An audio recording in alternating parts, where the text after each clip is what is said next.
Adele Doring of the Sunnyside Club. By Grace May North. Chapter 1. The Sunnyside Club. There was spring in the air, though the woods were still bare. There was fragrance all about, though not a flower was out. There were 7 girls so gay off for a holiday. Across the April meadows they danced, a long row, hand in hand. Another month and the brown fields would be gold and white with daisies and buttercups. Look. Look. The pussy willows are out. Adele Doring called, as with a shout of glee she darted ahead of the rest, toward a bush which grew close to a low stone wall and not far from a sparkling brook. When the others came up they caught hold of hands and danced about the bush while Adele sang. Little pussy willow, harbinger of spring, we are glad to welcome you. Such good news you bring. Adele, Drawled Rosamond right when they had paused for breath. I'm powerful worried about you, for fear you're going to grow up to be a poet or something queer like that. Adele laughed as she perched on the low stone wall and fanned herself with her broad-brimmed hat. No fear of my being a poet, Exclaimed Doris Drexel, as she and the other girls sat down on the warm brown grass. Why, I couldn't even make her rhyme with girl without being prompted. Then Adele, having put her hand in the pocket of her rose-colored sweater coat, gave a sudden exclamation as she drew out a piece of folded paper. Girls, She cried. lend me your ears. I have a secret plan to reveal. Aha. Quoth Bertha Angel. So you had a sinister motive, as Bob says, for bringing us to this lonely, forsaken spot. You were wise to do so, if it's a secret, Rosie declared. for even the walls have ears. Well, if this old stone wall wants to hear what I have to say. Laughed Adele. It may listen and welcome. Do hurry and tell us. Cried the impatient Betty Bird. Your plans are always such jolly fun. Well, then, Said Adele, mysteriously.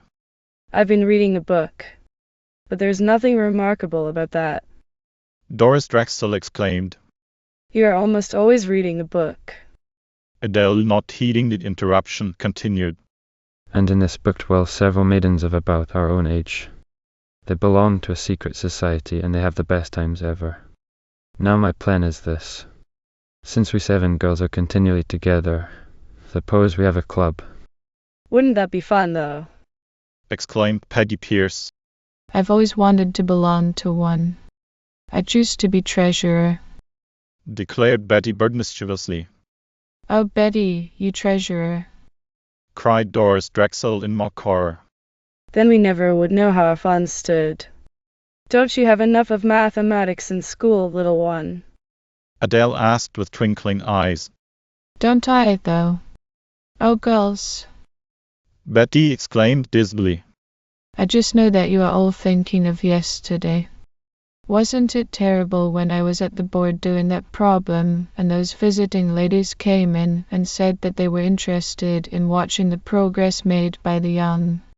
I was so scared that every figure looked like a Chinese character to me, and how I did wish that a trap door would open under my feet and let me gently down into the cellar. Luckily, Miss Donovan had no desire to be disgraced, and so she bade me take my seat and let Bertha do the problem. I hate math, too. Doris Drexel declared. I'm like the little boy who said he could add the notes all right, but the figures bothered him. In truth, Said Gertrude Willis.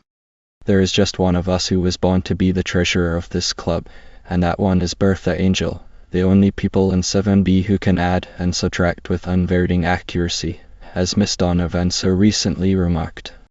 Hood, Cried Adele. Bertha Angel, you are elected treasurer, but your duties will not be heavy, for at present there is no money to count. I accept the responsibility. Said Bertha brightly as she sprang up and made a bow. Now, Adele inquired. who would like to be secretary? Secretary. Repeated Betty Bird blankly. I thought that was a piece of furniture. My Uncle George has one in his study, and it looks like a writing desk. So it is, fair maid. Drawled Rosamond Wright. But didst thou never hear of one word having 2 meanings? The secretary which we want is a person to write down the clever things that we say and do. I vote for Gertrude Willis. called Doris Drexel. Anyone who could write such a composition as she read yesterday in assembly on the rights of the Indian Shola ought to be recognized as a genius in our midst. Thanks kindly. Laughed Gertrude. I'll do my little best. Girls, Exclaimed Adele. a club is now the happy possessor of a secretary and a treasurer, but it has neither a name nor a president. Peggy Pierce was on her feet in an instant, exclaiming, There's only one among us who could be our president, as she is. Adele Doring. The 5 others shouted in enthusiastic chorus. You see, Laughed Peggy as she resumed her seat. the vote is unanimous. Adele, rising, made a deep bow as she recited with mock gravity. Ladies and gentlemen, I thank you for the honor which this day you have conferred upon me, and I hope that my future acts and deeds will in no way betray the confidence which you have placed in me. Oh ho! Bertha Angel declared. That speech was in last week's history lesson. I was hoping you'd all forgotten it. Adele laughingly replied as she sat again on the low stone wall. Well, I had, you may be sure. Betty Bird exclaimed. But what is the club to be named? I had an inspiration last night. Said Adele, so I wrote it down. I thought we might name the club after our beautiful suburban town of Sunnyside, and then I wrote this rhyme as a sort of pledge for us all to sign. We promise to look on the sunny side and be kind and cheerful each day to help the needy or lonely or sad, whom we happen to meet on our way. Oh, Adele, Moaned Betty Bird in pretended dismay. why didn't you tell us in the beginning that we had to be saints to belong to your club? If I should turn into a cherub too suddenly, my mamma dear wouldn't know me. Don't worry about that. Laughed Adele. We aren't any of us in danger of sprouting wings just at present. And then she added seriously. But I do think that a club ought to stand for something more worthwhile than just fun and frolic. Of course we'll have that, too, we always do. You are right, Adele. Exclaimed Gertrude Willis warmly. I think it is a beautiful pledge, and I wish to be the first one to sign it. Adele produced a stub of a pencil, and the paper went the rounds, each girl writing her name thereon. Now, Said Adele. only one thing remains to be decided upon, and that is, where we shall have our secret sanctum. A which? Asked the irrepressible Betty Bird. A place where we may hold our secret meetings. Adele explained. You may use our attic if you wish. Drawled Rosamond. But, I warn you, it's powerful warm up there in the summer, and cobwebby.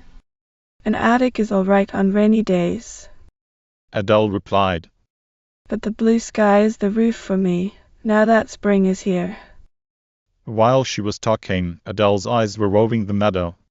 Suddenly she saw something, and leaping to the ground, she skipped about with delight to the amazement of the others. Adele, Protested Peggy Pierce. tell us, so we may dance too. Oh, he. Sang out Adele, catching hold of Peggy and whirling her around. I've just thought of the dandiest place for secret sanctum, but I'm not going to tell until I find out if we may have it. Meet me Monday morning under the elm tree and then I will tell you. So ended the first meeting of the Sunnyside Club, which was destined in the months to come to bring cheer and happiness into many lives. Chapter 2. The Secret Sanctum. The town of Sunnyside lay in a wide valley, beyond which were sloping hills, and among them, clear and blue, nestled Little Bear Lake. To the south of the village there was a field which was so yellow in summer that it had been called Buttercup Meadows. Near it was a maple wood, and through the wood and across the field rippled a merry little brook. Now, in the meadow and near the wood and close to the laughing brook stood a picturesque old log cabin. Years before, when the nearest town had been 10 miles away, Adele Doring's grandfather had owned all of the land that one could see from the top of Lookout Hill, and in this log cabin his sheep herders had lived. The sheep and the herders had long since passed away, but the old log cabin was still standing, and Adele's father now owned it, and, too, he owned the Buttercup Meadows and the maple wood and the laughing brook and Lookout Hill. It was that log cabin which Adele had seen on the day when the Sunnyside Club had been formed by the 7 girls who were always together. They had been wondering where they could hold their meetings when Adele had spied the log cabin, and she had thought at once that it would make an ideal secret sanctum, but she did not want to tell the others until she had asked her giant father's advice and consent. The next morning, after breakfast, Adele revealed her plan. May you have the log cabin, heart's desire.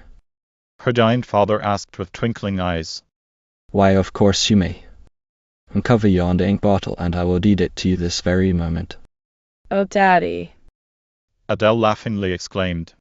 I don't want done it that way. I just want your permission and Mother's to do with it as I like. Mrs. Doring beamed on them both as she replied. If your father is willing, daughter, then so am I. Oh, you darlings. Adele exclaimed, joyously hugging them. Thank you so much. Then, catching up her hat and books, away she skipped to school. The trysting place was a big spreading elm tree which stood in the middle of the girls' side of the schoolyard. Under it was a circular bench, and here the 7 maidens waited each morning until all had gathered. When Adele rounded the high hedge which bordered the school grounds, she was greeted with a joyous chorus from the 6 who were already there. 3 cheers for the president of the Sunnyside Club, cried Betty Bird, the irrepressible. Hush. Hush. Laughed Adele, looking quickly about. Don't you remember that it is a secret society? Luckily there's no one here but ourselves in the elm tree, Rosamond said. Adele, Gertrude Willis exclaimed. why are your eyes so shining and bright? Have you good news to tell? Indeed I have. Adele replied gaily. Just think, girls, we may have it. Have what? Asked the puzzled 6. Oh dear, how stupid of me. Laughed Adele. Of course I hadn't told you about it, had I? Well, you know that we wanted a place in which to hold our club meetings, and I said I had thought of one if we might have it. The 6 nodded eagerly. Well, then, we may, and it's the loveliest, idealist place for secret sanctum that ever could be thought of. Oh, Adele, do tell us where it is. Begged Peggy Pierce. I am most consumed with curiosity. Well, then, I will end your suspense by telling you that it is the log cabin over in Buttercup Meadows. It belongs to my dad, and he is glad to let us have it, and so is Mumsy. Oh, squealed Betty Bird. How I do wish that there was no school today, so that we might go right over to look at our newest possession. Let's go at 3. Exclaimed Adele. That is, if our nice mothers do not need us after school. The mothers not only did not need them, but one and all were glad to have their daughters out of doors as much as possible in the pleasant spring weather, and so, as soon as the afternoon session was over, the 7 maidens went hippity-skipping across the brown meadows. Adele was armed with a good-sized key, which was rusty with age, but which proved that its days of usefulness were not over, for, when it was slipped in the padlock, it turned with a creak and the door swung open. At first it was so dark within that they could see nothing, but soon their eyes, becoming accustomed to the dimness, noted several objects about. Oh, do look, cried Doris Drexel in delight. Here is rustic furniture which must have been made by the sheepherders many years ago. Can't we get some light on the subject and a little air as well? Exclaimed Bertha Angel. It's stifling in here. God, here's a window, she added as she pulled a leather thumb from a nail and threw back a rude wooden blind, thus uncovering a square opening, and through it came not only a fresh breeze but also the slanting rays of the afternoon sun. There. Now we can breathe, said Adele, and examine our possessions more closely. There was a rude bed couch, a rustic table, and several 3-legged stools. These were fashioned out of the trunks of small trees, with the bark still on them. Oh, but this will make an adorable secret sanctum, exclaimed Betty Bird. Girls, drawled the romantic Rosamond Wright. If only this furniture could talk, what tales of sheepherders' life it could reveal. The place is so musty and cobwebby, said the practical Bertha. We shall have to scrub every inch with warm soap suds. Oh, Birdie, how could you throw soapy water on my poetical dreams? Moaned Rosamond, who did not even like to hear a scrubbing brush mentioned, much less entertain the idea of wielding one. Tut, tut, my children. Adele intervened. Now all listen to me. You know the spring examinations are due in a few weeks, and we must study, and cram. So let's forget that the cabin exists until next Saturday, and then let's come out here with all the needed utensils, and, with Bertha to superintend the task, we will soon have the place as clean as a whistle. O.H. Moaned Rosamond, and then she added mischievously, I do believe that I'm going to be confined to my bed all day next Saturday with overstudiitis. Don't worry about that. Laughed Doris Drexel. You may have overtadingitis, Rosie, but never overstudiitis. Rosamond had made yards and yards of tatting, which she said would some day adorn her wedding finery, and the other 6 often teased her about it, for as yet to them boys were playmates and brothers and nothing else. Then Rosamond dramatically exclaimed, Girls, I will not fail you in the hour of need. Armed with my mother's best feather duster, to be used on pianos only, I will be here Saturday next at the appointed hour. Well, I'll bring an extra scrubbing brush, Rosie. Said Bertha teasingly. And let's bring our lunches and stay all day if our nice mothers are willing. Peggy Pierce remarked. That we will. Exclaimed the 6. The door was again closed and the key hidden under a log which served as a step. Then, hand in hand, the Sunny 7, as Adele called them, hippity-skipped homeward, chattering like magpies and laying wonderful plans for the adornment of their secret sanctum, which, in the summer to come, was to be the scene of many a jolly lark. Chapter 3. A jolly scrubbing party. The sky is always bluer and the songs of birds more gay and the meadow blossoms sweeter upon a Saturday. A week of lessons over, and long golden hours for play. Saturday dawned sunny and blue, and Adele was up at an early hour and down in the kitchen before Kate had set the water to boil. The top of the morning to you. Adele called to the kindly Irish woman who had been cook in the Doring family since before Jack was born. And it's you, Colleen. Said Kate. And some earnest you're planning to be up this early. Right you are. The girl gaily replied. I'm going to a picnic, and I want to borrow a mop and a scrubbing brush and a pail and some rags. Kate held up her hands in pretended horror as she exclaimed. And a picnic, do you call it? It truly is. Laughed Adele. And I want some sandwiches and pickles and some of those darling little cakes which you made yesterday morning, and take anything that you can find, Colleen. Said Kate, as she busied herself with breakfast preparations. So Adele put up a bountiful lunch in a covered basket which she kept for the purpose. Jack, who was a year older than Adele, sauntered out into the kitchen and helped himself to one of the chocolate cupcakes as he'd exclaimed, Say, Deller, why don't you ever ask us fellas to these picnics of yours? It isn't fair for you girls to eat all the good things by yourselves. Maybe we will someday, Adele replied. And then she added merrily, but you wouldn't want to be asked today. I should say not. Kate began. With brooms and mops and pails. But she said no more, for Adele, springing up, whispered, Hush, Kate. It's a secret. After breakfast Adele ran down to the barn, and Terence, Mr. Doring's handyman, hitched her black pony Firefly to the little red cart.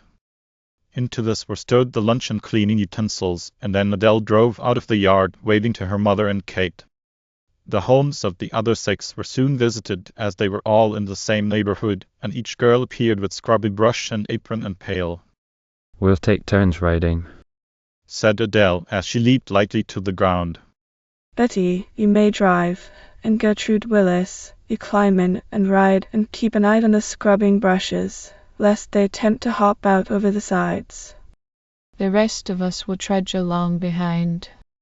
Gertrude had not been strong during the winter, and that was why thoughtful Adele had suggested that she should ride, and as for little Betty Bird, the youngest of the 7, to own a pony like Firefly was the dearest desire of her heart, but her widowed mother felt that other luxuries were more necessary. Adele, knowing this, took every opportunity which offered to give Betty the pleasure of riding or driving Firefly. Across the meadow they went, a gay cavalcade. Like all young things in spring, their hearts were filled with joy and they wanted to dance and sing. During the week the maple wood had changed from brown to silvery green, and there were patches of fresh grass along the banks of the Laughing Brook. "Hark!" cried Adele with glowing eyes, as she stopped and held up one hand. Did I hear it or did I not?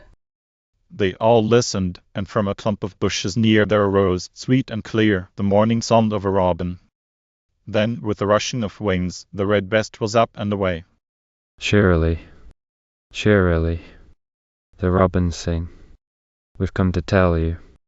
It's spring. It's spring. Adele sang happily. I hope you all wished on the first robin, Rosamond exclaimed. for that wish is sure to come true. Well, Said Adele thoughtfully. I don't believe that there's a thing in the whole world that I have to wish for. A mother and father and Jack and a happy home and such nice friends. What is there left for one to desire? Lucky Adele.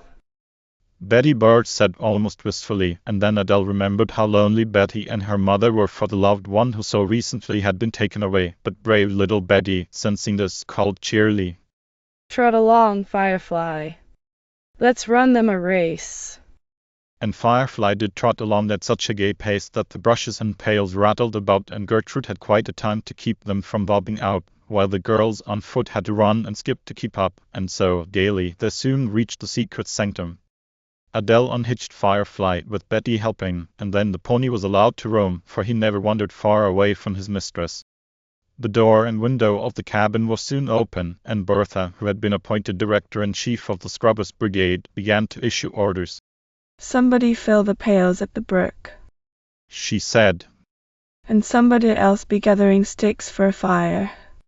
Hot water gets things much cleaner than cold." And so the girls skipped about, finding wood and filling pails and starting a fire, for, of course, Bertha had some matches. "Did anyone think of scouring powder?" Asked Peggy Pierce, as she rolled up her sleeves and donned her big apron. Silently Bertha produced the required article. "Bertie, what an orderly brain you must have." Rosamond exclaimed in wonder and admiration. I never would have thought of soap powder in 1,000 years. You'd have brought the latest song or a bit of tatting, wouldn't you, Rosie? Doris Drexel asked to tease. But Adele, fearing that Rosamond might be hurt, hastily added, "We need all sorts of people in this world to keep it balanced." Now a storybook is much more to my liking than soap powder, but Rose and I are going to show you young ladies that we are as good scrubbers as any of you. Rosamond smiled lovingly at her champion, and then, as Bertha was giving further orders, they all gathered about to listen. I think The director-in-chief was saying, that it would be better to carry the rustic furniture all out by the brook, and then it can be washed there and dried in the sun, and that will clear the cabin floor and make it easier to scrub. "Now, Gertrude, you take charge of the outdoor work, but don't you lift a thing, and Rosamond and Peggy will help you while the rest of us do the inside." Then the girls took hold of the rustic table, and by turning it sidewise, it soon stood near the brook. The rustic bed couch followed, and with 6 to lift, it was not heavy for any. Gertrude protested that she was really much stronger than she had been, but they would not allow her to help. By this time the water in the pails was hot, and Betty Bird impulsively stooped to lift one of them from the fire, when Bertha warned. Don't you touch that handle, Betty. It will burn you. Wait. I'll show you how. Then, taking the broom, Bertha slipped it under the hot handle. Betty took hold of the other end, and together they lifted the pail from the fire and placed it on the grass. The soap powder was added, and, when the water was cool enough, the brushes were dipped in and the rustic furniture was drenched and scrubbed.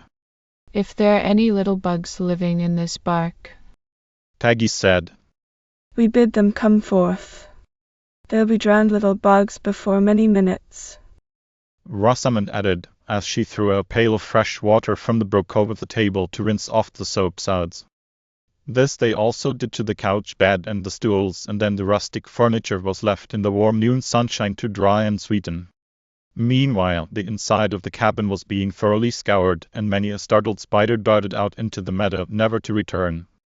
At last the four maidens appeared in the doorway, and Adele threw herself down on the warm ground as she exclaimed, "Well, if scrub ladies get as weary as this in their bones, I'm glad that I'm planning to take up a different profession. Oh, you girls had the hardest part of it." Gertrude declared. "Scrubbing the furniture was really like play." Well, Said Adele. we seven have banded together with the firm resolve of looking on the sunny side of things, and the sunny side of the scrubbing is "That it's done." Rosamond interrupted. "I'll agree that is one sunny side to it." Laughed Adele. and the other is that we'll enjoy our secret sanctum so much more, now that it is sweet and clean and bugless. Put in Betty Bird. Adele, heeding not the interruption, continued. And you know a thing that's worth having is worth working for. Oh, Della, Cried Peggy Pierce. would you mind postponing the lecture until after we have our lunch? I'm positively famished. "So am I." Rosamond declared. Well, since we're hungry, suppose we eat. Said the practical Bertha. Hurrah for our treasurer. Cried Betty Bird, springing up and dancing toward the little red cart with a sprightliness which did not suggest weariness of bones.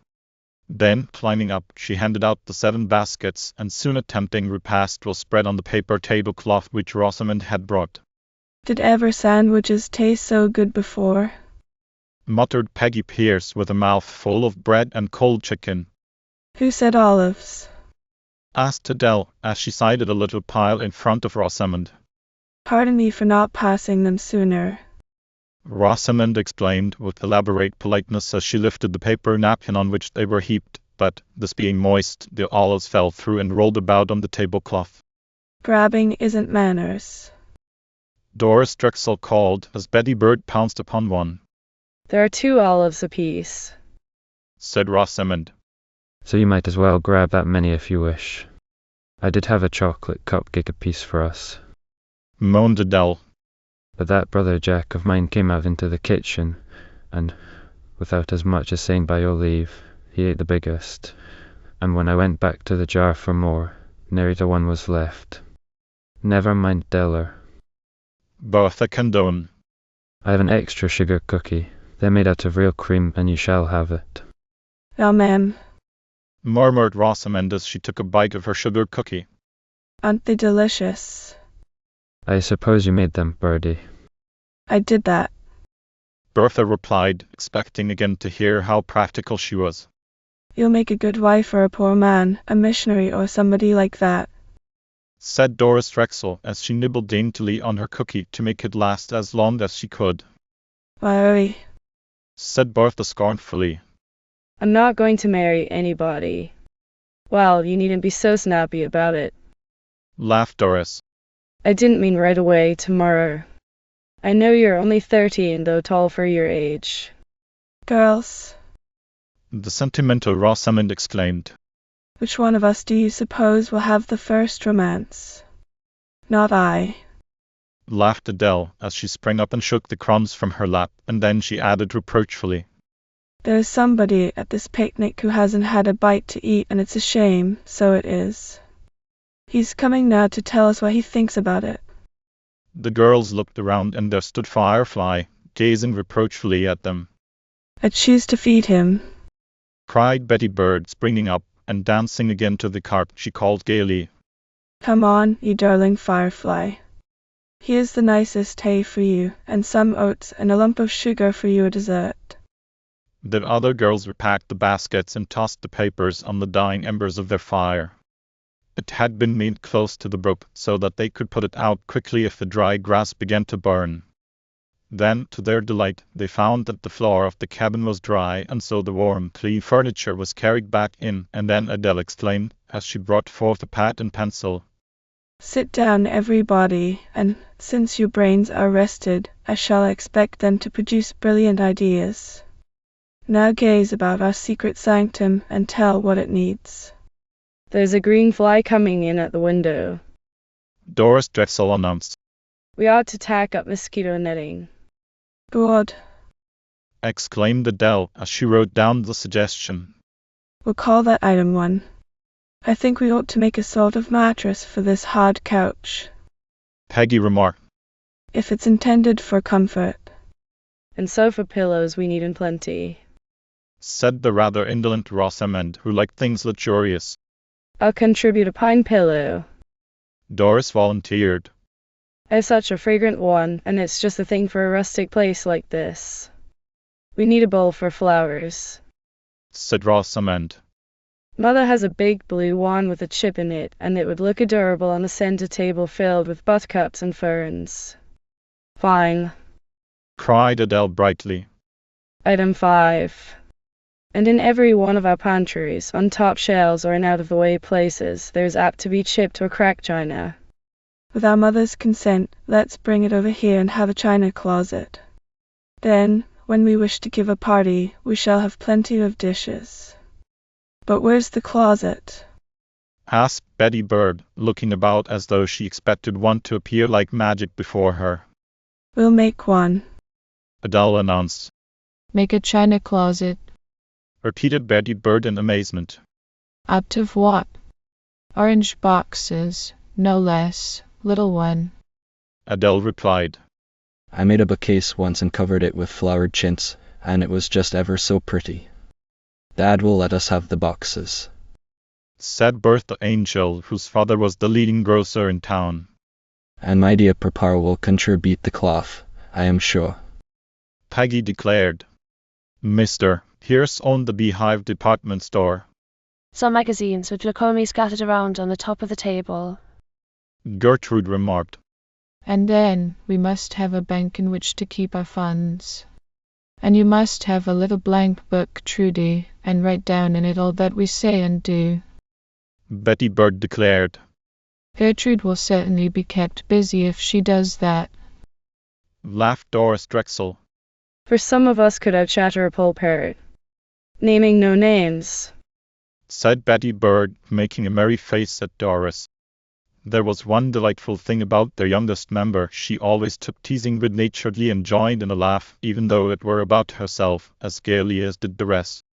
And then, when our secret sanctum is all finished and furnished, we must have a housewarming party, Rosamond declared.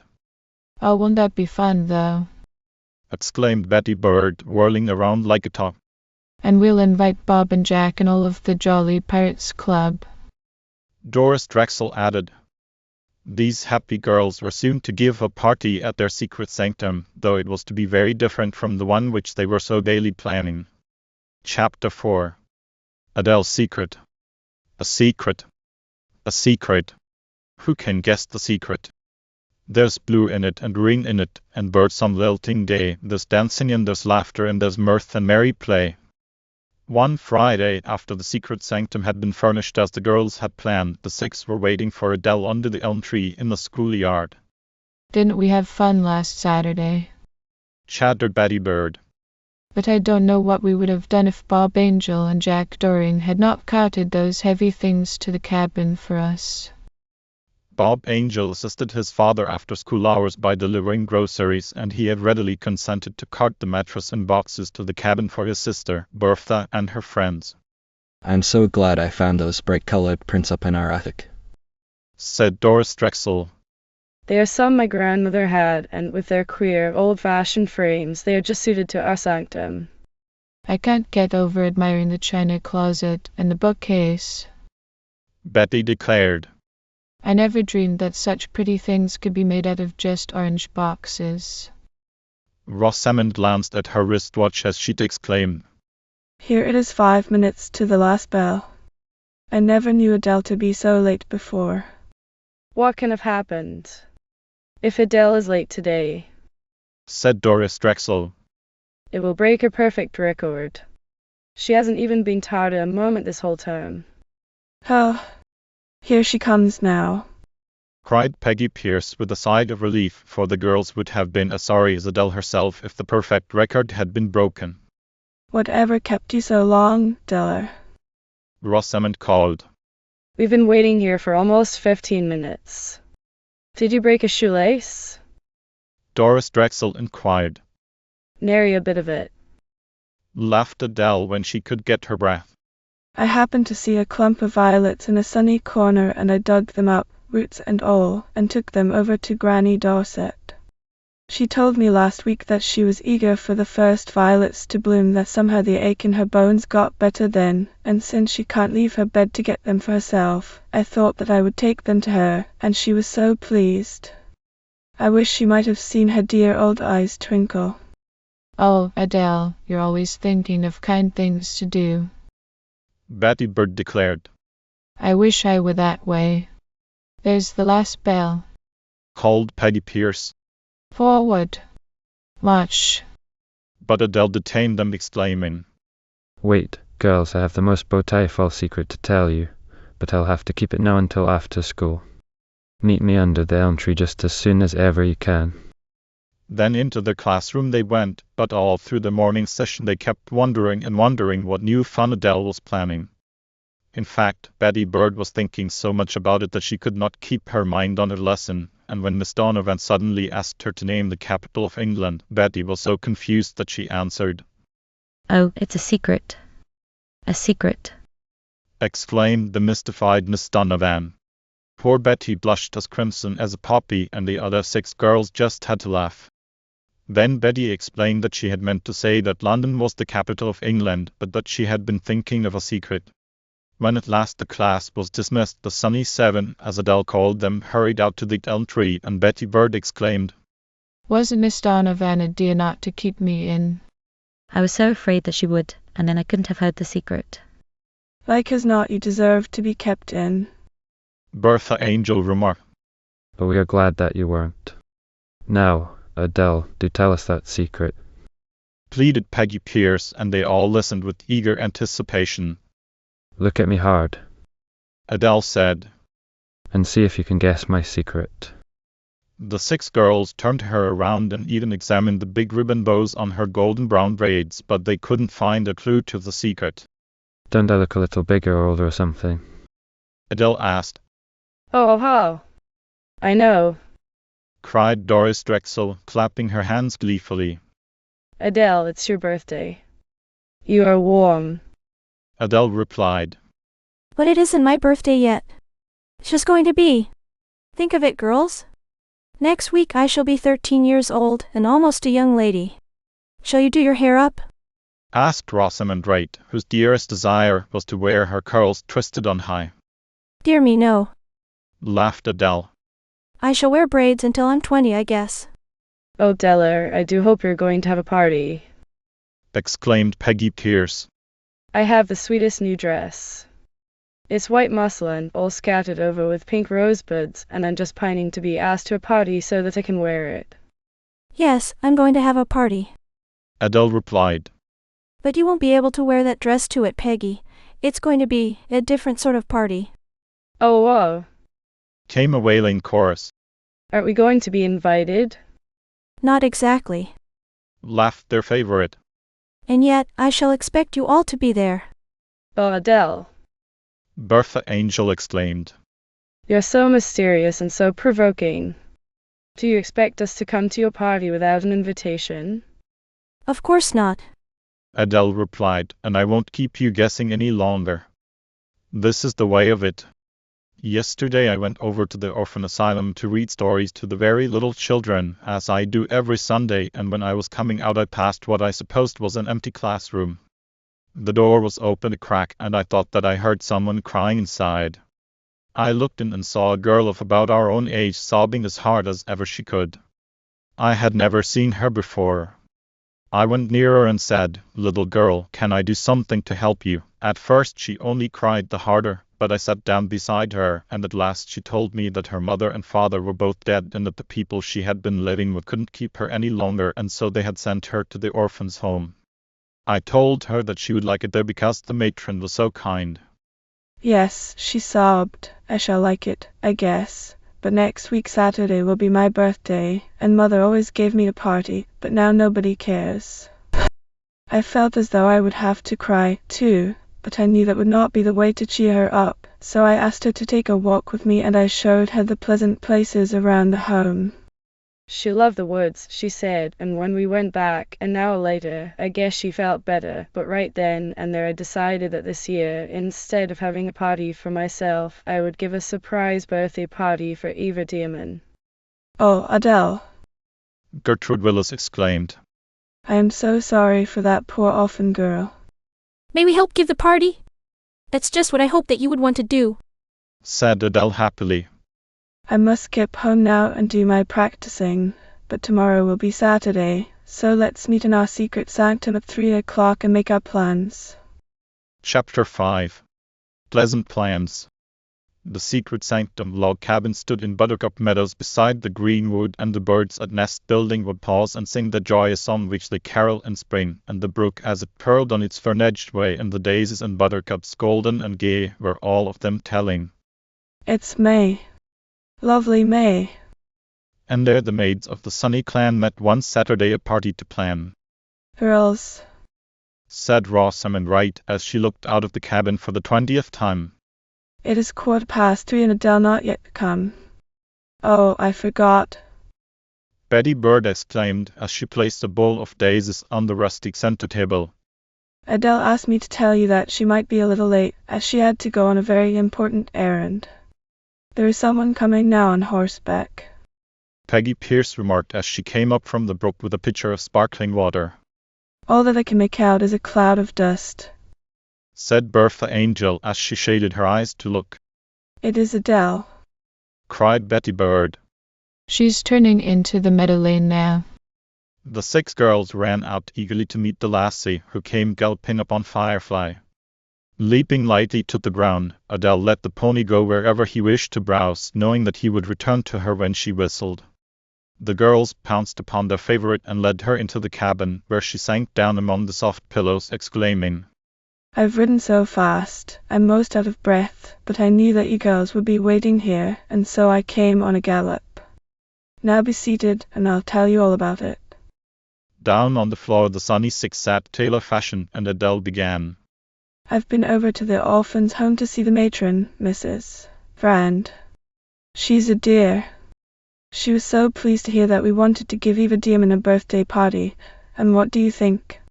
That little girl was brought up just as nicely as we have been. Her father was a wealthy broker, but he lost his money, and then both of her parents died. Some neighbours took care of Eva until her money was all gone, and then they sent her to the orphanage. Heartless wretches. Exclaimed the impulsive Betty Bird. Seems like it wouldn't have cost them much to have given the poor motherless girl a corner in their home. Well, they didn't. Adele continued. And Mrs. Friend says that all Eva Dearman has to her name is the deed to some worthless desert property in Arizona. Oh, girls, exclaimed the romantic Rosamond Wright. What if there should be gold on that desert land, and what if our orphan's home girl should turn out to be an heiress? such things only happen in story books, said the practical Bertha Angel. Now don't let's interrupt Adele again. We want to hear the plans for the party. Mrs.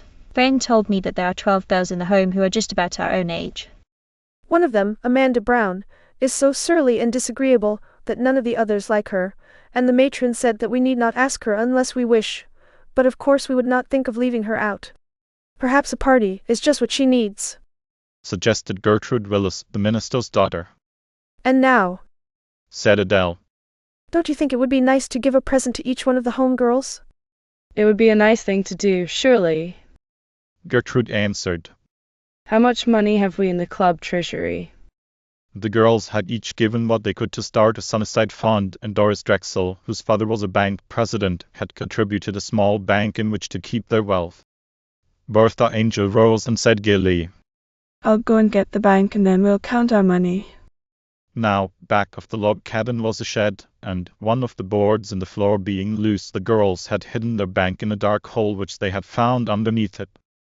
The shed was then padlocked, and the precious fund they believed was surely safe. It would have been safe enough had it been locked in the log cabin, as the girls well knew, but Rosamond had declared that it was much more romantic to steal out to the shed and place it in the dark hole under the loose board, and so, to please her, this had been done. Bertha took the rusty key and ran around to the shed. When the door was open, the girl noticed that the board was slightly lifted, and that the stone which they usually placed on it had been rolled away. What could it mean?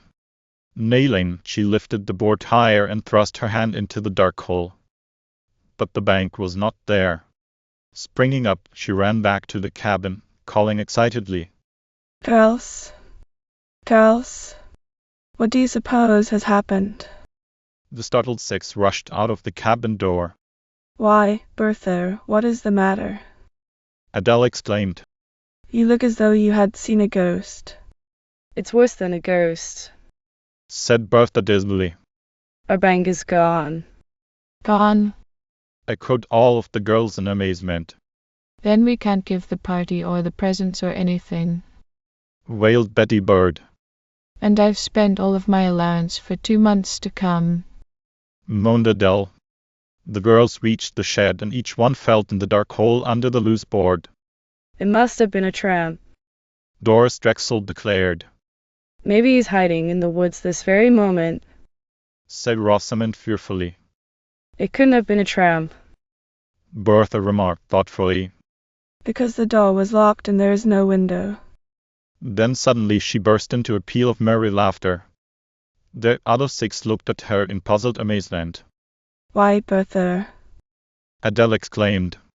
Surely there's nothing funny about it.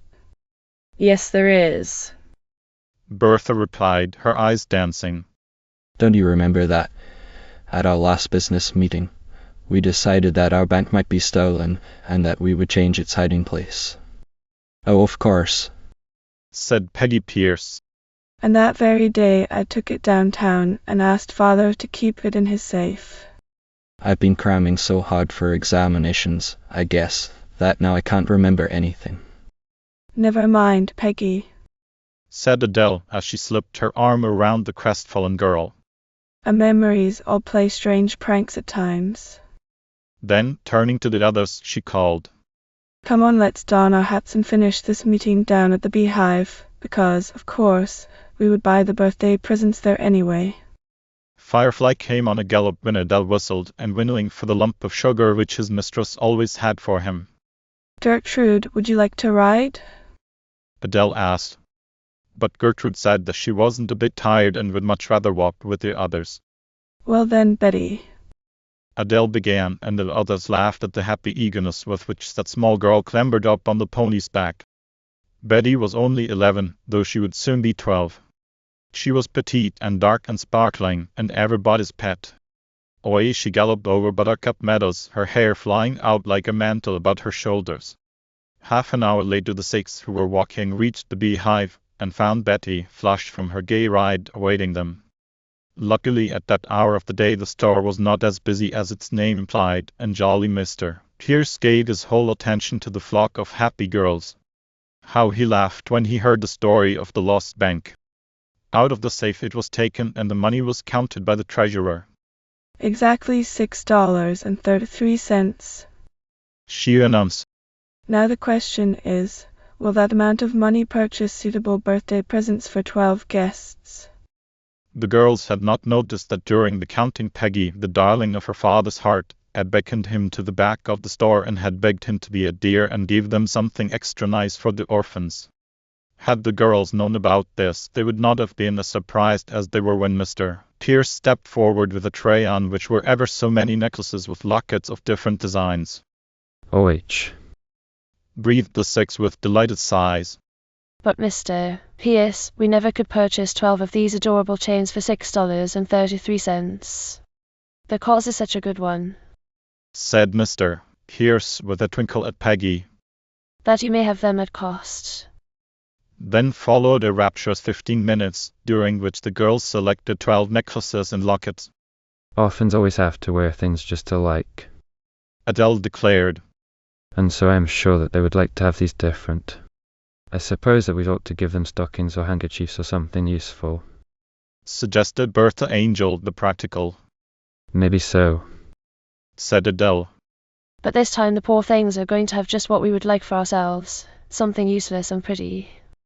When at last the 12 necklaces were chosen, each was placed in a little square white box lined with pink silk. The Sunny Seven thanked Mr. tears, and then away they went with their treasures. The 12 orphans, busily working at the home, little dreamed of the pleasure that was in store for them. Chapter 6. A surprise party. The eventful Saturday dawned bright and sunny. Adele awoke as soon as did Robin Red, who lived in the blossoming apple tree close to her window. Perched on a teetering twig, he caroled his good morning song, and Adele listened with a happy heart. Such a beautiful, sunny day for a party. She thought joyously as she hurriedly dressed, tiptoeing about, that she need not awaken the rest of the family. The Sunny Seven had agreed to rise at dawn and meet at the log cabin as early as they possibly could, for there were many things to be done to make ready for their guests. Meanwhile, in the orphan asylum, which was a mile out on the lake road, the morning tasks were begun. The atmosphere of the place was homelike due to the kindly, mothering heart of the matron. Windows were thrown open, and sunshine, fragrant breeze, and birdsong drifted in. Eva Dearman, upon awakening, had slipped a photograph from under her pillow, and, gazing at the sweet pictured face, she had whispered softly, "Mumsy, dear, this is my birthday, and I'm going to think that you are with me all day, and I'm going to try to be brave and happy, just as I know you would want me to be." An hour later, the older girls in the home stood in line, waiting for the morning tasks to be allotted to them. Eva was next to Amanda Brown. To Amanda fell the task of sweeping and dusting the study hall, while to Eva Dearman was given the pleasanter one of sweeping the verandas, raking the gravelly walks, and tidying up the summer house. That's always the way, grumbled Amanda as the girls turned to get brooms and brushes. You have the easy work given to you, but they give me that horrid old study room to clean. I'll tell you what. Eva replied brightly. I'll hurry it up with my work, and if there's any time before sewing class, I'll help you with yours. Amanda stared in amazement. Eva had not been long in the home, and the girls were barely acquainted with her. Amanda Brown could not believe that anyone really intended to be kind to her. She knew that the other girls did not like her, and she tried to think that she didn't care, and so, instead of thanking Eva, she rudely retorted, "Seeing's believing." And away she went. Eva sang a little song softly to herself as she swept the front porch thoroughly and as quickly as she could. Then the garden moths were raked until not a stray leaf or twig could be found. When her task was finished, Eva paused to listen to a bird song as she thought, "Poor Amanda. It is hard to be shut in that dreary study hole this bright morning. I've half an hour left to do as I like." Almost longingly, she looked over toward the little wood where she loved to go when her task was done, but instead she skipped into the home, and dancing down the hall, burst into the study room, exclaiming gaily, "Ho there, Amanda. Seeing is believing." Amanda looked up in surprise. Indeed, she could hardly believe her eyes when she saw Eva pounce upon the teacher's desk and dust it thoroughly and vigorously. In 15 minutes the work was finished, and Amanda knew that she ought to say, "Thank you." But her stubborn spirit rebelled. However, just at that moment, one of the younger girls appeared in the doorway and said, "Oh, Eva Dearman, here you are. I've been hunting everywhere for you. Mrs. Friend wants you to come to her study at once, as she wants you too, Amanda Brown." Puzzled, and wondering if they had done anything wrong, the two girls went down the corridor and Eva rapped on Mrs. Friend's door. A kindly voice bade them enter. In the study were 10 other girls who looked flushed and excited. What could it mean? "Eva," said Mrs. Friend, putting her arm about the girl and kissing her on the forehead. "We want to congratulate you on this your 13th birthday." Eva blushed rosily as she replied happily. "Oh, thank you, Mrs. Friend." Then the matron continued, "Because it is Eva's birthday, I am going to give you other girls who are near her own age a half holiday, and so you may go now and take your baths and put on your best white dresses." Oh, goody. Goody. cried several of the girls as they clapped their hands gleefully. Then out of the door they went, remembering to be quiet in the halls. An hour later, fresh from the bath, they donned their best white dresses and their butterfly hair-ribbon bows, which their matron had given to them at Christmas. Eva, like a princess among her maidens, beamed on them all as she exclaimed, "You girls do look so pretty, every one of you. But," she added suddenly, "where is Amanda Brown?" no one knew. She had not been in the bathroom, nor had she dressed, for her white gown was still lying on her cot. A bell was ringing, which called the girls below. Eva alone lingered behind, looking everywhere for Amanda. At last, pausing to listen, she heard a faint sobbing, which seemed to come from the linen closet. Eva opened the door, and there on the floor lay Amanda in a miserable heap of brown calico. She looked up with eyes that were red and swollen. Go away, she said sullenly, but Eva leaned over and took hold of her hot hand. Amanda, she said gently. Please come out. Do you want to spoil my party? I'd spoil your party if I went to it, sobbed Amanda. Jenny Dixon said I would. She said that I am so cross and homely she doesn't see why I was invited. Did Jenny Dixon say that to you? asked Eva with a white face. No, she didn't say it to me, Amanda replied. She whispered it to Mabel Hicks, but she knew that I would hear, and I won't go to your party. I won't. Very well, said Eva firmly. Then neither will I. Amanda Brown, do you suppose that I would enjoy my birthday party for 1 minute if I knew that someone was left out and unhappy?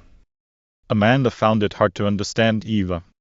I don't see why you should care about me, she replied. Nobody else does. But I do care, Eva said sincerely. Now please hurry, Amanda, and I will help you to dress. With a strange new happiness in her heart, Amanda crept from the dark closet, and half an hour later the two girls went downstairs to the dining room arm in arm. Amanda, in her white dress with the crimson bows on her black braids, looked very different from the Amanda who that morning had been dusting in the study hall. After dinner Mrs. Friend told the 12 to put on their best hats and go out in the front yard and watch for something to come down the road. Oh, cried Sadie Bell. I do believe that we are going somewhere. I suppose that the party was to be right here at the home. The 12 girls stood on the front lawn, Eva with her arm shelteringly about Amanda's waist. Eagerly they watched down the road, for they knew not what. Look, cried Jenny Dixon excitedly. Here comes something queer. Whatever can it be? The girls ran to the gate and beheld a very strange vehicle coming. Chapter 7. A birthday feast. 12 little orphan girls in white, hearts brimming with delight, watched with eager, dancing eyes for what? They knew not. A surprise. The 12 girls, flushed and excited, were peering down the country road at the strangest vehicle which they had ever seen. It was, in truth, a hayrack covered with garlands of daisies and buttercups and drawn by 2 white horses with daisy wreaths about their necks. On the front seat was the driver, Bob Angel, with Adele at his side, while in the wagon part the Sunny Six sat on the soft new-mown hay. They were all dressed in white, and to the surprise of the 12 orphans, the wonderful equipage stopped at their own gate. In a twinkling Adele was on the ground, and taking both of Eva's hands, she kissed her on the cheek, exclaiming, Lovely Queen o' May, your carriage has come to take you away on this your 13th natal day. Tears rushed to Eva's eyes as she exclaimed, Oh, Adele, you were so good to plan all this for me. Then, brushing them away, she said brightly, I'd reply in rhyme if I could, for I do suppose that one should. Oh, how? Laughed Betty Bird. Eva, you're a poet and don't know it. Come now, said Adele, who was mistress of ceremonies. we must start on our journey. Eva, you are to sit in state with the driver, and all the rest of us are to scramble up on the hay, because we are not so important today. More rhymes, laughed Peggy Pierce. Into the daisy-covered hayrack the girls climbed, looking as pretty as the flowers themselves. Then Bob started the horses, Jerry and Jingo, and somehow they seemed to know that the spirit of fun was abroad, for they galloped down the road at a merry pace and the girls laughed and sang. Soon they turned into the meadow lane. What a darling log cabin, Eve exclaimed as they neared the secret sanctum. Just wait until you see the inside of it, said Adele. Then the horses stopped, and out of the hayrack the girls leaped, not waiting for Bob's proffered assistance. Adele threw open the cabin door and the guests entered with exclamations of pleasure. Bertha hung back for a few last words with her brother Bob, after which he drove the equipage over near the wood, unhitched, and turned the horses out to graze. Then he took a short cut to the town. Soon the merry fun began. There were whirling and singing and dancing games, and after an hour of rollicking, Adele invited the guests to take a walk with her in the maple wood, so away they went, little dreaming of the delightful surprise that would await them when they returned to the cabin. When the last gleam of white had disappeared among the trees, all was hustle and bustle in Buttercup Meadows. Quick now, Exclaimed Bertha Angel, who was mistress of ceremonies in Adele's absence. We must hurry if we are to have everything ready in 15 minutes, and Adele never can keep the orphans in the woods longer than that. The boys ought to be here this very second, if they're going to help us, said Betty Bird. Bob and Jack promised to be here promptly at 4. Rosamond remarked. And it's powerful close to that now. Well, you can depend on Bob. Bertha exclaimed. He is never even a fraction of a moment late. Being my brother, I know his virtues and otherwise. What is the otherwise? Asked Peggy Pierce, as the girls donned their big aprons and darted about at various tasks. Oh, Laughed Bertha, as she heaped lettuce sandwiches on a big blue plate which had a crack in it. Bob's besetting sin is teasing me, and such pranks as he can invent. Well, Exclaimed Rosamond Wright, as she glanced at her wristwatch. your model brother is late today, for it is 4 to the second and there is no one in sight. Oh yes, there is, said Betty Bird, as she came in from the brook with a bucket of sparkling water. there are 2 colored men coming across lots just below here. Doris Drexel looked out of the door, and then she sprang back with a startled cry. They are Negroes, and, oh girls, what if they should be tramps? I do wish that Bob had been here on time. They are coming right this way. Whispered Betty Bird. Hadn't we better close the door and lock it? Let me look, said Bertha Angel, as she stepped fearlessly into the meadow. Then, to the surprise of the others, she called gaily. Well, Rastus, do hurry up. We've wasted time enough as it is. Why, Bertha, Exclaimed Peggy Pierce in surprise. do you know those colored men? Know them? I should say that I do. Bertha laughingly replied. And then she ran right up to one of them, and shaking her finger at him, she exclaimed, Aha, Bob Angel, now I know why you wanted to borrow my red silk handkerchief. Then the other girls, their fear changed to laughter, trooped out of the cabin. Jack Doring and Bob Angel. Betty Bird exclaimed. I never would have known you boys in 100 years. We all heard you wanted some waiters. Bob drawled, trying to talk in Negro dialect. And we all came to apply. Well, you are engaged. Laughed Bertha. And now please do hustle. Then everyone bustled about. The boys made a long table with boards and sawhorses, and benches on each side were fashioned with boxes and more boards. Soon the tables were covered with flower-bordered paper tablecloths, and there were napkins to match.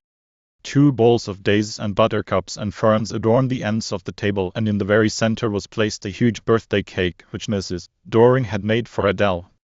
It was frosted with white, and on it were 13 pink candy roses for Eva and Adele that they were both 13.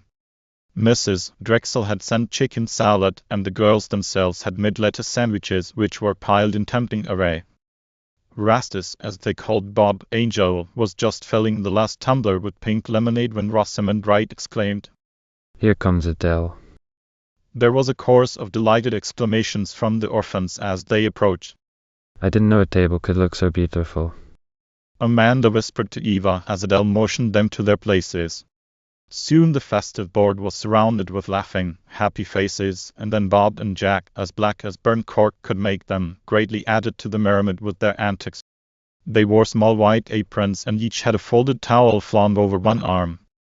They passed things with a flourish and topped a string of nonsense, trying with more or less success to imitate the Negro dialect. The heaps of delicious sandwiches disappeared rapidly, the pink lemonade was often replenished, and never before had a chicken salad been more appreciated. At last Adele called gaily. Girls, we must leave a corner for the ice cream and cake. That's right, Laughed Gertrude Willis, while at the mention of ice cream the orphans looked as though their fondest dreams were being fulfilled. Garcan. Called Adele, who was just learning a bit of French. You may clear the table. The waiters put their black heads out of the cabin door and cried. Lord Chilly, wait a minute. Later, when they did appear, each carried a partly eaten sandwich, for the boys did not intend to miss any of the good things themselves. Adele, to save Eva from embarrassment, agreed to cut the birthday cake, but first she counted noses. Say, Miss Doring. Jack drawled. I'll be pleased to tell you, ma'am, I say got 2 noses. How the girls laughed, for it is easy to laugh when the heart is light. So Adele allowed 2 pieces for each boy. When the cake had been cut and the generous slices passed, the waiters appeared with pyramids of frosty ice cream. Then, when this had disappeared, Rastas came out with a basket lined with flowers, but piled in the center of it were little white boxes tied with pink and blue baby ribbon. It was first passed to Eva, who chose the wee box which was nearest, and then waited until each orphan had drawn forth one of the dainty packages. Now, said Adele, with shining eyes. Open them all together. How eagerly the ribbons were untied and the little boxes opened, and then what a chorus of rejoicing there was. Eva had chosen just the one that Adele had hoped she would, a slender golden chain and a locket wreathed with pearls. When it was fastened about her neck, Eva exclaimed, Oh, Adele, how can I thank you? But Amanda called their attention to her locket, which was set with pretty red stones. I never owned a trinket before in all my life, she said softly to Eva, who sat at her side. Then, almost wistfully, she asked, Is it to be mine for keeps? Eva fastened the chain about Amanda's neck and softly assured her that it was to be her very own. The other 10 orphans were equally pleased, and pretty the lockets looked as they hung around the necks of their new owners. Soon Adele rose and the girls sauntered about until the flower-bedecked equipage reappeared and they donned their hats. Eva held out both hands to Adele as she exclaimed gratefully, If I live to be 100 years old, I never can have a happier day. You and I are going to have many happy days together. Adele replied warmly. And then the Sunny 7, who were staying behind to clear up, waved to the guests as long as the hayrack and its black drivers were in sight. During the day Adele had often wondered why none of the girls had congratulated her on its being her birthday as well as Eva's, but she was of too generous a nature to feel hurt, and so she soon forgot all about it, but her friends had not forgotten, as you shall hear. Chapter 8. More surprises. When Adele reached home after the orphan's surprise party, she found a note telling her that her father and mother had gone for a ride into the country. Jack Doring, having taken a bath, was changed from black to white again. Then, donning his very best suit, he announced that he might not be in until late, and since this was Kate's evening out, Adele was soon left all alone in the big rambling house. Up to her room she went, just a bit weary from the long, busy day. Leaning back in her comfortable lounging chair, Adele thought to herself, It seems strange that even Mumsy and Dad have forgotten that this is my birthday, and Jack hasn't said a word about it. But then, I could not have had a nicer time if I had had a party all for myself. Then, closing her eyes, she drowsily listened to the evening song of the robins who lived in the apple tree just outside her open window.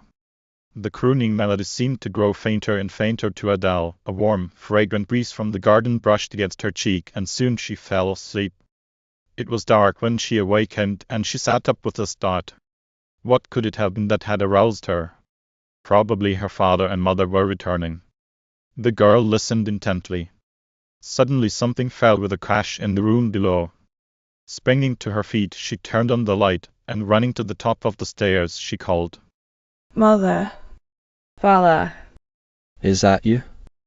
There was no reply, and for one brief moment Adele's heart stopped beating. There surely was someone downstairs, but who could it be? Then Adele remembered that her big white Persian cat had been asleep on its cushion when she left the library. Of course it must be Fluff prowling about, and perhaps he had tipped over a bowl of roses. She ran lightly down the stairs and switched on the library lights. The white cat rose from his cushion and yawned sleepily, so Fluff had not made the noise. Adele had a strange feeling that someone was in the room, hidden and watching her. I hope that I am not growing timid, she thought to herself, and then, deciding that she would read for a while, she went out into the dining room where she had left her book. She was only gone 1 moment, but when she returned, the library was in total darkness and she knew that she had left it lighted. Before she could be very much frightened, however, there was a rushing, rustling noise, and snap. The lights were on again. Great was Adele's surprise at finding the room filled with laughing friends. Happy birthday, they shouted. Adele sank down on a chair and looked so white and strange that Jack ran to her side and exclaimed, "Oh, Della, did we frighten you too much? I didn't realize that it would be so scary." I was afraid that we should frighten Adele, Gertrude said remorsefully as she knelt beside her friend. That's why I suggested that we go to the front door and ring. But Adele, quickly regaining her composure, sprang up with a laugh, and the color returned to her cheeks as she said, No, you did not frighten me too much. I guess I am just surprised, and that is what one should be at a surprise party, isn't it? Then, quite herself again, she chattered on gaily. Do look at you all, in your pretty best. And Peggy has her heart's desire a chance to wear her new muslin with the rosebuds on it. It's as pretty as can be, Peggy, and your pink sash is adorable. Well, now I must run upstairs and dress. "I'll go with you and be your maid," said Gertrude Willis, who was Adele's dearest friend. "The other girls may stay and entertain the boys." With Jack as master of ceremonies, the fun soon began. Meanwhile, Adele bathed and dressed in her prettiest. From below came the merry strains of the Victrola, playing waltzes and hops. When the two girls descended the stairway, they found that the library had been cleared of furniture. Mrs. Doring, having returned from her drive, had made this good suggestion. Then what a merry hour they had. Suddenly the front door bell rang and Adele skipped to open it. An expressman stood outside and he inquired, "Does Adele Doring live here?" "Yes, she does." That wondering young lady replied, and then into the hall the expressman brought a wooden box, which he deposited on the floor. When he was gone, Adele exclaimed eagerly, Oh. "What do you suppose is in it?" "I'll get the hammer and then we will find out," Jack said. A moment later he was prying off the cover. There, among soft tissue papers, lay ever so many books, all bound in pale blue, and the set was called Stories That Girls Like Best. Indeed, there was every title among them that a girl of 13 could wish to possess. Adele clasped her hands and exclaimed rapturously, Who could have sent me such a beautiful gift? Here's a card. Jack said, as he handed it to her, and eagerly she read, To our darling Adele Doring from her sunny six. I just knew it, cried their happy hostess. And I do wish that I had arms long enough to hug you all at once. Adele, exclaimed Betty Bird. Don't make such a terrible wish. An old witch might be lurking around and it might come true. "Well, I hope not," laughed Adele. "For my beauty would surely be spoiled if my arms dragged on the floor." Jack and Bob carried the pretty blue books into the library and placed them on the center table, and then the merry fun was renewed, when suddenly the side door bell clanged and Adele skipped to open it, but there was no one outside. "Someone is playing a prank, I guess," she laughingly said. But Jack suggested that they turn on the porch light, and when this was done Adele saw a low bird's eye maple table on which stood a beautiful drooping fern. When the boys had carried it into the library, Adele gleefully clapped her hands as she exclaimed, It's just what I need for the bay window in my room. The little card which hung on the fern informed her that this was a gift from her brother Jack and his 6 boy friends, who called themselves the Jolly Pirates. Adele thanked them with shining eyes. Now, she said. Surely the surprises are over. But just that very moment Mrs. Doring called from the top of the stairs. "Adele, come up here a moment and bring the girls with you." And so up the stairs they flocked, looking for all the world like a bevy of butterflies in their pretty muslin dresses and their many-colored sashes. "Maybe it's another surprise," exclaimed Betty Bird, who was enjoying Adele's happiness as much as did that girl herself. Adele's room was brilliantly lighted, and her adorable mother and her giant daddy were standing in the door, waiting. Into the room the girls trooped, and Adele gave a cry of joy when she saw a bird's-eye maple writing desk, on which were rose-colored blotters and a silver inkstand and scratcher, and holders for both pen and pencil. The card fastened to the desk read, "To Heart's Desire." From Giant Father. These were the pet names which they had for each other. How Adele hugged him. And then he laughingly exclaimed, "Now put on your spectacles, for there is something else in this room for you to find." Adele looked about, high and low. Suddenly she spied a watercolor painting in a rustic frame. It was a picture of their very own log cabin, painted when the meadow was yellow and white with daisies and buttercups. There were fleecy clouds over a sunny blue sky, and the woods in the background were fresh and green, and as for the laughing brook, you could fairly see it sparkle and hear it gurgle as it danced along. From Mother. A little card told her. "Only," Adele cried. "an artist from the city painted it, didn't he? I watched him one day when he was just beginning on the brook, and how I loved it, but I never even dreamed that I was to own it." Now, just at that very moment, bells began ringing all over the house. The front door bell, the side door bell, the Chinese guns, the little silver tea bell clanged and jingled. What could it mean? "More surprises," laughed Adele. "Come along, girls, let's fathom the mystery." So down the stairs the Sunny Seven trooped. Bob Angel stood in the lower hall, ringing a dinner bell as he chanted, "Ding dong dell. Huck to the bell LLLL. Come, follow me, and see what you will see. Bob's happy now." His sister Bertha jokingly exclaimed. Like all little boys, he loves to make a big noise. The girls trooped after the bell ringer, and as they entered the library, the folding doors slid silently open, and such a festive scene as they beheld in the room beyond. A mahogany table was decked with shining silver and sparkling glass, and in the center was a frosted cake with 13 candles ablaze. Pretty name cards told each guest where to sit, and of course Adele was at the head of the table and Bob at the foot. Kate, with her kindly Irish face aglow, appeared in the kitchen doorway, and then Mrs. Doring came in to help pass the good things. 2 feasts in one day, exclaimed Bob Angel. I wish I had the capacity of giant blunderbuss of fairy lore. The first course soon disappeared, and then the cake with its twinkling candles was placed in front of Adele to be cut. 13 is going to be my lucky number hereafter. Adele laughed, and then she puckered up her mouth and blew the lights out. Oh ho, here's a card on the cake. She called gaily, and then she read aloud. For my little Colleen, from Kate. Another present. Cried the delighted girl. Thank you, Kate, and when your birthday comes, I'll make you a cake. Poor Kate. Jack Doring said in mock sympathy. I wouldn't have a birthday soon if I were you, Kate, but if you do have one, be sure to hide the salt box. You know why. Adele laughed good-naturedly as she exclaimed. Just because I put salt in one cake instead of sugar is no sign that I am going to do it forever after.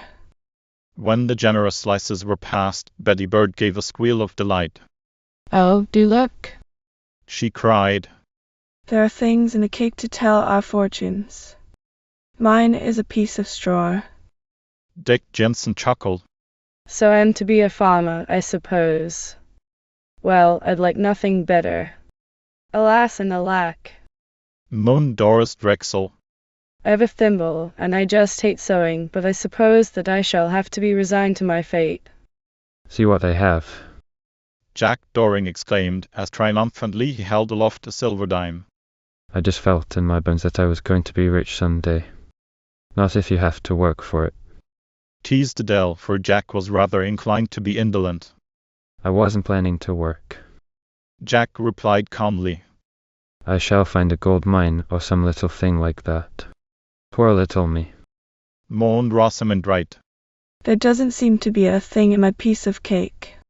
Rosamond, in her pink dress, with her flushed face and short golden curls, looked as pretty as the flower after which she had been named. Don't give up, Rosie.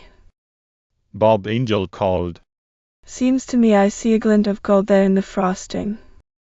Eagerly Rosamond broke the cake where the glint was, and out fell a wedding ring. Congratulations, Cried Adele. Lucy is to be our first bride. When each future had been prophesied and the boys and girls had eaten their ice cream and cake, the merry party returned to the library, and soon after, as the hour was late, they took their departure. When they were done, Adele nestled in her mother's arms, as she said softly, Mumsy, this has been the happiest day of my life. That is because you have given others so much happiness. Her mother replied. Chapter 9. The Mother Goose Playhouse. There's many a high chair put away for the baby that came, but could not stay. There's many a mother heart yearning still, and arms that a motherless babe might fill. There's many a home that's sad and drear, that a prattling child might bless and cheer. It was Sunday, the day after the eventful Saturday which would be so long remembered by the Sunny Seven, as well as by the 12 orphans who had been made so happy. Adele, dressed in pretty white muslin and wearing her daisy-wreathed hat, tripped down the road toward the orphan asylum. She was so deep in thought that she did not notice someone standing on the corner and evidently waiting for her, until a pleasant voice called, May I go with you, my pretty maid? Oh, Gertrude Willis. Adele exclaimed. I was thinking of you that very moment and wishing that you were going with me, and here you are. These two friends were especially dear to each other. They walked on together, and Gertrude said, Adele, I think it's so nice of you to go every Sunday afternoon to tell stories to the little children at the orphans' home. I've often wanted to go with you, but usually Father has a young people's meeting at the church and he likes me to be there, but today he himself suggested that I go with you. I'm so glad. Adele replied, giving her friend's arm a loving squeeze.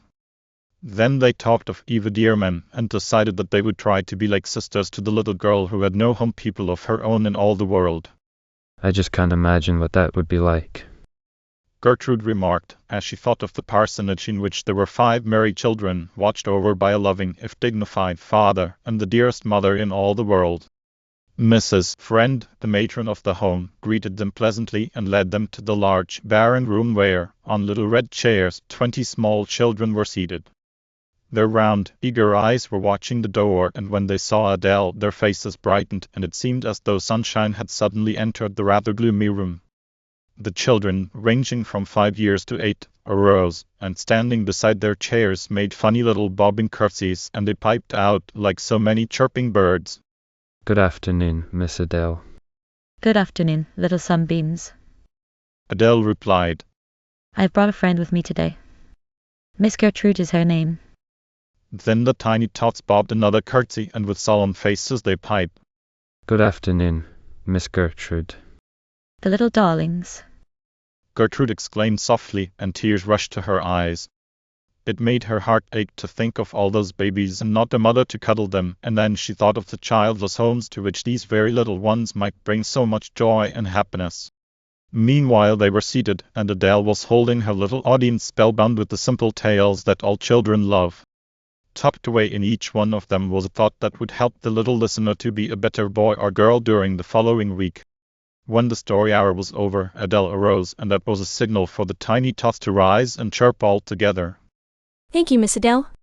Then, to the surprise of Gertrude Willis, the 20, without ceremony, rushed at Adele, and that loving girl caught as many of the children as her arms would hold. On their way out, they stopped for a moment in the matron's office. Oh, Mrs. Friend. Adele exclaimed impulsively. How I do wish there was a sunnier spot for the nursery. That north room seems so bleak and chilly. I have often wished that we had money enough to fit out a cheery nursery for our little ones. Mrs. Friend replied with her kindly smile as she walked outdoors with the girls. As it is, She continued. we've all that we can do to feed and clothe the children entrusted to our care. As they sauntered toward the gardens, Mrs. Friend said, Yonder is a little house that used to be occupied by a gardener. It is quite empty now, and there is a sunny front room in it, and I have often wished that I had some way of making it into a playhouse for the very little children. Oh, Mrs. Friend. Adele exclaimed eagerly. If we can find a way, may we do it? Indeed you may. Mrs. Friend replied, smiling at the girls' enthusiasm, and then she bade them goodbye. On Monday morning Adele started to school hippity-skipping and singing a merry little song to herself. There were berry bushes of loom in the field over which she was taking a short cut, and from one of these just ahead of her there rose a clear, whistling note. A bobolink, Adele thought as she stole near to catch a glimpse, if she could, of the feathered songster, but to her surprise the notes changed to Bob White. Adele stood still, puzzled, when from the blossoming bush, sweet and clear, arose a robin's morning song. How strange! The girl thought. It must be a bird's convention. She tiptoed nearer, when up from behind the bushes sprang a bevy of laughing girls, and joyously they cried, The top of the morning to you, Adele. But where are the birds? asked the mystified girl. Here in my hand. Peggy Pierce replied, as she displayed a silver whistle. It's a musical instrument belonging to my small brother. I borrowed it because I wanted you all to hear the sweet bird notes. Truly, I thought there were birds in the bush, Adele said. Then, turning to Gertrude Willis, she asked, Trudy, have you told the girls about our plan? Of course not, Diller. That maiden replied. The president of the Sunnyside Club should make all announcements. Oh, what is it? Do tell us. Peggy Pierce and Betty Bird exclaimed eagerly.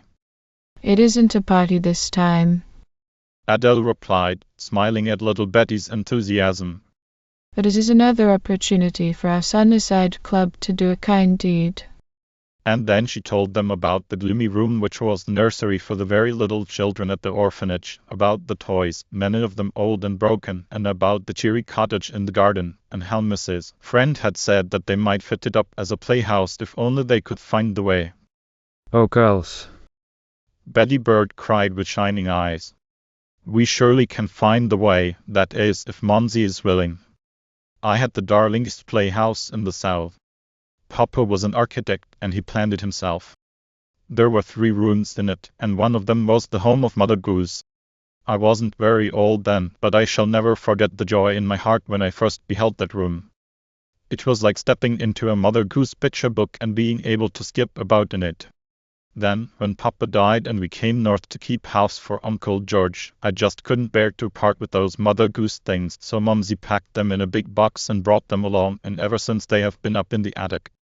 Of course I am too old to play with those things now, but wouldn't I just love to fit up a playhouse with them for those poor little orphans? We'll do it too, if Mumsy is willing.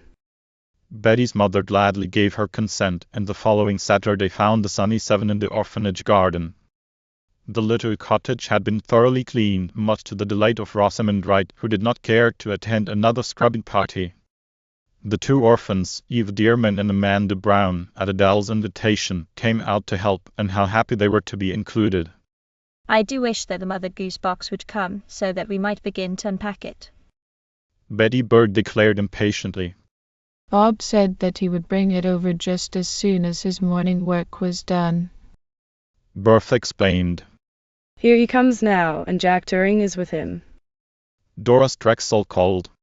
The girls crowded to the sunny window and looked out at the driveway. Then Adele threw open the door as Bob leaped to the ground. Pretending to be a cartman, the boy exclaimed in a rather poor imitation of Irish brogue. Good day to yez. And where will yez be after having the baggage put? Oh, Bob. Betty Bird cried. Weren't you an angel to bring it over for us? Of course he's an angel, and so am I too, for that matter. Bertha exclaimed. Oh, I quite forgot that Angel is his name. Betty gaily replied. But do please bring the box right in and set it in the middle of the floor. When this was done, she laughingly inquired. And now, Mr. Cartman, what might your charges be? Oh, ma'am, said the mischievous Bob. Since it's for ladies, we'll make the charges light. I think 1 box of fudge would do nicely. What do you say, Jack? These boys well knew that wherever the girls were gathered together, there also was a batch of fudge. But we want some for ourselves. Doris protested.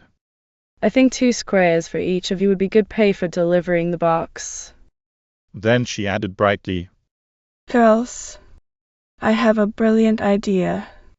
We might give the boys 4 squares each if they will open the box and help us unpack, but if they refuse, they shall have nothing at all.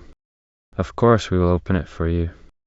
Jack Doring replied amiably as he took a hammer out of his coat pocket. Here, Bob. He added, Proceed to show the ladies what an excellent box opener you are. Not a bit of it. Bob replied, Wouldn't deprive you, old chap, of all that honor for worlds. So indolent Jack, having the hammer, had to pry off the boards, and then merrily the unpacking began. There were 4 large squares of cotton cloth on which were colored prints of Mother Goose pictures.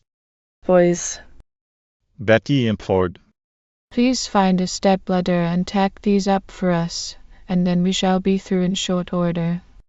I should call it a large order. Bob Angel declared, but nevertheless he went out and soon returned with the needed stepladder. Then from a high seat on the top of it he announced, Ladies, be it known that my charges for tacking are 10 fudge squares with chopped walnuts in them. I'll tell you what. Adele exclaimed, If you boys will help us today, we girls will soon give a fudge party, and you shall have just all the candy that you can eat. 3 cheers for Adele. Bob exclaimed. And then so ably did the boys lend their assistance that the work of unpacking and decorating was soon completed, and with laughter and joking they remounted the wagon and rode away. An hour later the 20 kiddies were admitted to their new playhouse. Mrs. Friend was with them, and she was as pleased as they were with the Mother Goose room. There were cloth dolls dressed to represent the different characters, and woolly Mother Goose animals, and there were bright picture books which babies could look at to their heart's content and the pages wouldn't tear. Betty Bird, with her arm about Adele's waist, stood looking on, and she was hoping that somehow her dear daddy might know of the wonderful happiness that his gift to her was giving to these baby orphans. When the children were willing to sit down and be quiet, Adele told them the stories that went with the pictures on the walls. Then, when it was all over and the Sunny 7 were about to depart, the little ones scrambled to their feet and, making their funny little bobbing curtsies, piped out, Thank you, Miss Betty. This was so unexpected that tears rushed to Betty's eyes and her voice trembled as she said, You're welcome, little darlings. On their way home Rosamond exclaimed, And now, girls, let us plan that fudge party which we promised to give for the boys. Not yet, Rosie. Adele replied. Final examinations are drawing near, and I think we would better plan to just study and study, but as soon as vacation arrives, we'll have the nicest fudge party that ever was or could be. And with that promise Rosamond had to be content. Chapter 10. Preparing for Examinations. On the first Saturday in June the Sunny 7 were to meet at the secret sanctum to begin a review of the term's lessons, for the final examinations were only 3 weeks away. 6 of the girls were already there at the appointed hour, but, strange to relate, the one who was usually first this day was last. Perhaps Betty isn't coming, Adele said. It is possible that she is not going to take the examinations. You know she is a year younger than we are, and though she had been in 7B in the South, the lessons are different, and when she came North last term, they put her in our grade on trial, and I think that she has found it very hard to keep up. You are right, Adele, Gertrude replied. Mrs. Bird told me that she would far rather have Betty remain in this grade another year, but her Uncle George is eager for her to advance. Here comes Betty on a skip and a run, Rosamond exclaimed as she looked out of the cabin door, and in another moment the little girl about whom they had been talking danced in, and sinking down on the couch, fanned her flushed face with her broad-brimmed hat. Girls, she exclaimed as soon as she could get her breath. I decided to give up taking the examinations.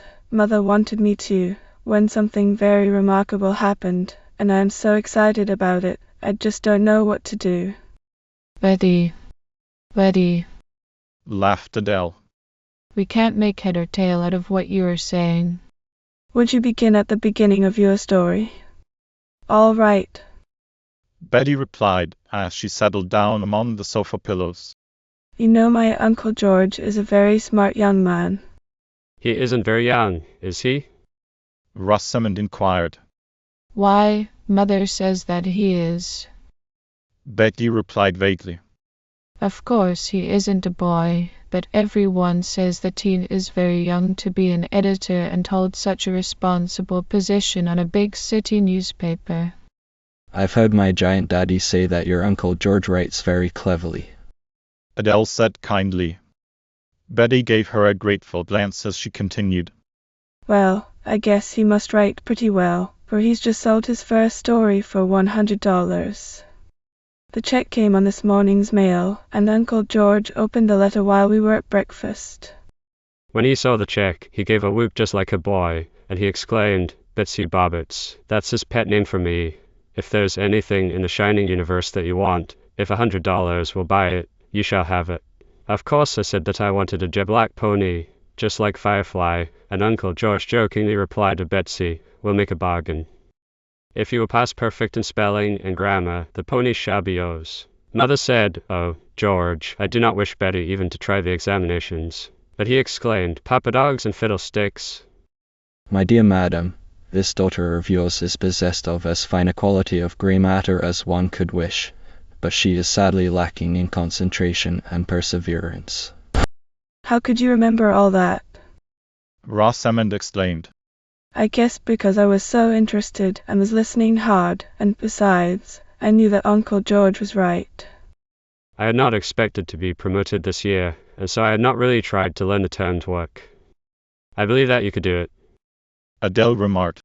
We should be sorry to be promoted and leave our little one behind. Now our plan is to review the entire term's work, and if we go over and over it with Betty, we shall also be impressing the lessons more firmly on our own minds. Then you think that I could do it? Betty asked eagerly. Of course you can. Adele replied confidently as she opened the speller. You all sit in a row and we will play school, the way we used to do, and we'll take turns being the teacher. Now, Betty, don't you mind if you make mistakes, but just listen, and you will be surprised how much you will learn. Then followed a busy hour, and a robin, alighting for a moment on the door-sill, wondered why girls could stay within on such a perfect June day. But what could a robin know of examinations only 3 weeks away? When at last the girls were sauntering across the meadows on their homeward way, Betty exclaimed joyously, Girls, I've learned more today than in a whole month at school. That's because you put your mind on it, little one. Gertrude replied. I've always felt that you could do much better if you really wanted to. Suddenly Betty laughed gleefully. Would Miss Donovan be surprised? She chuckled. If tomorrow in class I should happen to spell a word correctly. She says that I can think up more wrong ways to spell a word than anyone she ever met. As Betty had prophesied, Miss Donovan was indeed surprised to hear a constantly improved recitation from that young lady, but little did she dream of the hours and hours that were spent by that once heedless girl in poring over spellers and grammars. One morning when the girls met under the elm tree, Doris Drexel announced, Only 10 more days before the final examinations. Ouch, moaned Betty Bird dolefully. If you were saying only 10 days more before Betty Bird's funeral, I wouldn't feel a bit more dismal about it. Cheer up, little one, Adele said brightly. You are getting on famously. Can you spell believe today? VDSLAVT. Betty replied with a faint attempt at a smile. I do believe, She added with conviction, that whoever made up the English language tried to tangle the letters in it just as much as possible. Those old sages didn't know about your pony, Betsy, or they never would have done it. Bertha Angel gaily remarked, and then the last bell called them to their classes. This unusual application to her studies at last began to tell on Betty, and as the fatal day drew near she visibly drooped. George! Mrs. Bird exclaimed one morning when Betty, after having sat listlessly at the table, finally departed for school without having touched her breakfast. If you do not forbid Betty studying so hard, I shall do so myself. She's all I have left in the world, now that her daddy is gone, and I don't care if she never learns to spell. If you wanted to give her a pony, why didn't you do so without making her work so hard for it? George Wainwright had been unusually busy in his city office of late, and was seldom at the table when Betty was there, and as for the examinations, he had quite forgotten about them. But at night he was home for dinner, and he noticed how pale was the little girl whom he so dearly loved, and when she refused to eat chocolate pudding and whipped cream, her very favorite dessert, then, indeed, did his conscience smite him, and he decided to take the child out of school at once and get the pony, that she might ride and bring the roses back to her cheeks. And so it was that he asked her to walk with him in the garden while he had his after-dinner smoke. This was always a treat to Betty, and she went with him gladly. After they had walked up and down the gravelly paths a few times, Uncle George asked suddenly, "And how's the spelling getting on, Betsy Bobbits?" Well, said Betty with a sigh. I've got the IE right at last, and if they will examine me on that I am sure to be perfect to that is, I shall be if it's a written examination. But oh, Uncle George, if the principal, Mr. Dickerson, comes in and gives us an oral one, I won't be able to spell one single word. I get so scared when he asks me a question, something clutches at my throat, and everything turns black before me, and even the words that I know, I just don't know it all. Uncle George laughed at the twisted sentence, and then he drew the little girl down on a bench beside him. What is it that clutches at your throat, little one? He asked. Betty looked surprised as she replied, Why, nothing, really, I suppose. That's just it. Uncle George said earnestly. People call it fear, but it is nothing. What is there to be afraid of? Since you know how to spell the word, all that you have to do is to spell it. And even if you misspell it, no harm is done. The word will always remain, and you can learn it at another time. Courage is the quality that I want my Betsy Bobbits to cultivate, courage and fearlessness. Oh, Uncle George!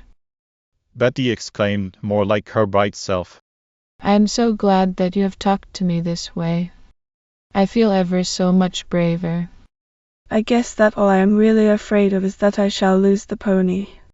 How Uncle George wanted to tell her that she should have the pony come what might, but he decided that perhaps it would be better for her character development if he left things as they were. A few moments later Betty danced into the dining room. Her mother, who was putting away the silver, glanced up anxiously. She hoped that her brother George had told Betty that she need not take the examinations, and she was convinced that this was so when Betty exclaimed gaily, Oh, Mumsy, where's my chocolate pudding and whipped cream? I'm so hungry for it. It's in the china closet, dear. I thought that you might want it later. The mother replied. And then, while Betty was eating the pudding with her old appreciation, Mrs. Bird asked, Are you glad that you aren't going to take the examinations, Betty? But I'm going to take them, Mumsy dear, and you will be so proud of me when I bring home a card marked perfect in grammar and spelling. Mrs. Bird was indeed puzzled, but she said no more just then. The girls, too, noticed the change in Betty, and then one morning, under the elm tree, Peggy Pierce chanted dolefully, And this is the day of the final examinations. They mean to find out how little I know. OH. moaned Rosamond. I'm scared stiff. Then Betty surprised them all by asking, What's scaring you, Rosie? You know your lessons, don't you? Indeed I do. I know every word in every book from cover to cover. Rosie responded. And so do we all, for that matter, for we've been over them together at least 20 times. Well, Betty remarked. My Uncle George told me that fear is really nothing at all but just our imaginations. I know that there is nothing to be afraid of, and I'm not going to be afraid of it. And before the girls could recover from their astonishment, the last bell rang and they went to their classroom. Miss Donovan smiled encouragingly at them as they entered, and then the books were taken up and the examination papers passed. Some of the grammar questions were rather hard and took a clear brain to think out. Adele glanced anxiously at Betty, but when the little girl smiled back so reassuringly, she gave her no further thought. For an hour and a half the girls wrote, and then the papers were taken up and they were allowed 15 minutes for recreation. No. said Rosamond. What I would like to know is, are we to have a written examination, or is Mr. Dickerson coming in to give us an oral test? Mr. Dickerson is the father of 5 children, said Gertrude. So we need not be in the least afraid of him. He must know that children are not perfect. Once more in their seats in the classroom, the girls watched the door eagerly. Would he come or would he not? Suddenly the door opened a crack and then closed again, but a second later it opened and Bob Angel entered, bearing a message for Miss Donovan. He smiled broadly at the girls as he went out. He felt sure that the message he had brought would be a welcome one. Miss Donovan smiled, too, as she announced, Mr. Dickerson has been called away, and so we will have a written examination. When at last the sunny 7 were out under the elm tree, Rosamond dropped down on the bench, exclaiming, Well, girls, I don't know how you all feel, but I am limp. Betty's eyes were shining. Wasn't Miss Donovan a dear to give us so many A words? She exclaimed joyously. I almost think that I might as well name the pony. The next day Miss Donovan announced the result of the examinations, and she said, First of all, I want to congratulate Betty Bird. Her grammar and spelling were perfect. Then she added kindly, Betty is to be excused from the test in arithmetic, because she is to be tutored in that subject during the summer, and then she will be promoted with the rest of the class in the fall. Such rejoicing as there was when the sunny 7 were again under the elm tree. Betty wanted the other girls to go home with her, and so across the meadows they joyously took their way. Into the house Betty danced, shouting, Mumsy, Mumsy, I passed perfect in grammar and spelling. It isn't possible, exclaimed her delighted and astonished mother as she hurried from the library, embroidery in hand. But the card which Betty triumphantly produced verified this startling statement. Your Uncle George came home early this afternoon, Mrs. Bird said. He is in the study. But Mrs. Bird was wrong, for Uncle George, having heard the joyous commotion, knew that it could have but one meaning and was already in the hall. Just good enough to be true, Bessie Bobbitts, he'd exclaimed when he had heard the glorious news. Then Betty, remembering her manners, introduced the 6 girls, and Rosamond mentally decided that Uncle George was ever so good-looking and not so awfully old either. And now, said that young man gaily. Let's visit the barn. Oh, cried the delighted Betty. Is that darling pony here this very minute? The pony was indeed there, and the girls all gave exclamations of admiration when they beheld him, for even Firefly was not more handsome. Then each of the 7 rode on his back around the circular drive, and Rosamond declared that a rocking chair could not be more comfortable. I ought to name him spelling or grammar, I suppose. Betty declared. But since he has a white spot on his forehead, I'm going to call him Star.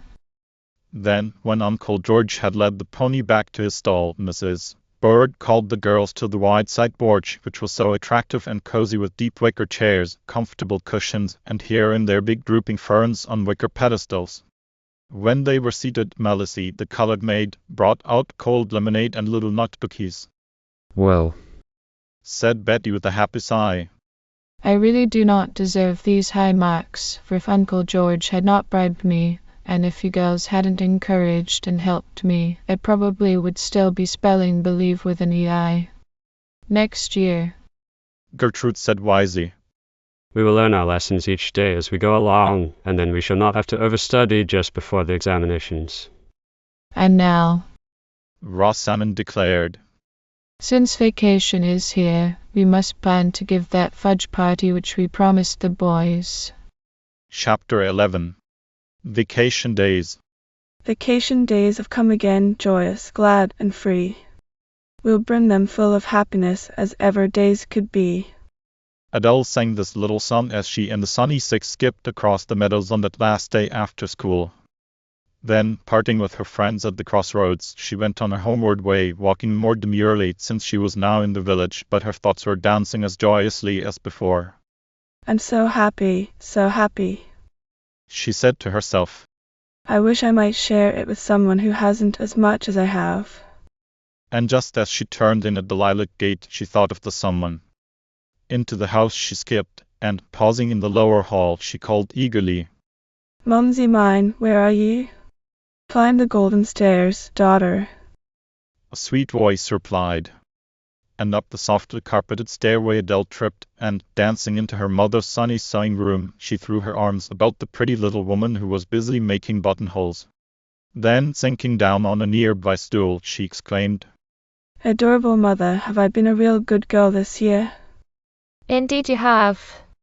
Mrs. Doring replied brightly. And then she laughingly added, "That reminds me of when you were a little girl, pet, for you always asked that when you were about to request a favor. Did I?" Adele inquired with twinkling eyes as she took off her broad-brimmed, daisy-wreathed hat and fanned her flushed face. Then, laying her head against her mother's knee, she added, Mumsy, darling, I haven't changed very much, I guess, for I want to ask a great, big, and perfectly beautiful favor of you.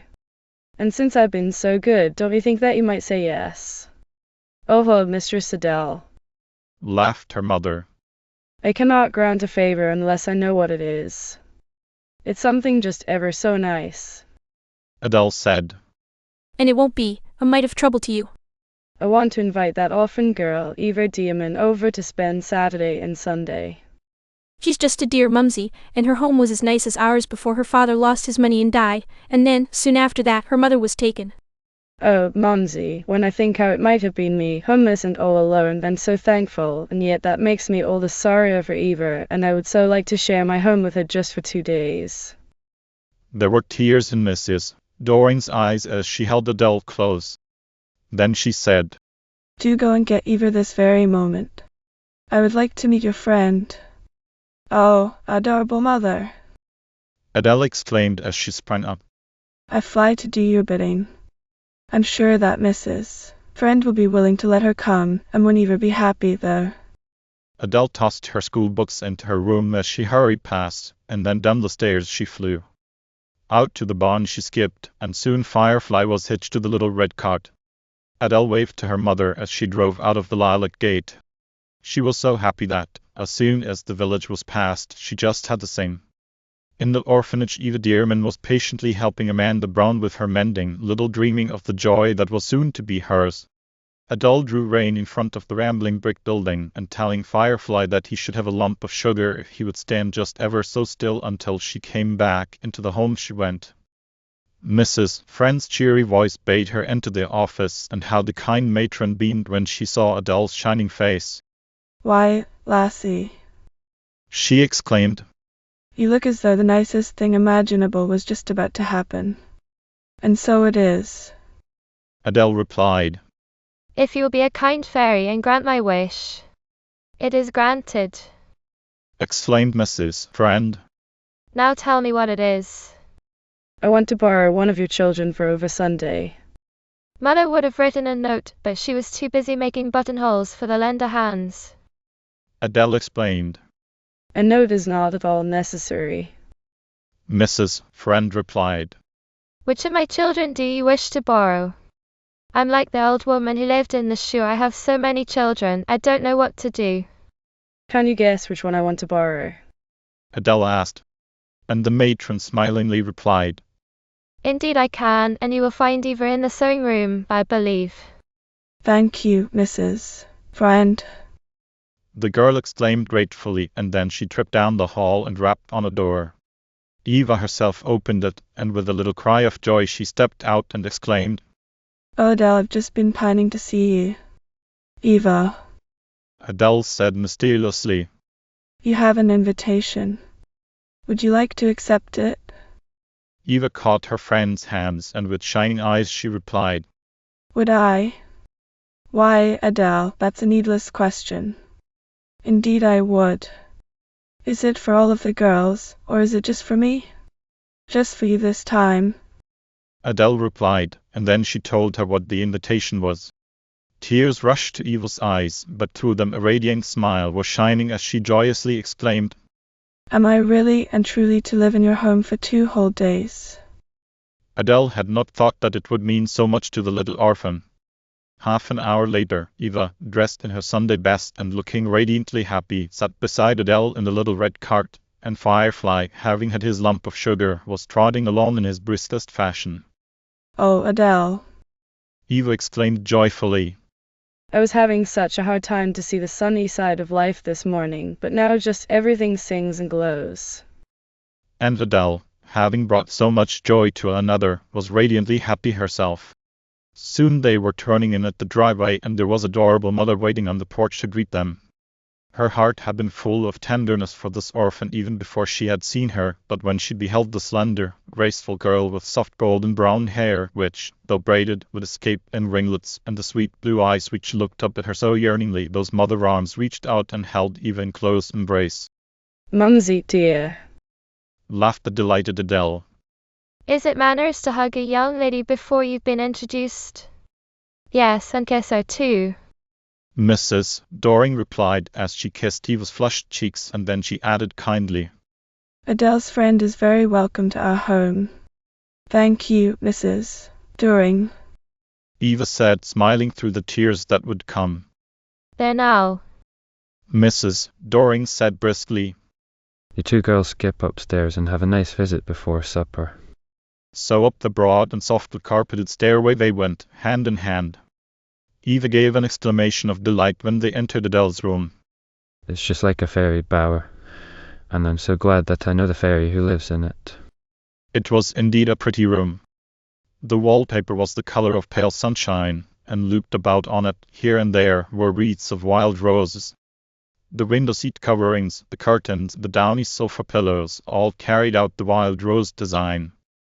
There were bird's eye maple furniture, low shelves overflowing with good books, a little brass bed, its pale yellow spread bordered with wild roses, and the big drooping fern in the sunny bay window. Surely there never was a cheerier room, nor one better suited to the maiden who dwelt therein. I'm glad that you like it. Adele exclaimed. And some day I want a picture of you to put in this long frame with my very best friends, the Sunny Six. Do you really? Eva asked happily. Oh, Adele, you are so dear and so good to me that it isn't a bit hard to see the sunny side when you are around. Now if it's manners, I'm going to poke about and examine your room, just as if I were visiting a museum. Of course it's manners. Laughed Adele. I'm very proud of my ornaments.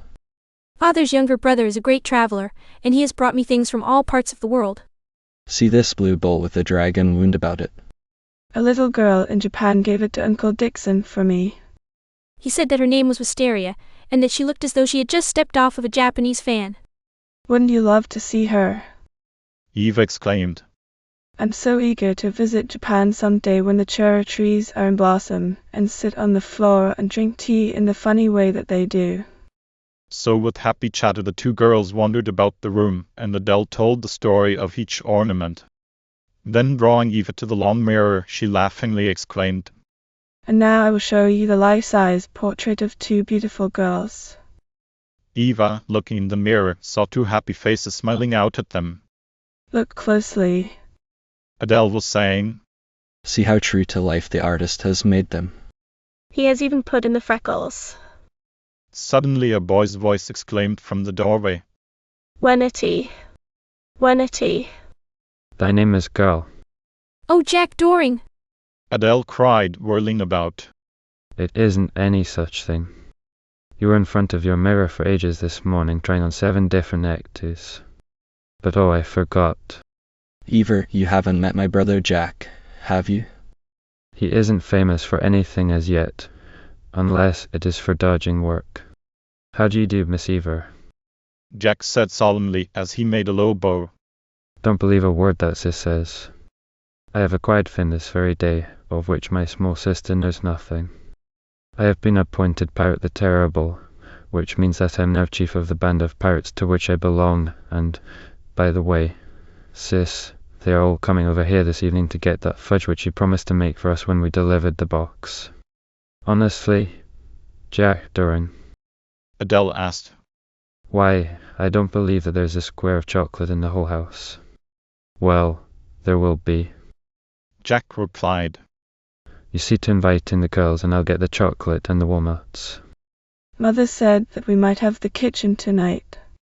When Jack had gone his way, Adele hugged her friend as she exclaimed, It will be a party for you, Eva, and I want you to have just the nicest time. Then, as the supper bell was ringing, they made ready and went down the stairs, arm in arm. Chapter 12. The Fudge Party. As Adele and Eva entered the big, pleasant library, which was the living room for the Dorings, a tall man rose from a deep, comfortable chair and, laying aside the evening paper, turned to greet them. This is my giant father. Adele exclaimed. Eva, I am introducing you to the nicest man in the whole world. Giant Father shook hands with Eva and was just about to say some kindly word of welcome when the side door banged and Jack, cap in hand, appeared before them. Sissa, he cried. Cast your eye upon this package.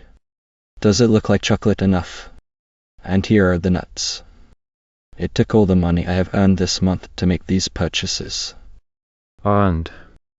Exclaimed Adele. Doing what? Children. Children. Mrs. Doring laughingly admonished from the doorway. And then she added, Come now, since Jack has returned, we will have our supper. When they were seated at the table, Adele gaily exclaimed, Yes, Jackie, since we have a guest, let us have peace tonight. I'll gladly have a piece of yonder chocolate mountain. Jack said, as he waved his hand toward a large cake such as no one could make, so he thought, except their own cupcake. And Kate, serving supper, beamed happily on the brown head of the boy who had been the darling of her heart ever since he had been placed in her arms 14 years before. It was indeed her chief happiness to make or bake something for her boy, Jack. The merry supper in such a happy home brought tender memories rushing to the heart of the orphan girl, but bravely she thought, I must appreciate what I have and stop grieving for what I cannot have. When the supper was over, Adele drew Eva into a little room near the library. This is Giant Daddy's den, she said. Come in and close the door. I want to telephone to the Sunny Six and invite them to the fudge party. Soon the line was busy, for Adele was holding merry conversations with first one of her friends and then another. Yes, indeed, Betty Bird could come, and wouldn't it be jolly fun? What shall I bring? Peggy Pierce asked. Just your own sweet self, Adele replied. Bob, Jack's pal, had told Bertha Angel about the party, and she said that she and Gertrude Willis would come together. Doris Drexel lived next door to Adele, so all that she had to do was to crawl through the hole in the hedge. Rosamond Wright said that she had to take a music lesson first. Oh, yes, she would come to the party after that. Why, she wouldn't miss it for worlds, but she might be late. They can all come. Adele announced as she arose from the desk on which the phone stood, and then, taking Eva by the hand, she dragged her gaily toward the kitchen. We'll help Kate do the supper work, she announced. And then we can be getting the place ready for the party. With so many helping hands, the room was soon in apple pie order. Adele explained to Eva about the club to which her brother belonged. It's the luckiest thing, she declared. There are just 7 girls in our club, and there are 7 boys in Jack's, so when we give parties we have an even number. Not that we pair off.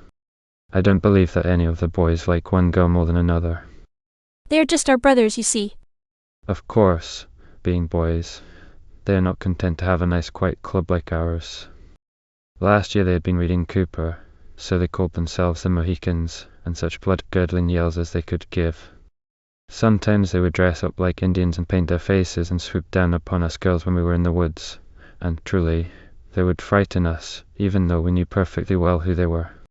This year they are reading Stevenson, and so their club is the Jolly Pirates. They have elected Jack as their chief, and they call him Pirate the Terrible.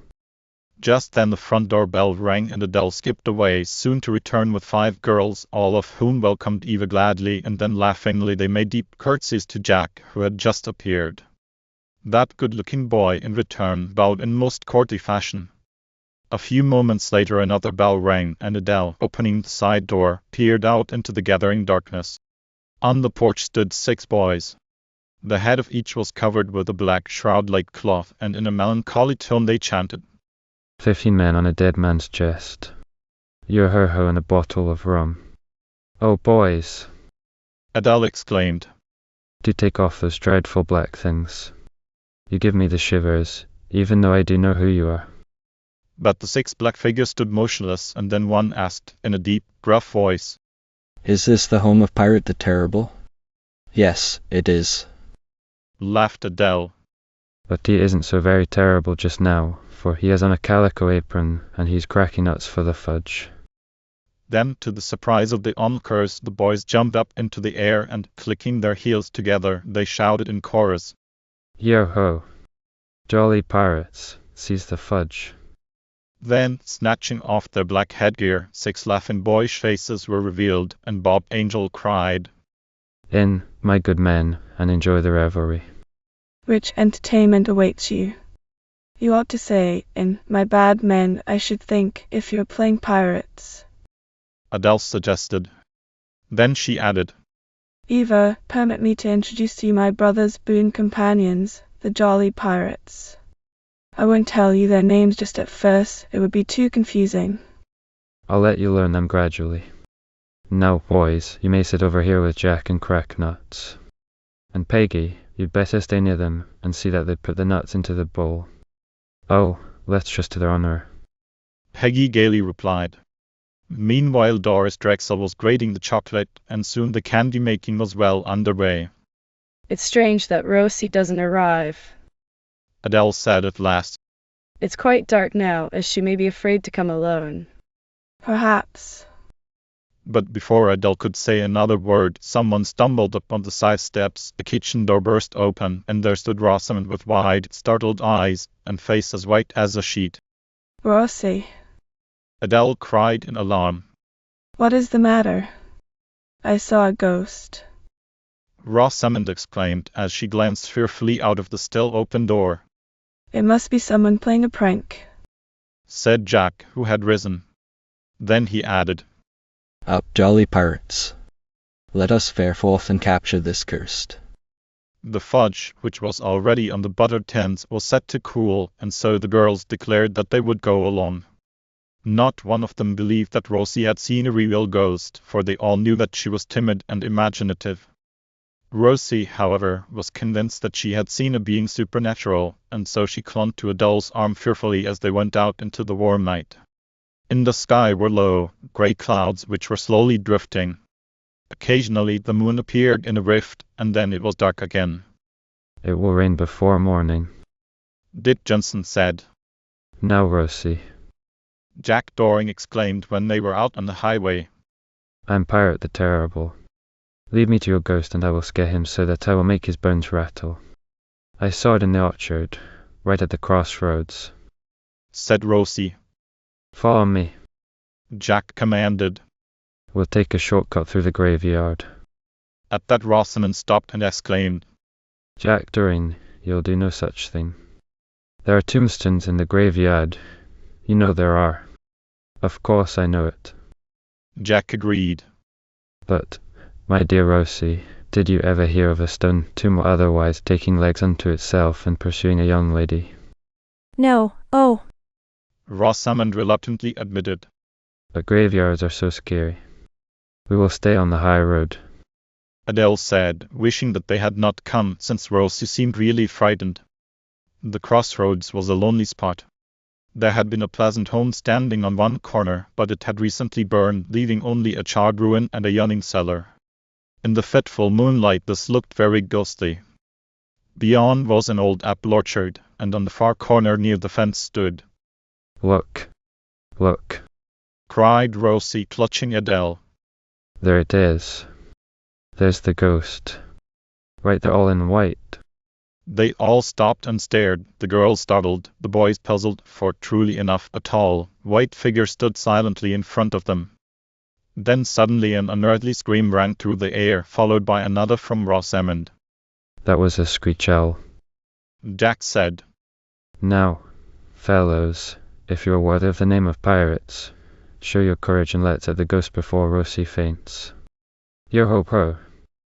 The boys shouted as they ran toward the white apparition. Then such a merry laugh rang out.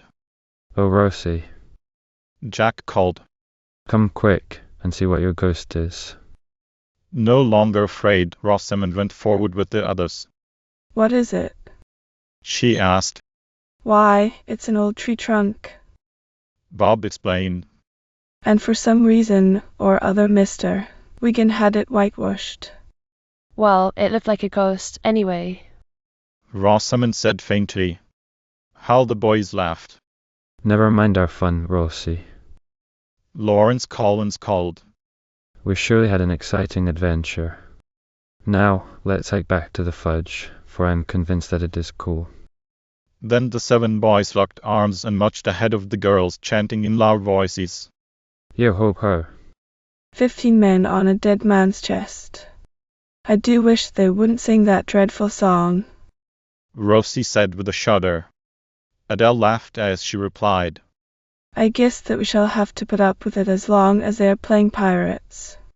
I wonder what they will be next. Peggy Pierce remarked. You remember that last year they were Indians.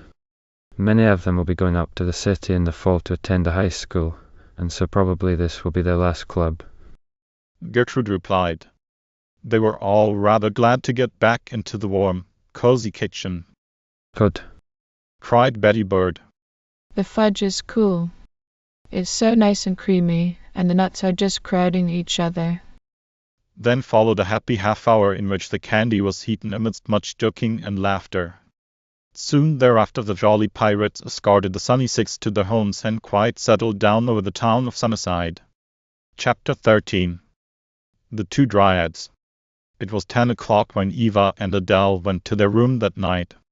Think of it. Eva declared with shining eyes.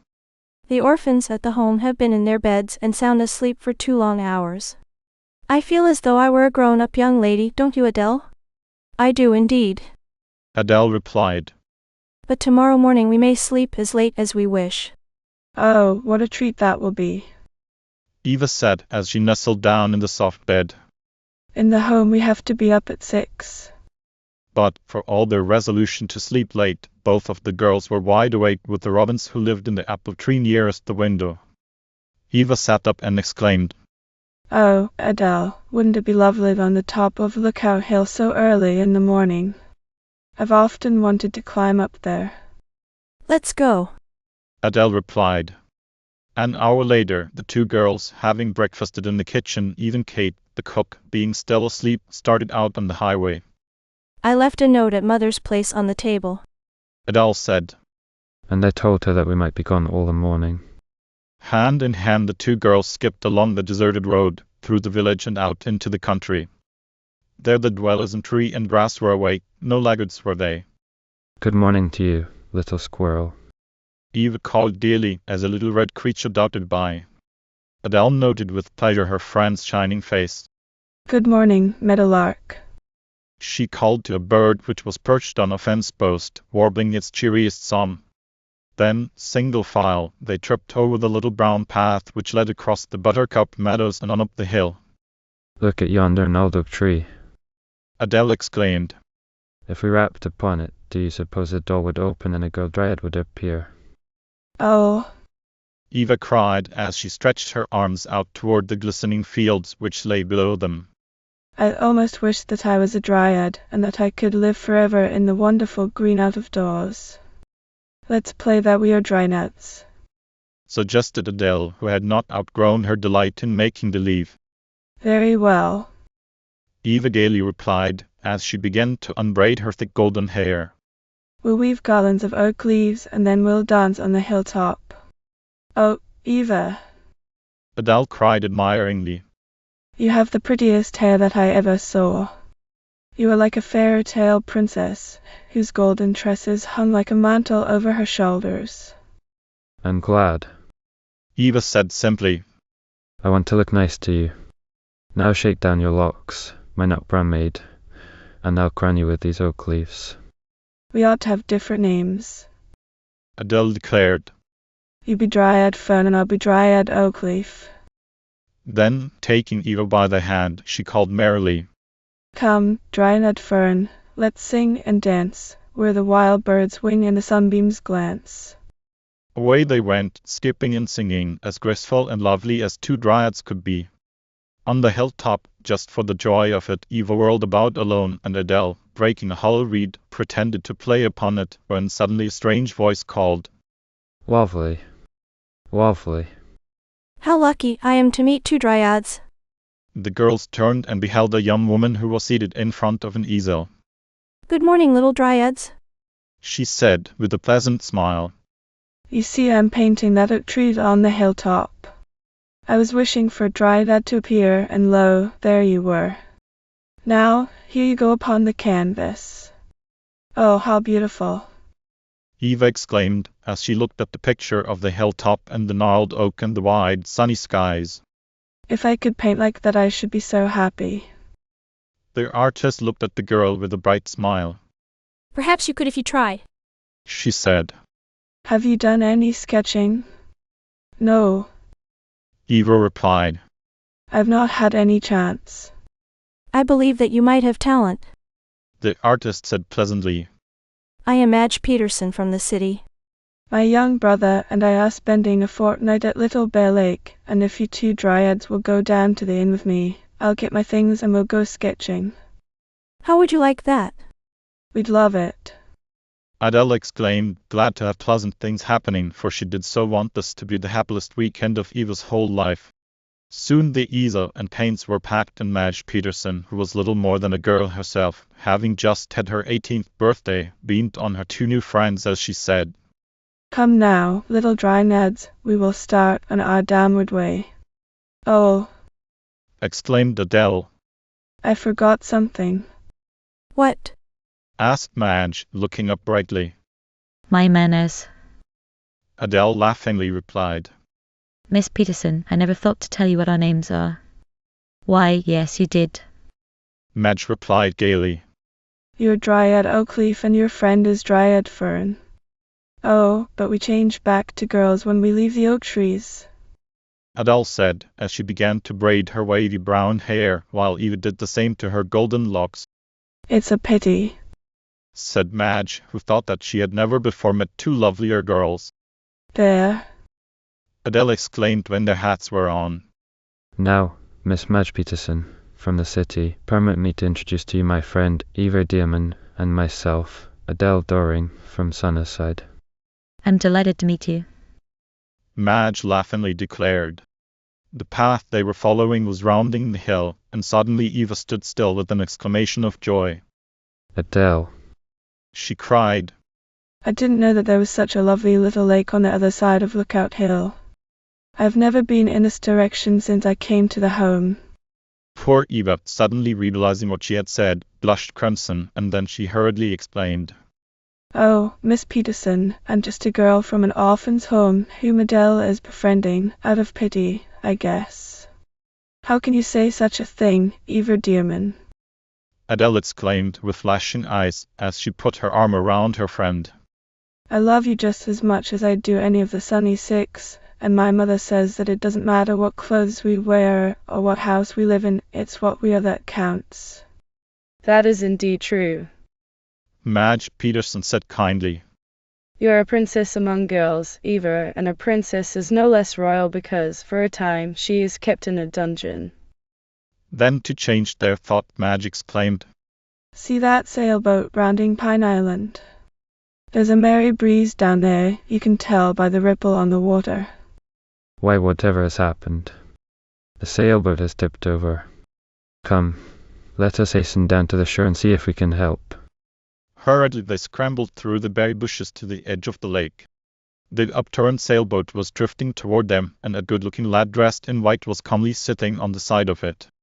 I declare if that isn't my brother, Everett, laughed Madge. Then, making a funnel of her hands, she called.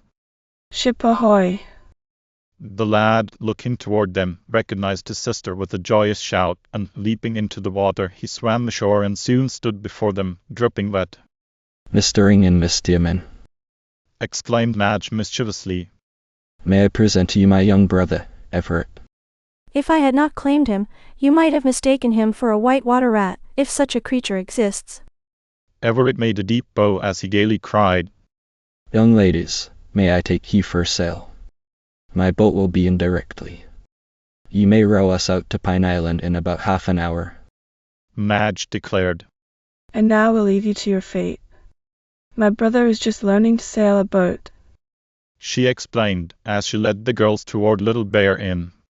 What pretty gardens. Eva said.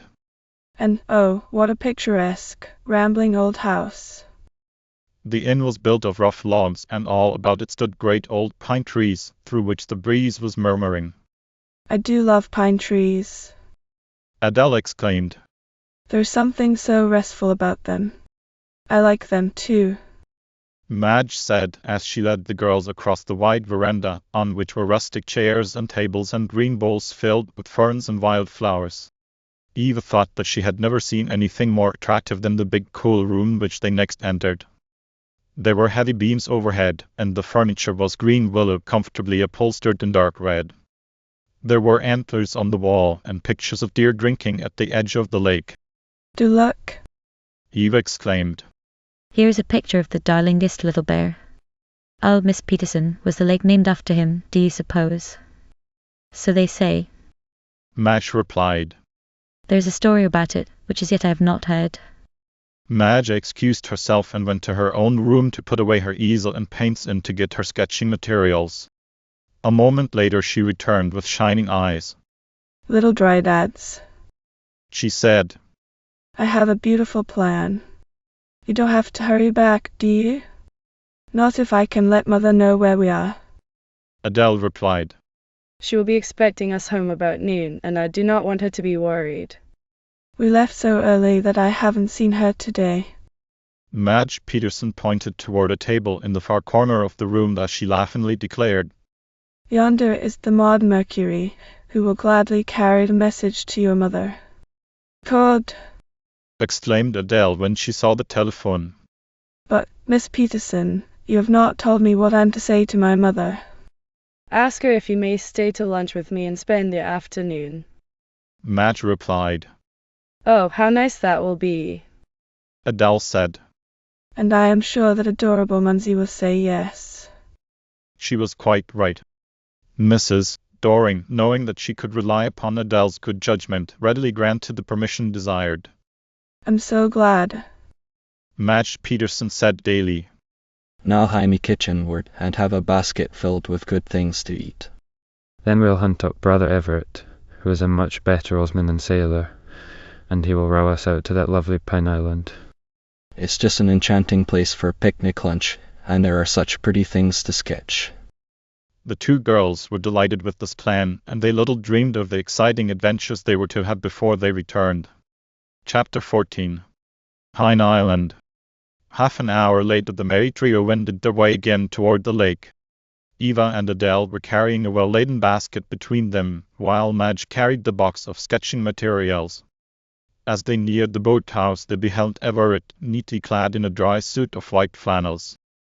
By the side of the dock was moored a wide, comfortable-looking boat.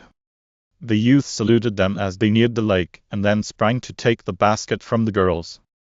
This he stowed in the stone as he exclaimed, Oh, sister of mine, I do hope that yon wicker receptacle contains about 100 pies and 200 doughnuts, a dozen boiled lobsters, and... You may be sure that it doesn't. His sister interrupted. But, to tell you the truth, I am as ignorant of its contents as you are. Chingling, the kindly Chinese gentleman who presides over the kitchen at the inn, filled it for me, and as yet I haven't peeped under the cover. O.H. Groaned Everett in pretended dismay. What if Ching Dillon gave us fried mouse sandwiches and... Everett Peterson. We'll leave you behind if you make any more such terrible suggestions. Madge threatened. Well, that's what Chinese children eat in their native land, isn't it? Laughed Everett. And as for leaving me behind, I'm pretty sure that you won't do that, as I do not believe that any of you know how to row. I do a little. Eva replied as Everett unfastened the boat. A few strong, swift strokes sent the craft dancing out on the sunny blue lake. Eva, with shining eyes, looked happily about her. Madge and Adele visited, while Everett, with long strokes, sent the little craft over the sparkling water, and soon the keel grated on the sandy beach of the prettiest island imaginable. It seemed dense with pine trees where they had landed, but at the other end they beheld a rocky point. They had entered a quiet little cove, and with Everett's assistance the girls were soon climbing over the bow, and then the boat was drawn high on the sand. Oh, Oh, Eva exclaimed to Adele as she caught her friend's hand. isn't this the prettiest place? Adele, pinch me, will you, and see if I am really myself. It doesn't seem possible that only yesterday I was an orphan's home girl. Today I feel like Cleopatra, or somebody rich and luxurious. Please don't feel like Cleopatra. Laughed Madge, who had heard the last part of the sentence. I'd much rather go picnicking with dry-head fun than with that hysterical lady, if it's all the same to you. Come now, let's select our banquet hall, for my small brother declares that he will turn cannibal and eat us if we do not soon spread the viands. Look. There's the prettiest place under those 2 pines that seem to be twins. Adele exclaimed. True enough, Said Madge. And the ground is covered with dry pine needles. Then, turning to her brother, she gaily called, My good man Friday, bring the basket and follow us. Everett didn't much care what he was called, as long as he was being called to a feast, and so with several long strides he reached the place ahead of the girls. He said as he placed the basket on the ground. Please do hurry and give me some. Isn't it fun not to know what is in the basket? Adele exclaimed as Madge knelt down and took off the red tablecloth which covered the top. A bit of color to enliven the scenery. Everett said as he helped Eva spread the cloth on the ground. Now, Madge exclaimed mysteriously. Within our basket are 4 square boxes, 1 apiece. I'll give you the biggest one, Everett, even if it isn't manners. Thanks for your generosity. Everett exclaimed. I shall eat every crumb which this box contains. Perhaps it's something which doesn't crumble. Adele suggested. Everett lifted the cover just a crack and peeped under. Huh. He exclaimed mysteriously. My fondest hopes are realized. To think that I may have the contents of this box all for myself. Oh, Everett, you're so provoking. Madge cried. Do let us see what is in it. Very well. Everett replied. You may have a look and a sniff if you like, but near your bite, for there's just enough here for me. The curious girls peered into the box which Everett held out, and Madge joyously exclaimed. Oh, wasn't Chinglin just a dear? He has given us 4 fried chickens, 1 apiece. Here are some 1 plates. Everett, you may have the biggest boat, for I do suppose that you are the hungriest, having been for a sail and an unexpected swim this morning. Now, Adele, here's a box for you and 1 for Eva. Let us sandwiches. Adele announced when she had removed the cover. Olives and pickles. Eva said gleefully when she peered in her box. Olives. Sang out Adele. I just adore them. Woe is me, Moaned Everett. how I wish that I had been born an olive.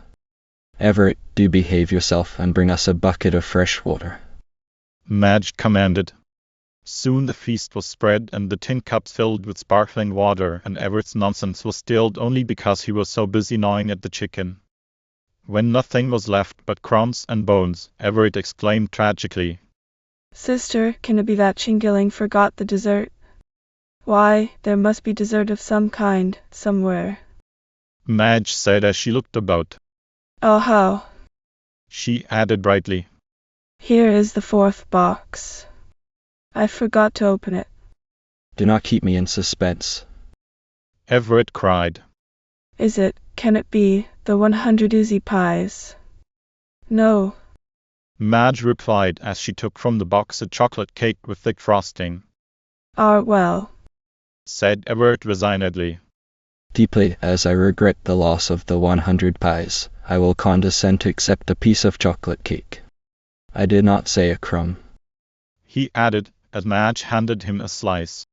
At length the merry meal was over, and the things cleared away. Then Madge exclaimed. Now, Everett, you and Adele may explore the island if you wish, for Eva and I are going to sketch. Come, fair maid. Everett exclaimed. We'll pretend this is a South Sea island and that we are about to have an exciting adventure. That they truly were to have an exciting adventure, they little dreamed. Chapter 15. An exciting adventure. On this little island are pine trees green. A nice little island, and sure was never seen, with a hi, and a ho. There may be cannibals lurking about, there are some snakes in the rocks, no doubt, but if there are, we will scare them out, we married explorers, ho. Everett shouted as he and Adele started to explore the pretty pine island. The snakes are more apt to scare us out, Adele said laughingly when the lad paused for breath. Meanwhile, Madge selected a spot with a view of the rocky point. One little pine tree, bent by the wind, stood on the top. Eva, who had longed to learn to draw and paint, and who had covered many a page with imaginary pictures of fairies and elves, was eagerly waiting for her first lesson. Madge gave her a drawing board on which a piece of paper was fastened with thumbtacks, and then she said, "Now, Dryad Fern, you lean back against the stump and sketch for me that pine tree on the top of yonder rocks." Then Madge made herself comfortable a short distance away and continued to work on a sketch which she had started the day before. Adele and Everett, exploring the island, were nearing the upper end, where the ground was rougher and the underbrush more dense. Thinking to take a short cut to the rocky point, they found themselves deep in a briary tangle of bushes. I hope you won't think that I'm overly scary, Adele said, as she stood still. "But I don't like to walk where I can't see the ground, for I might step on a snake. Not pleasant to contemplate." Everett agreed. "But if you will follow close after me, I'll step on him first, and—" Hark! Adele whispered. I heard a noise in those bushes just ahead of us. "So did I," said Everett softly. "and, what is more, I saw a strange-looking creature that was trying to slink away. It walked like a man and yet looked like a bear. I am certainly puzzled to know what it can mean, for I am sure that no one lives on this island. If you will stand still here, I will peer over those rocks and see if the creature is there." Adele, though usually fearless, could feel her heart beating as she stood waiting, while Everett crept so still toward the point of rock. Suddenly he heard a digging noise which came from behind a boulder. Stealing toward it, he cautiously peered over and beheld a sight which made even his brave heart beat quicker. A long-haired man, who was dressed in a bear's skin, was digging in the ground among the rocks with feverish haste. Suddenly he leaped up into the air, giving animal-like cries of joy. Then out of the hole which he had dug he lifted an iron box, which Everett could see was full of something which glittered. I must get the girls away from here at once, Everett thought, as he stole back to Adele. To her he said hurriedly, The man is evidently a miser who lives in this wild end of the island. Then, as they turned to go back to the place where they had left the others, he added, Do you know there is something very strange about this? Camping parties are continually coming to Pine Island, and if there were a wild man living here, he would surely be seen by others and the fact become known. That is true, said Adele. Then what do you think it may be? "I honestly don't know," Everett replied. "but having a little of the Sherlock Holmes instinct, I don't believe that it is just what it seems." Hark! Adele cried, clutching Everett's arm. What was that? "It was the report of a gun, and there's another and another. Adele, this is certainly mysterious," Everett said. "I am going to ferret it out. Will you go back to the girls?" "I would like to go with you." Adele replied. "Then come." The boy said. "We will creep along the shore and approach the point of rocks from this side." The firing had ceased, and there was no noise save the murmuring of the wind in the pines. Everett led the way up the rocks, and Adele followed. Suddenly, as they rounded a huge boulder, Everett stopped and pointed ahead of them. Look. There is a cave, he whispered. This is evidently where the wild man lives. But Adele's gaze was fastened to the point of rocks beyond. Suddenly she burst into a merry peal of laughter. Everett was indeed puzzled. Adele, he exclaimed. Why do you laugh? "Do you see the flag which is flying on yonder rocks?"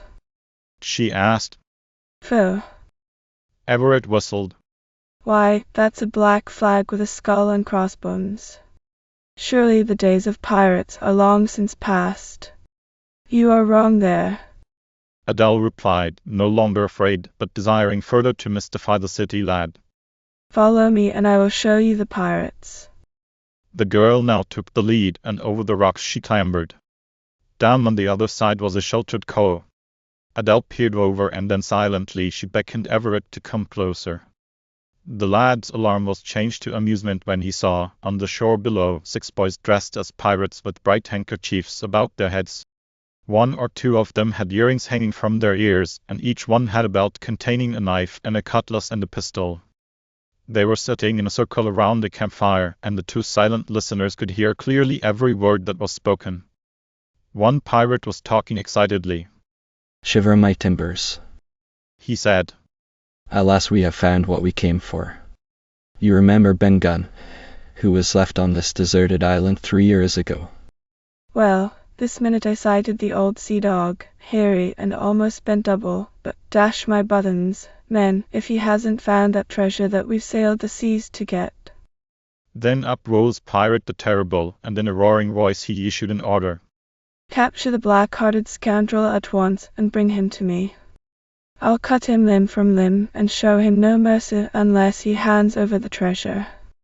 Then, waving their knives in the air, the 5 other pirates leaped around the rocks, returning a moment later with the wild man securely tied with ropes. "Yo-ho!"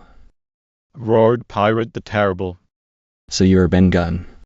3 years you have lived alone on Treasure Island. What did you live on, you black-hearted scoundrel?" Goat meat and such. Ben Gunn replied, looking about wildly. And what have you been doing? roared Pirate the Terrible. Digging for the buried treasure, and dash my buttons, I have found it, and we'll all share equal if you'll take me away with you on your ship. The wild man cried eagerly. Old sea dog. Pirate the Terrible replied. You have saved us many days digging, and so we'll share equal and take you off on the good ship Hispaniola. Then, to the amusement of the onlookers, the pirates and the wild man began to caper about the fire and sing. 15 men on a dead man's chest. Yo-ho-ho and a bottle of rum. Adele had risen and was stealing away. Everett followed her, glad indeed that their starry adventure had ended in so harmless a manner. "Do you know those boys who were playing pirates?" he asked when they were again on the shore and well out of hearing. "I do, indeed," Adele laughingly replied. I have the honor of being the sister of Pirate the Terrible, but just at first I was certainly scared. As they talked, they approached the spot where they had left the others. One mystery. Everett cried. The girls are not here and the boat is gone. Chapter 16. More mystery. While Adele and Everett had been exploring the island, Madge, Peterson, and Eva had been comfortably seated under the pine trees sketching the point of rocks. At first Eva had felt shy and embarrassed, but when she found that Madge was not watching her, she lost her self-consciousness and began to draw, and when the sketch was finished she laughingly exclaimed, I really ought not to show it to you. I'm afraid I never shall make an artist. Indeed you will. Madge replied brightly. You have natural talent, and now I have a beautiful plan to suggest. Have you a guardian, or anyone especially interested in you? Eva shook her head sadly. No one. She replied simply. Then the matron of the orphanage is the one whom I must ask if I wish to obtain permission for you to do something, is she not? Madge questioned. Yes, Mrs. Friend is the only mother I have, but she is truly kind. Everyone is kind. Adele has been just like a sister, and now you. I hope that you will let me be your friend. Madge Peterson said. I sincerely believe that you have a talent for drawing which ought to be cultivated, and if Mrs. Friend is willing, I would like you to come to the city every Saturday morning and attend the Art Institute. Miss Peterson. Eva cried with glowing eyes. How wonderful, wonderful that would be. We'll have beautiful times. Madge exclaimed. And I feel sure that Adele has a talent which she, too, would like to cultivate, and you could come together. Adele writes verses. Eva exclaimed joyously. She can even make up rhymes while she is talking, and... Beg pardon, miss. A strange voice interrupted. Would you loan me your boat for half a minute? Mine broke loose and is drifting out into the lake. I'd be back with both of them in no time and be ever so much obliged. Madge, looking up, saw before her a weather-browned, kind-of-faced fisherman, and so she replied pleasantly. Yes, do take the boat. We will not need it for half an hour at least. Then, rising, she said to Eva, Now, dry Ned Fern, let us wander about a bit. I want to show you a pretty view from the other side of the island. And so it chanced a few moments later, when Adele and Everett arrived on the scene, they could find neither the girls nor the rowboat. Well, this is strange, Everett exclaimed. but I believe that it will turn out to be as harmless a mystery as the other. Hark, Adele said. I hear the girls calling, and there they come now. Madge, what has become of our boat? Everett inquired, and Madge, for answer, pointed out toward the lake, where Everett saw two boats approaching the shore. A fisherman was rowing a rather rough-looking craft and towing their own. Madge explained how it had happened, and the lad went down to the water's edge to assist at the landing. Thank ye, said the fisherman, as he tossed the painter of the little craft to Everett. Strangers from the city, I take it. He added, as he looked at the youth's white flannel suit with a twinkle under his shaggy eyebrows. What would you think now, if you'd lived on Little Bear Lake, as I have, for upward of 15 years, and not been away from it? Oh, then you must know the story of the little bear. Eva exclaimed eagerly. We saw a picture of him over at the inn. Know the story? I should say I do. Why, little gal, that bear was a good friend of mine and the kids. If ye have time to row over to my shack, I'll show ye little bear's skin and tell ye the tale about him. I live in that clump of trees on the mainland yonder. We'd love to go, Madge replied. All bought. Everett called, and soon the two boats were crossing the lake. In a grove of pine trees the rude shack stood.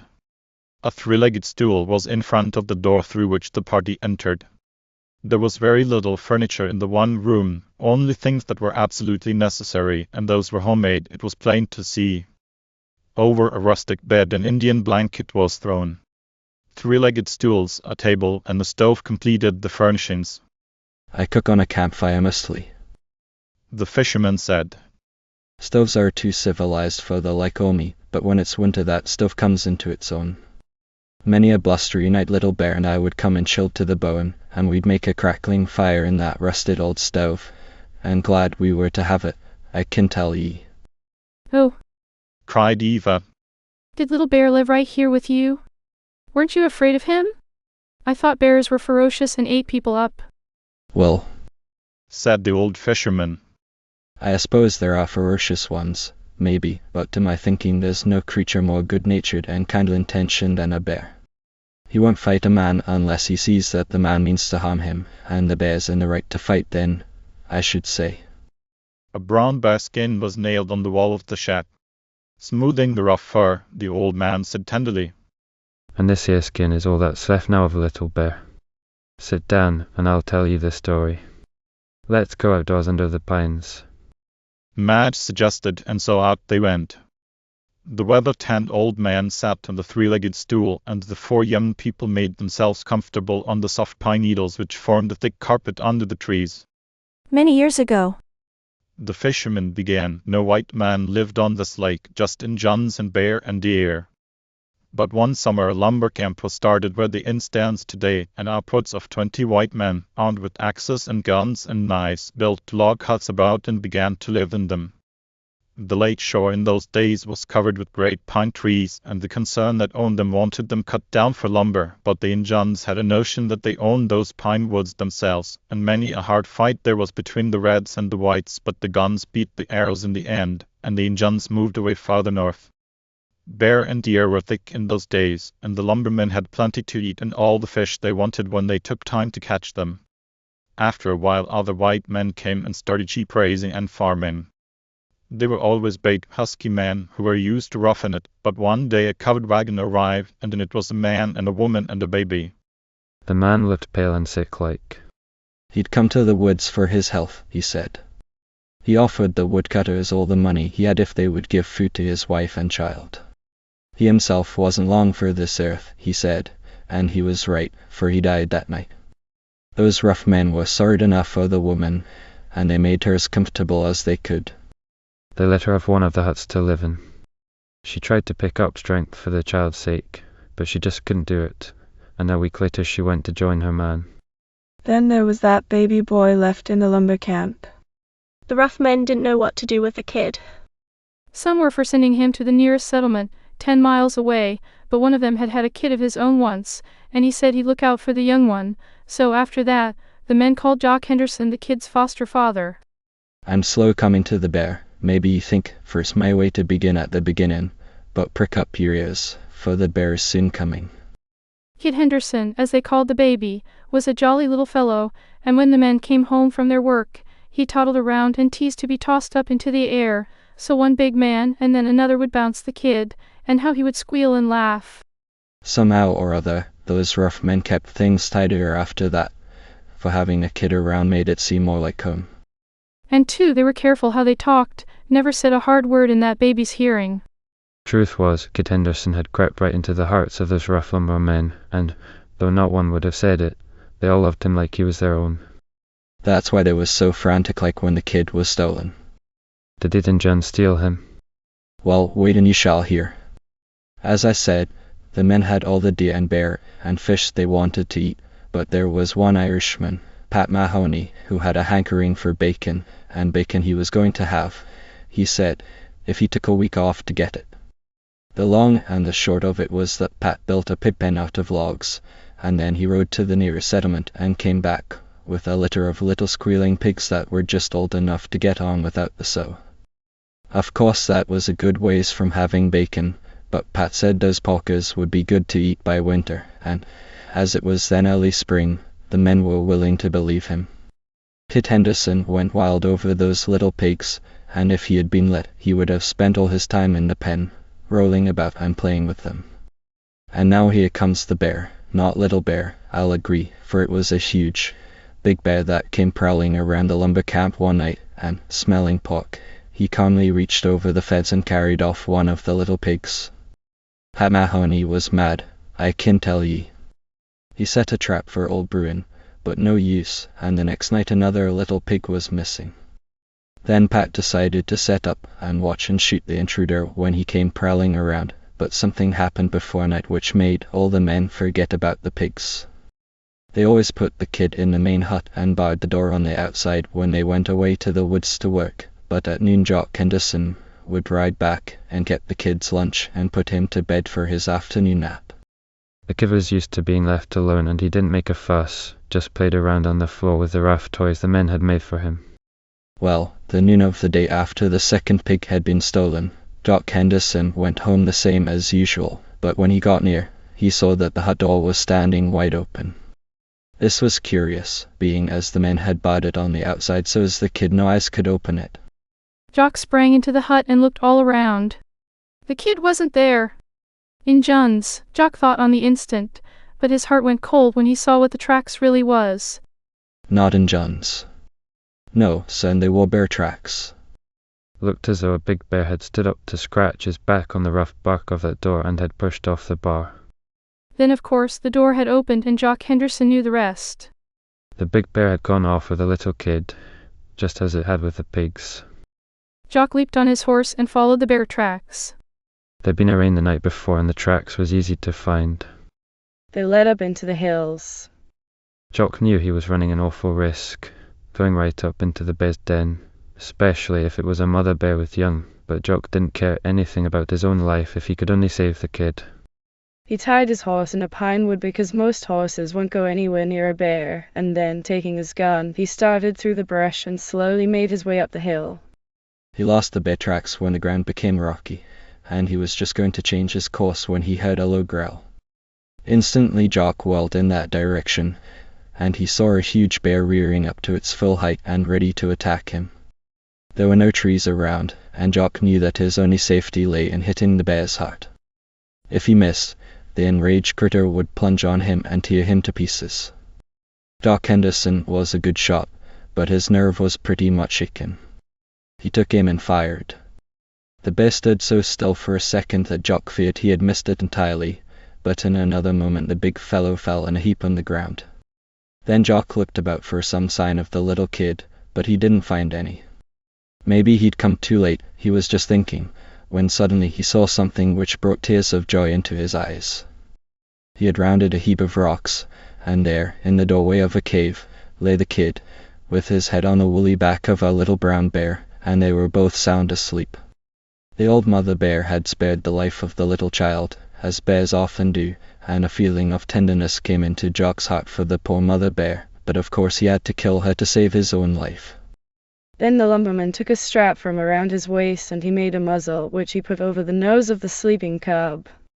Then he lifted the boy on one arm and took the tiny cub under the other, and down the hill he went. The small bear was soon awake, and struggling for its freedom. Then the kid woke up, and finding he was safe in his foster father's arms, he said Nice Bear took Kitty. Nice Bear didn't hurt Kitty. Meanwhile the other men wondered why Jock did not return to the woods that afternoon, and they was all anxious and watching for him when he appeared with the kid and the little cub bear. When they heard the story, many an eye was wet, and the kid had to tell over and over how the Nice Bear took him, but Nice Bear didn't hurt Kitty, he would always say with that winning smile of his. Right then and there the men made up their minds that there wouldn't anything get another chance to steal their kid, and after that they never left him alone again. If it was fair weather, he was taken to the camp, and he liked nothing better, while in bad weather the men took turns staying behind and looking after him, and so the years passed, and the little boy and bear grew up together. Then something happened, said the old man with a faraway look in his eyes. Well, like as now it was best that it did. Chapter 17. The Little Bear. What was it that happened? The listeners asked eagerly. Well, if you're not tired of the story. The old fisherman said, I'll tell you the rest of it. The men had decided that since the mother bear had been so good to their kid, they'd be good to her little cub, so they adopted him, and the bear and the kid grew up together like two brothers. Little Bear was soon as tame as a puppy, and though he grew some, he never became as big as his mother. Little Bear he was always called, and how he did love the kid. When the boy was 7 years old, the men put together and bought him a small horse and a rifle, but wherever he went, Little Bear ambled after him. The men had built a log raft, which they pushed about with poles, and, when the lake was calm, often the kid and the bear would sit on the raft, and the boy would fish. Sometimes the kid would catch a fish that wasn't good to eat. However, Little Bear wasn't as particular as folks, but he wouldn't touch a fish until the kid tossed it over to him and called, Little Bear, here's a fish for ye. Then he would snap it and gobble it up in a hurry. Kitty never had any other playmate except just Little Bear, and he never seemed to want any. Nights after grub, when the men were all sitting around, swapping yarns and smoking, Little Bear would curl up on the ground and the kid would lie there with his head on the bear's back. How the kid loved to hear their yarns, and the men made them pretty exciting just to amuse him. That winter a man came to the camp with a fiddle. Then 'twas that the fun began. The bear took to music like a duck to water, and he just couldn't lie still while that fiddle was being played.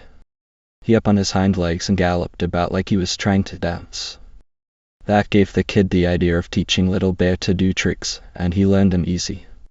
Sometimes the kid would take hold of Little Bear's paws while the fiddle was being played, and they would both dance about, and how the men would shout to see them. Those were happy evenings in the lumber camp, happy for the men and for the kid and the little bear. A fine lad the boy had grown to be, tall and slim, with frank blue eyes looking straight at you out of that handsome, weather-tanned face of his, and not a bad word did he know, and that was saying a good deal, being as he was raised in a lumber camp with rough men. True, kid hadn't any learning except what he'd picked up watching and studied in nature's ways. That is, he didn't have any till Fiddler Fritz came. He taught him to read out of a book which he always lugged around in his pocket. Poems, he called it, stories of knights and ladies. Soon the kid could read them aloud, but Jock never saw no sense in the story, but he was powerful proud because his kid could read. One evening Fiddler Fritz sat smoking, thoughtful like, and all of a sudden he said to Jock Henderson, unless I miss my guess, That kid of yourn comes of a mighty good family. Maybe you ought to be looking them up. Maybe you're keeping the kid from getting a good education and a start in life. Jock Henderson's heart turned cold inside of him. He thought the same plenty of times, but he couldn't bear to part with the kid.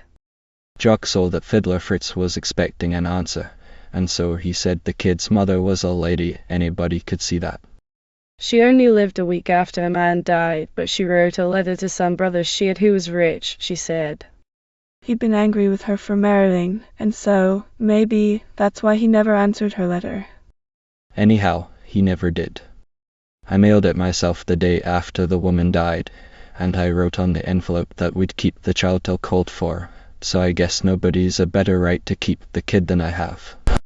Now just as Jock Henderson finished speaking, there came a rap on the door, and Jock said, the minute he heard it, he as good as knew that it was somebody come to take his kid away. It had to be a stranger anyhow, for nobody living in those parts stopped to rap. Jock could hardly open the door, his hand shook so. There stood a tall, grey-haired man, and by his clothes Jock knew he was from the city. Nearby another man held the bridles of 2 horses. "How do you do, sir?" the stranger said pleasantly. I have been abroad for many years, and on my return, last week, I found this letter in my desk. Can you explain it to me? It was the letter Jock had mailed the day after the boy's mother had died. Are you the kid's uncle, then? Jock asked, and his voice trembled. "I'm the brother of the woman who wrote that letter," the man replied. "If she had a son, I would like to see him." Jock looked down toward the lake. He knew that the kid had gone walking along the shore, as he often did at sunset, with Little Bear close at his heels. "There he comes now," Jock said, as he pointed. And the man turning, saw a graceful, bare-headed and bare-legged boy leaping along just for the joy of it, while Little Bear, who was full-grown by then, was lumbering along trying to keep up with him. "I beat ye, Little Bear," the boy cried, and then, seeing that there were strangers in front of the shack, he stood still and put one arm about the bear's neck. The strange man seemed to choke up like. Probably he had been powerful fond of his sister before he got angry at her. At any rate, he went toward the boy and said, "My lad, I am your mother's brother, and so I am your uncle." Jock feared that, since the boy wasn't brought up to meet strangers, he might act shy-like, but blood tells, and the kid stepped up with his frank smile and held out his hand as he said, "I thought, sir, that you might come to see me some day." "I have come to take you home with me, my lad," the stranger said. But the kid looked up quickly, as he replied, "Why, sir, I don't believe that Jock Henderson could spare me. He's been all the father I've ever had, sir." And then, to Jock's delight, the boy ran to the rough old man and caught hold of his hard-knotted hand and held it tight. "Then it's you I have to thank for making my sister's child into such a fine, manly lad, as I can see at one glance that he is," the stranger exclaimed. "I won't take him away from ye entirely, Jock Henderson, that I will not. He shall go to the city for his schooling, but it's only 10 miles away, and every weekend he can come riding back to visit ye. How would that do, my lad?" But it was Jock Henderson who answered. "That will be a first-rate plan, kid," he said. "I've been wanting you to get an education, and all the week I'll be waiting for Saturday to come, and so will Little Bear here." "He'll be as lonesome as I'll be, won't ye, Little Bear?" Jock asked, trying to be cheerful like. And that is what happened. The next day the kid rode away on his own small horse, which had been his gift one Christmas from all the men. Lightning, the kid called him, on account of his speed, and he loved him next to Little Bear. That was 5 years ago, and now every Saturday, as sure as the day dawns, the kid comes riding down to Little Bear Lake toward evening to spend Sunday with old Jock Henderson. The lumber camp was moved north the year after the kid left, and all the men went away except Jock Henderson. He had saved enough money to live on, and there was plenty of fish and game, and so he built him a little shack up the lake shore, and he and Little Bear settled down to keep house together. Then the inn was built over where the lumber camp had been, and summer people began coming. They all loved Little Bear, and many a sweetmeat he got there, but one day he ate poison, it seemed like. He moped about all day Saturday, and when the kid came, Little Bear dragged over to him and put his head against the boy, and so he died. The kid cried just like a child, and no wonder, for little Bear had been his only playmate, just as Jock Henderson had been his only father. Where's Jock Henderson now? Madge asked with tears in her eyes. He's telling the story to ye. The old man said simply. I thought so. Madge replied. Then the old man continued. The kid's right name is Eric Brownlee. He's 15 years old now and preparing for college. What? Cried Everett Peterson, springing up. You don't mean to tell me that this is the life story of our Eric Brownlee?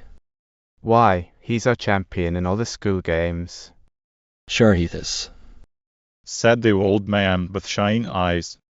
Today's Saturday, you know, and I've been watching for him, and unless I'm mistaken, here he comes now. The young people looked eagerly in the direction toward which the old man pointed, and they saw a horse and rider coming on a gallop. Chapter 18. A Fish Supper. The lake road was only a stone's throw from the shack, and the boy on horseback was soon at the shore. Hello, Daddy Jock, he cried before he noticed that there were others with his foster father.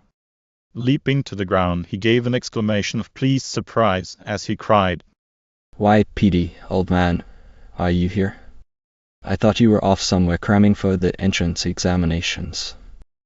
The two lads shook hands, but not until Jock Henderson had had a warm handclasp from his boy. Everett Peterson laughingly replied, That's why I'm down here, Eric. Nice quiet place to study, don't you think so? But let me do the honours. Miss Peterson, Miss Doring, and Miss Dearman, permit me to introduce you to the scapegrace of our school. Eric smilingly bowed to the girls as he gaily replied, I deny the allegation, and I defy the alligator, but I'm truly pleased to meet 3 fair maidens in our pine woods. Then, turning to the old man, who stood proudly watching him, he exclaimed, Daddy Jock, you haven't a dog biscuit or any little thing like that around, have you? I'm so hungry that I could eat more than old giant blunderbuss. We would better be going. Madge declared. And then you and Mr. Henderson can have your supper. Don't go, miss, Jock Henderson said. I had great luck this day, caught a fine mess of trout, and if you'll stay we'll cook them over the campfire. I'd powerfully like to accept that invitation. Everett exclaimed. Madge turned to the girls. Adele, she said. Could you and Eva remain longer? Adele glanced at her little wristwatch as she replied, It's nearly 5 now, and I ought to be home by 6. We'll get you there, Eric declared. That is, if home isn't more than 1,000,000 miles away. Not 1,000,000, quite. Adele laughingly replied. We live in Sunnyside. 3 miles, I think they call it. No distance at all, replied the youth. I'll put you both on the back of my trusty brown steed and we'll have you there by 6 surely. Now, Daddy Jock, show us the fish. Lads, gather the wood and make a fire, Jock said. And I'll have the fish cooked before any of you have time to starve. Then what a merry scurrying there was. Eric and Everett soon had a crackling fire in the circle of stones where a fire was often made, and then, when it had burned down and there was nothing left but red-hot coals, the fish were cooked a delicious brown. Eric brought from the shack thick plates and steel knives and forks. These he handed to the girls with many flourishes. Sit you down anywhere, Jock called. Ladies to be served first, and these speckled beauties are done to a turn. O.H. Madge exclaimed when a tempting brown fish was laid on her plate. Am I supposed to eat a whole one? Wait till you see me eat a whole 20. Eric remarked as he gave a fish to Adele and another to Eva. Then, bringing out bread and butter and filling their tin cups with sparkling water from a spring, Eric exclaimed, Now, having filled the immediate wants of our fair guests, I'll hie me over to the small whale that I see waiting upon my plate. I never tasted fish cooked to such perfection, Madge declared. A merry meal it was, and when at last there was nothing left but bones, Adele looked at her wristwatch and then sprang up, exclaiming, It's 6:15. We never can walk to Sunnyside in 15 minutes. Hark! cried Eric. I hear an automobile plunging madly down the lake road. Come on, Petey. Let's hold them up, whoever they are, and command them, at the point of the gun, to take our fair guest to their destination. Snatching up a rifle which stood leaning against the shack, he emptied the barrel as he ran toward the road. The machine had not yet turned the curve, and when it did, the driver was indeed surprised to see two highwaymen standing in the middle of the road, but their laughing, boyish faces showed that they were not very dangerous. Beside the driver, a young girl was seated. When the car had slowed down, Eric exclaimed, Kind sir, if you are going to Sunnyside, we have passengers for you. Just then Madge and the two girls emerged from the pine trees, and Adele joyously cried, Oh, it's Betty Bird and her Uncle George. Mr. Wainwright, would you mind if we rode with you into town? Mother's expecting us home by 6. Why, Adele Doring? Betty exclaimed before her uncle could reply. You know we're glad to have you. Then Adele introduced her friends, and Betty asked, Miss Peterson, wouldn't you like to ride with us? Why don't you, sis? Everett exclaimed. It won't take but a moment for Mr. Wainwright to stop at the inn, and then I'll stay a spell with my old friend here. Wooly, I wish you would. Eric cried, clapping his hand on his friend's shoulder. So when the car started again, the three smaller girls were seated on the wide back seat, while Madge Peterson sat with the driver. Mr. Wainwright drove slowly, because, as he explained, the lake road was in rather poor condition. Adele, hearing this, smiled, for the car had been plunging along when the boys had stopped it. Miss Peterson, Betty's Uncle George said with his pleasant smile. I have met you before, haven't I? Have you? Where? Madge glanced up inquiringly, and then she exclaimed, Oh, yes, I know at Dora Pendleton's musical tea. And you had some drawings exhibited that day. Uncle George continued. I remember that. I thought they were excellent.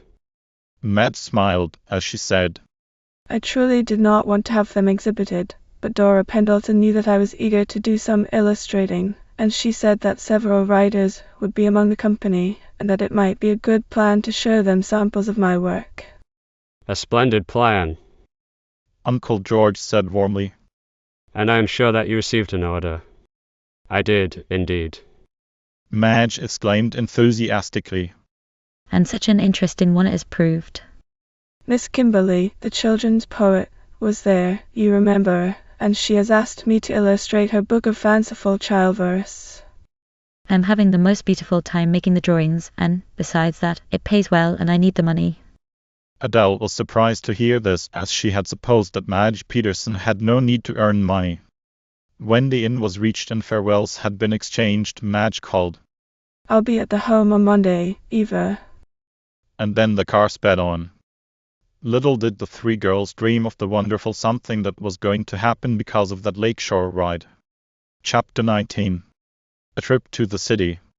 When Eva Dearman awoke on Monday morning in her little iron-cot bed in the orphanage dormitory, somehow she did not see things plain and unattractive, as they really were. There was such a joyous anticipation in her heart that even the dull grey morning seemed aglow.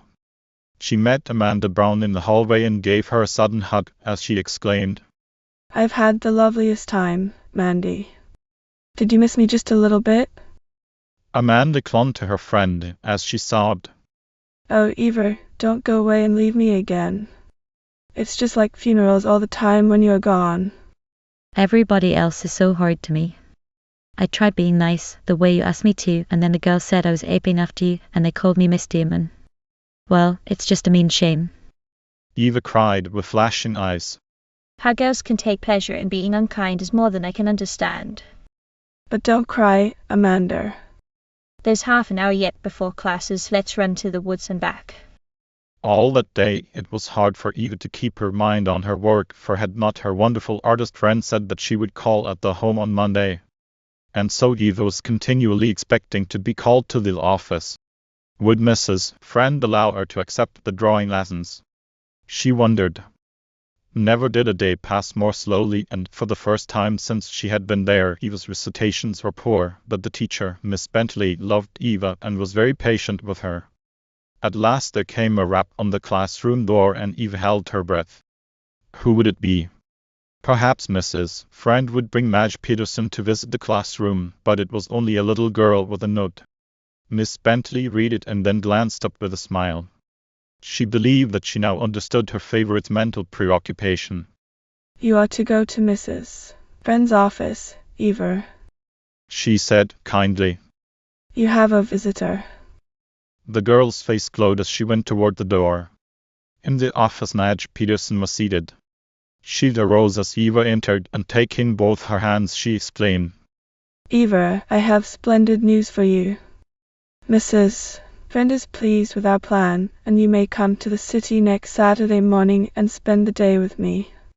Oh, Mrs. Friend, Eva cried joyously. how can I ever thank you? It is Miss Peterson whom you must thank, Eva. Mrs. Friend replied. I do indeed thank her. The girl exclaimed with shining eyes. And I hope I shall become such a famous artist that she will feel repaid for her interest. Shall you be very much disappointed if I don't, Miss Peterson? Indeed I shall not. Madge laughingly replied. I never expect to acquire fame myself, but I do get a great deal of pleasure from my sketching, and now and then I am asked to do a bit of illustrating, and so earn extra pen money, or Robert Bobbert's money, I should say. Someday you must meet little Bob, Eva. You will just love him. Then Madge expressed a desire to look about the orphanage, and the matron asked Eva to show her friend the building and the grounds. What a happy hour it was for that orphan girl. And Madge, who was patroness of another orphanage, took great interest in seeing how this one was conducted. Then, arm in arm, these two friends sauntered to the front gate. There stood a little olive green cart which Eva thought was the prettiest she had ever seen. I like it, Madge exclaimed. But Brother Everett makes fun of it.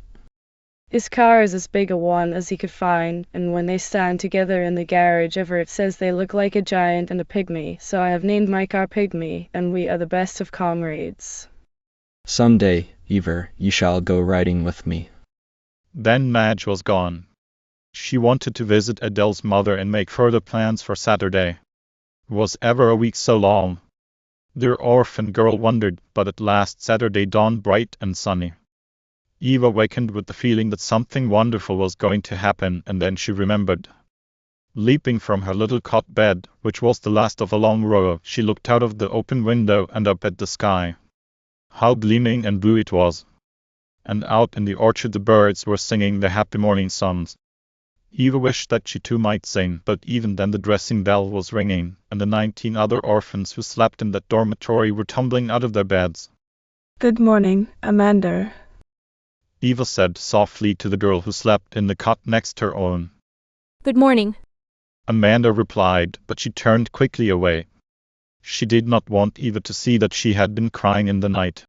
At breakfast the orphans were allowed to talk, and Eva chattered like a magpie, making everyone near her bright and happy, but not once did she tell about her trip to the city, because she did not want the other girls to feel that she was having pleasures which they could not share. When the orphans had gone about their Saturday morning tasks, Eva went up to the dormitory to put on her pretty white dress. When she was ready to go, she slipped her mother's picture out of its hiding place and whispered, Oh, Mumsy dear, everybody is so kind to your little girl. Aren't you glad? Then down the stairs she skipped, and there was Adele Doring waiting for her in the hall. What do you think? Adele exclaimed. We have an invitation to ride into town with Bob Angel and Brother Jack. They were going in to see a ball game on the high school campus, and Mother said that we might ride in with them. Will wonders never cease? Eva said joyously. I adore riding in autos and I almost never have the chance. Mrs. Friend stepped out of her office and greeted Adele. Then she looked over her young charge to see if all the buttons were in the right holes, for Eva was so excited that she could not keep her mind on ordinary things. Have you a clean handkerchief, dear? Mrs. Friend asked. Eva felt in her pocket. It was empty. I'll run back and get one, she said. I won't be half a jiffy.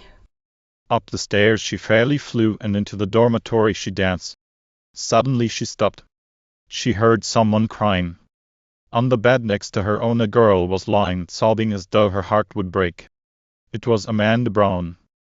Eva flew to her friend and putting her arms about her asked, Mandy, dear, what is the matter? Has someone been mean horrid to you? No. Oh. sobbed the girl. Oh, Eva, I thought you were gone. Please don't let me spoil your day. Mandy. Eva said firmly. Tell me why you are crying. I shall stay here until you do. Amanda knew that Eva meant what she said, and so she replied brokenly. It's my birthday, Eva, and nobody cares. Tears rushed to Eva's eyes, and she held her friend close. She remembered how lonely she had felt on her birthday, and she thought that nobody cared. I care, Amanda Brown. Eva exclaimed sincerely. You wait here a moment. I'll be right back. And before Amanda could prevent it, Eva had left the dormitory. Down the stairs she went more slowly, and the two watching from below wondered at her changed expression. Mrs. Friend, Eva said. I can't go to the city. It is Amanda Brown's birthday, and she will be so unhappy if I go away and leave her. I know how I felt when I thought that nobody cared about my birthday. Oh, Mrs. Friend. Adele exclaimed. Couldn't we take Amanda Brown with us? I know Miss Peterson would be so glad to have her. Mrs. Friend readily consented, so Eva hurried back to the dormitory with the news, and when Amanda tried to refuse, insisted that she would remain at home unless her friend would go with them. In less time than it seemed possible, Eva had Amanda dressed in her Sunday best, and the three girls hurried down the gravelly walk to the gate. Bob Angel leaped to the ground and threw open the door of the car with a flourish. Good morning, ladies. He said. Jack is your chauffeur and I am your footman. Why, what a grandness. Adele laughingly exclaimed as the lad helped them into the car. Then such a joyous ride as they had. They had to take off their broad-brimmed hats, and the fresh wind soon blew the tear stains from Amanda's cheeks and left her such a rosy color that the other two girls, looking at her, thought that she would be truly beautiful if only she was loved and made happy. Chapter 20. Amanda Brown. The ride, which Amanda Brown wished would last for hours, was quickly over, for the city was only 10 miles away, and very soon the speed had to be slackened as they entered the busy streets. Here's Miss Peterson's address, Adele said as she handed Jack a slip of paper. Nice neighborhood that. Bob commented as he read it.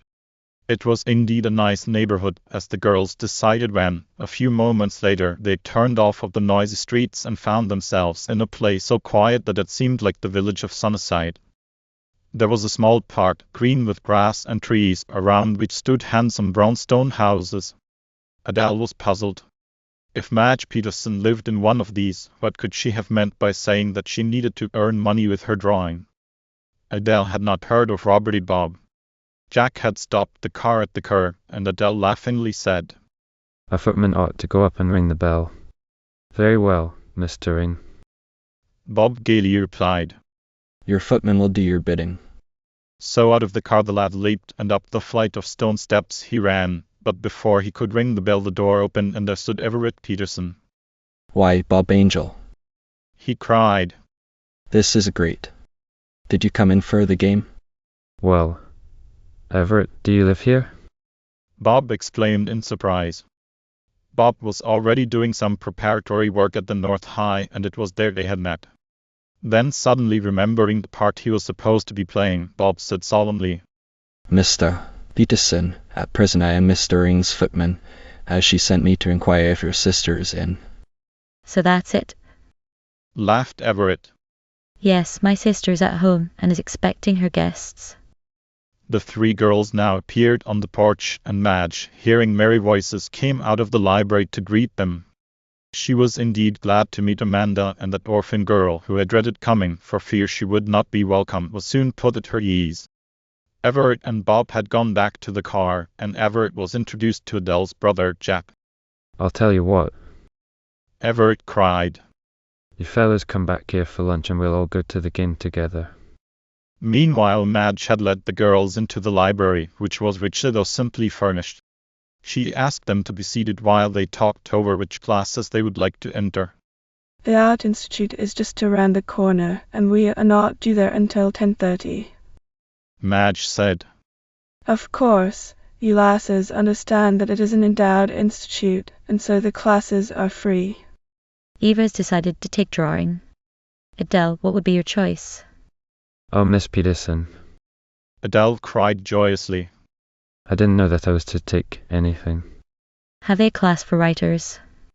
I may not have any talent, but I'd so love to try. Miss Peterson smiled at the girl's enthusiasm as she replied.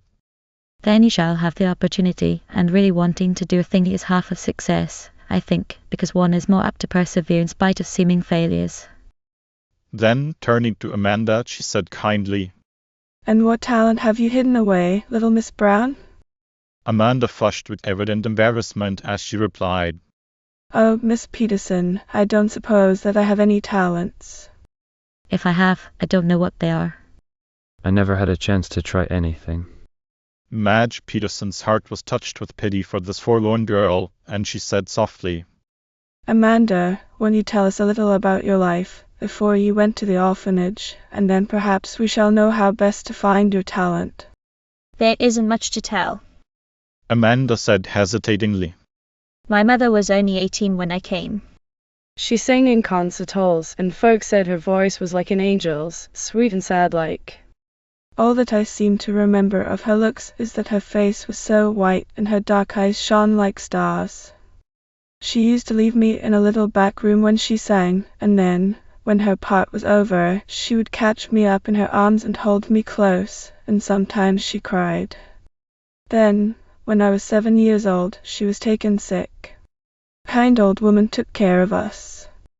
One day my mother called me to her bedside. She said, Little daughter, if you can sing when you grow up, promise me that you won't sing in concert halls. Of course I promised. The old woman kept me for a while after mother died, but she didn't have any money, and so she sent me to the orphanage, and I've been there ever since, and now I'm 13. There were tears in the eyes of the listeners, and Madge said kindly, Amanda, would you like to try to sing? Amanda shook her head. You have to feel happy inside to want to sing. She said. And I never feel that, at least I never did until Eva came.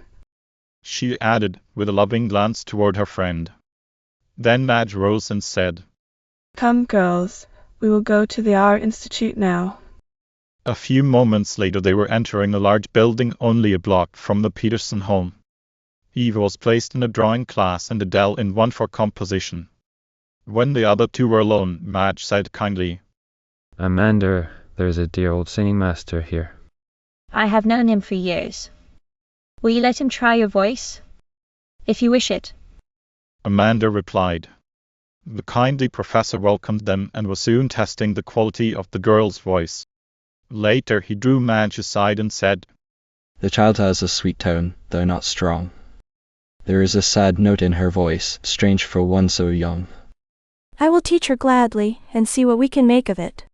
And so it was that a new joy came into the life of Amanda Brown. Chapter 21. The Ball Game. When the classes were over, the girls met in the lower hall, and Eva was delighted to hear that Amanda had consented to have her voice tried. And now you will come in with us every Saturday. She whispered to her friend when, for a second, they were together in the merry throng of students who were leaving the building. When they entered the Peterson home, a few moments later, they heard a great racket overhead. It sounds as though there were wild Indians in the house. Madge laughingly exclaimed, Oh, there, Brother Everett. Are you making all that noise just by yourself? Not much, sis. A boy's voice replied. I have company. Be down directly.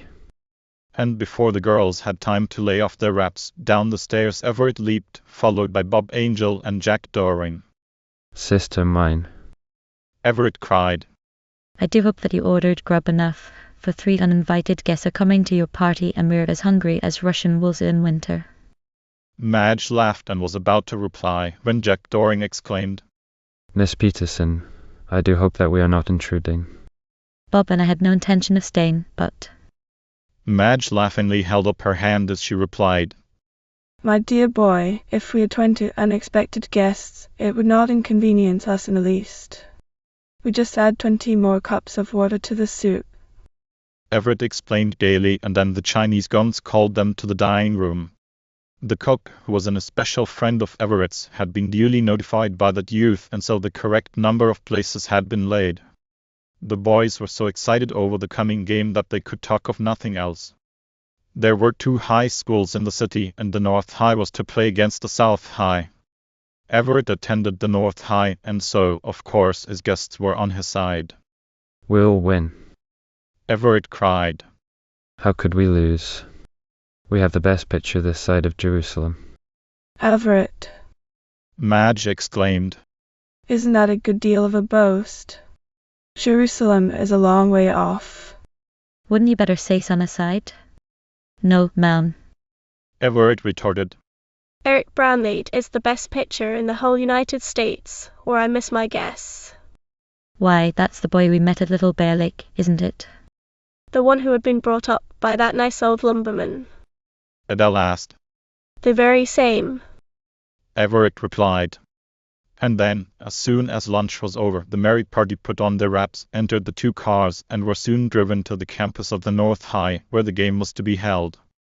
Everett was so excited that he simply had to shout, but a great disappointment was awaiting him. The North High campus was crowded with merry boys and girls. Those who were from the South High waved bright red pennants, and those from the North High had equally bright yellow ones. Every time one of the ball players appeared, his particular classmates gave their yell and cheered him until he disappeared again. The Souths are making a great to-do, Everett said scornfully. As though they had a ghost of a chance of winning. Not they, with our Eric Brownlee on the diamond. Now, here come the players, and when you see Eric, yell like good ones. The girls stood on tiptoe and watched for Eric as eagerly as did the boys. The players were taking their places, and yet Eric did not appear. Great guns! Everett cried in dismay. There's Dorset, Eric's sub. What's he pitching for, I wonder? Say, you wait here till I find out. Everett, with a heavy heart, made his way through the crowd to the diamond. One of the players gave the information that he sought, and Everett returned to his friends, looking anything but cheerful. It's all up, he said dismally. The game is as good as lost. I've a mind to go home. Why, Everett? Madge asked. What has happened? Oh, that old lumberman down at Bear Lake was hurt or something, and they sent for Eric 2 days ago, and he said that if he possibly could, he'd be back for the big game, but he didn't make it. Imagine anything keeping a fellow from playing this game when he's bound to be the victor. I felt sure that Eric Brownlee was a fine lad. Madge declared warmly. And now I know that he is. The game had commenced, and the North High was decidedly getting the worst of it. They were not even playing their best, they were all disheartened because Eric had failed them. The students from the South High were making the place ring with their cheers. Everett was disgusted. We've as good as lost. Come on. I'm going home, he said, when suddenly there was a commotion in the crowd. What's up? Everett asked, trying to see over their heads. There's a horseman coming at top speed down the road. Someone replied. And it might be Eric Brownlee. It is Eric. Everett cried excitedly as he pushed through the crowd. Eric had already leaped from his foaming horse and had entered the shack. As soon as possible he reappeared in his suit, and what a cheer went up when Dorset dropped out and Eric took his place on the diamond. The rest of the 9 took heart, and never before had they played such a splendid game as they did then. When it was over, the boys from the North High took Eric on their shoulders and bore him in triumph to the shack. Everett's joy knew no bounds, and he shouted until his hero had disappeared. Soon after, the 3 girls and Bob and Jack bade their host and hostess farewell and sped away over the smooth road which led to Sunnyside. Chapter 22. The King's Highway. One day in the week following, Gertrude Willis and Adele were seated on the front veranda of the Doring home when the postman came up the walk. Does Miss Adele Doring live here? He asked with twinkling eyes. Oh, Mr. Drakeley. Adele exclaimed, skipping down the walk to meet him. Have you really a letter for me? Thank you so much. Letters are a rare treat, she confided to Gertrude. because all of my friends live in Sunnyside, and so there is no one to write to me except Uncle Jerry, but this letter hasn't a foreign postmark, and so it isn't from him. Why, it's from Dorchester, and so, of course, Madge Peterson must have written it. She is that charming artist that I've been telling you about, Gertrude. I am so eager to have you meet her. Then Adele, reseating herself in the porch swing door, opened the pale blue envelope with its delicate odor of spring violets and read aloud. Dear Dryad Oakleaf, I just happened to remember that you once told me that you belonged to a clan of 7 girls. Are there any among them who have talents which they are eager to cultivate? If so, do bring them with you on Saturday mornings to attend the Institute. The more the merrier, and I shall be glad to have them take luncheon with me, as I shall always expect you and Eva and Amanda to do. Your loving friend, Madge Peterson. Oh, Gertrude. Adele cried joyfully. Could anything be nicer? I so wish that you might go with me to take composition. I'm just sure that you have talent for writing. Do you suppose that your mother could spare you?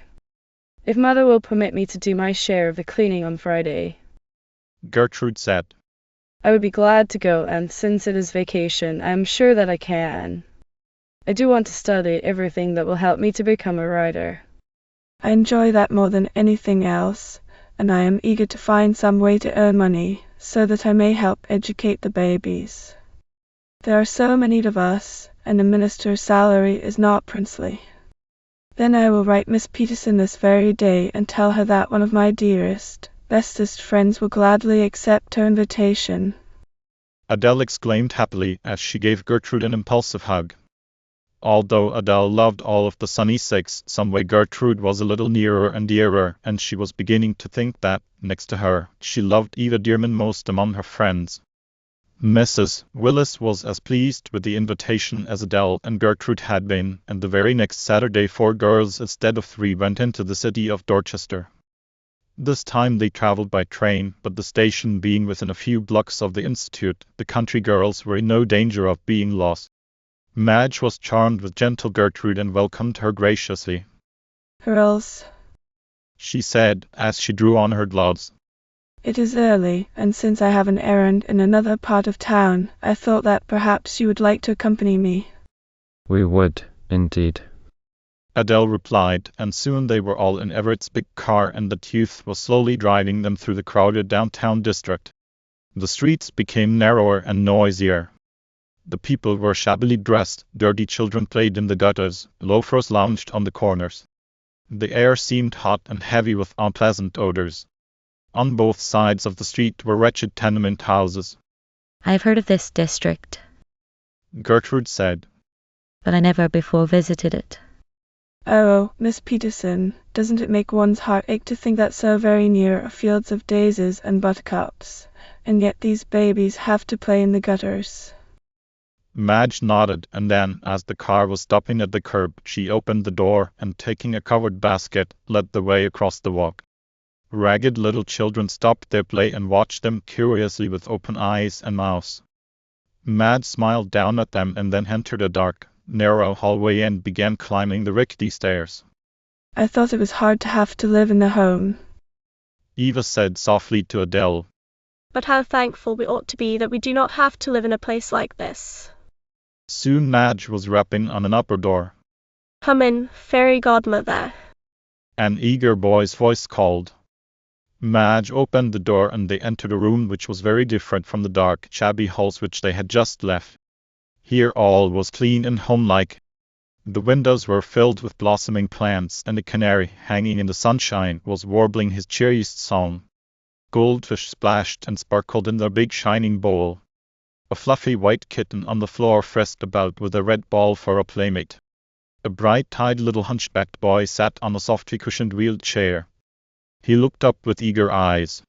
Good morning, Robert Abulb, Madge said. I brought some of my friends to call upon you. We cannot stay long, however, as we are on our way to the Art Institute, but I found the book that you wanted in the library this morning, and so I brought it right over. Oh, good. Robbity Bob said with shining eyes. The last one you brought was such a beautiful story, fairy godmother. It was all about the King's Highway. Then, turning to Gertrude, he asked in his eager, friendly way, Do you know where the King's Highway is? I suppose it is where king lives, and where princes and princesses play in beautiful gardens. Gertrude replied with her sweet smile. You are wrong. The strange child exclaimed. She is wrong, isn't she, fairy godmother? God is the king, and his highway is just wherever you are. Gertrude's heart was touched by what she had seen and heard, and when they were in the street again she looked at the forlorn little children playing in the gutters, and she said to Adele, And so this is the king's highway, and oh, Della, I was being so thankful before we went upstairs that we didn't have to live here. Roberty Bob was waving to them from his high window, and the girls waved in return. I guess I won't grumble anymore. Amanda Brown declared. Here I have a straight back, and I can run if I want to, but it seems I'm always feeling fretful about something, and there's that little fellow, with his crooked back, keeping so bright and cheerful. Does Robert Bob have to sit alone all day long? Adele asked as the car was slowly wending its way back to a pleasanter part of the city. Yes. Madge replied. His mother works in a factory, as she leaves early in the morning and does not return until late, but Robert Bob is never lonely. He can wheel his chair about the room and feed his goldfish and pussy and water his plants, and sometimes Muffin, the kitten, rides around with him. Then he loves to read, and every Saturday afternoon the children who live in the rooms nearby go in and sit on the floor, and he reads to them or tells them stories. I used to take him riding in the car, and how he enjoyed it. But the jarring made the pain in his back so much worse that we had to give that up. The Art Institute was soon reached and the girls went to their classes. Adele and Gertrude found that they were to write a composition on whatever had most impressed them that morning. They were glad to do this, although neither had any expectation of winning the high marks, and so, on the following Saturday, they were indeed surprised when the teacher, Miss Fenton, said, The best composition for last week was written by our newest pupil, Miss Gertrude Willis. And then, before that astonished girl could fully grasp this surprising announcement, the teacher was saying in her kindly way, It is our custom to have the best composition read aloud each week, and so, Miss Willis, will you please come forward and read yours? Gertrude, self-possessed by nature, soon quieted the tumult in her heart, and stepping to the platform she took the composition which Miss Fenton handed to her, and then, in her clear, sweet voice, she read, The King's Highway. Once upon a time there was a great city, and in the lower part of it there were narrow streets, with ragged children playing in the gutters, and loafers standing on the corners. If there ever had been hope in their huts it had long since fled. And many of the mothers were shut in shops where they toiled all day and earned very little, that they might feed their children. The sun never seemed to shine in the lower part of that great city. The fog hung great and dismal, and there was constantly the sharp clanging noise of traffic. The children in the gutter did not seem to mind, for they knew no different, but one day an artist was forced, through poverty, to move to this lower end of the city, and with him was his little daughter, Alicia. Her startled blue eyes looked about, as she clung to her father's hand as they wended their way down one of the narrow streets. Must we live here, father? She asked, and the artist sadly bowed his head. Alicia tried to make the barren room in the tenement look as homelike as possible, but she dreaded going to the corner store to buy even the few provisions that were needed.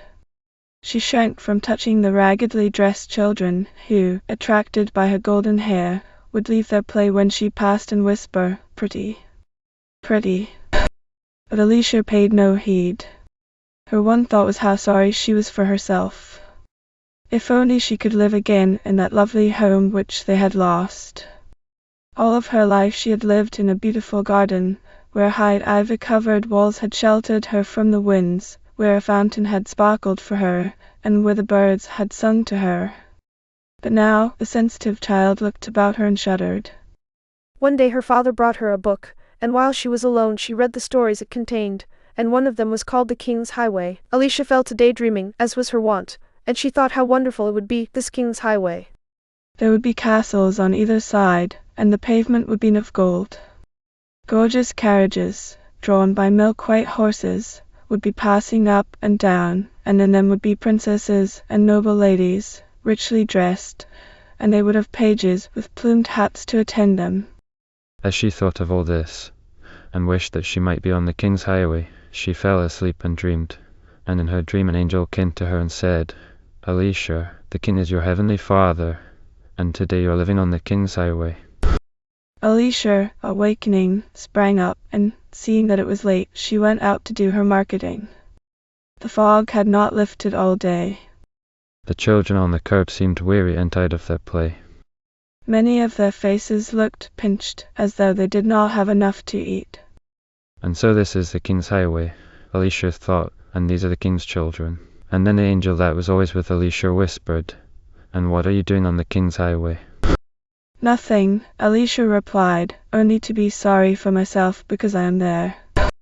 And then, to the surprise of the ragged children, the pretty Alicia went over and sat on the curb in their midst, and, putting her arms about those nearest, she said, Little ones, do you like stories? What are stories? One small boy asked, nestling close to her. I will tell you, Alicia replied, and soon she was repeating a fairy tale that they could all understand. From that day Alicia was very happy. She was never lonely because she was kept so busy making others happy on the king's highway. Chapter 23. School days again. The long vacation was over, and on Monday morning the Sunny Seven met once more under the elm tree in the schoolyard. Oh, I'm so glad that school is going to begin again. Exclaimed an impulsive Betty Bird. Why, Betty? Gertrude Willis laughingly inquired. I didn't know that you had such a thirst for knowledge. Well, neither have I. Betty confessed. But somehow, during the vacation we will have so many things to do. We 7 girls don't see each other as often as we do in school days. Why, just think. We haven't been to our secret sanctum in ages, and we were so wild about it in the beginning. I'll tell you what, exclaimed Adele. Let's go over there this afternoon and take our supper and have a good old-fashioned visit. This being the first day of school, we may not be kept in long. Oh, let's! Cried Doris Drexel, who, with her mother, had spent July and August at the seaside resort. I'm just pining to see the meadows again. I've been away so long. I suppose the cabin will be full of spiders, said Rosie with a shudder. I'll go ahead, laughed Adele. And ask them to please roll up their webs and move out into the meadows. Then, as the last bell was ringing, the girls trooped into the school. They were all eager to know who their new teacher would be, and all sad because they were losing Miss Donovan. They had heard that some changes had been made, and that the teacher who formerly had 7B had been sent to another town. I just can't wait to get to the room, to see who our teacher is to be. Betty whispered, as the 7 girls hurried up the stairs. The door of the 7th grade was standing open, and Betty was the first to enter. She gave a joyous cry as she danced in. The other girls, closely following, saw Betty throw her arms about the teacher whose back was toward them. Why, it's Miss Donovan. Adele cried in delight. Oh, are you to be our teacher again this year? That would be too good to be true. Yes, I've been promoted with my girls. Laughed the young teacher. And I'm glad that you're glad. It touched her heart to find how much the 7 girls really loved her, and she planned to make this new year as happy and as profitable for them as she could. Now, girls, she said, since I know that you can be trusted to keep the rules, you may choose seats wherever you wish. May we all sit in this window corner together? Doris asked. And when the permission was given, they chose seats and stowed away their books. It will not be necessary for you girls to remain today, Miss Donovan said. I'll give you your homework and then you may go, but be back tomorrow morning at 9, ready for a term of hard study. We will indeed, Adele assured her. We are going to try to be perfect all through the year. We, Adele. Betty Bird inquired. Yes, we, Adele replied. And Miss Donovan laughingly exclaimed, That's right, hitch your wagon to a star. That afternoon the girls met early at the crossroads and wended their way over the meadows, which, in the bright September weather, were purple and yellow with goldenrod and wild aster. In the woods beyond were maple trees, flaunting in the sunlight their brightly colored leaves. I love the autumn days. Adele said as she danced along. It doesn't make me feel the least bit sad to see the leaves fall and the flowers fade, because I know that they are all coming back in the spring. The plants and trees have to sleep, as we do, I suppose. Soon they reached the long-neglected secret sanctum. Peggy Pierce found the key and the door swung open. Oh, isn't it pretty and homey? Doris Drexel exclaimed. It's so long since I've been here, I've almost forgotten how very nice it is. Bertha threw open the little high-up window and a merry breeze danced in. Rosamond, still on the threshold, called. Will somebody please look for spiders? Betty Bird seized the broom and, dancing around the room, poked it up in the ceiling corners, for the cabin had a low and almost flat roof. Peggy Pierce, just for mischief, looked under the bed couch, and Doris Drexel peered in the china closet. Nary a spider here, fair Rosamond, she called. You may safely enter. I know that you girls think I'm a dreadful scare cat, Rosamond declared. but I just can't help being afraid of things. You'll get over it. Adele said kindly. When you find that nothing hurts you. Now everyone be seated, and we will have the secretary read the minutes of the last meeting. Hats were tossed on the rustic couch, lunchboxes stacked in a corner, and the 7 girls sat tailor-wise on the floor. I deeply regret to have to inform you, Madam President, Gertrude began with solemn dignity, that your secretary forgot to bring the book, but she remembers that at the last meeting it was unanimously resolved that the Sunnyside Club should, singly and altogether, do at least one kind deed a week. Has this resolve been carried out? Dear me, no, I'm afraid not. Adele said. Fixing up the playhouse for the orphan babies was the last kind deed on the records, and the credit for that belongs to Betty Bird. Not at all. Betty protested. That was the whole club's kind deed. And how the kiddies are enjoying their playhouse. Gertrude declared. I went over there last Sunday to read to them, and 20 happier babies it would be hard to find. Good. Adele exclaimed.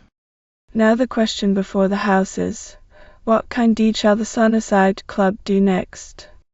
You tell us. Gertrude Willis said. Adele, I just know that you have a suggestion to make. Well, then I have. Adele confessed.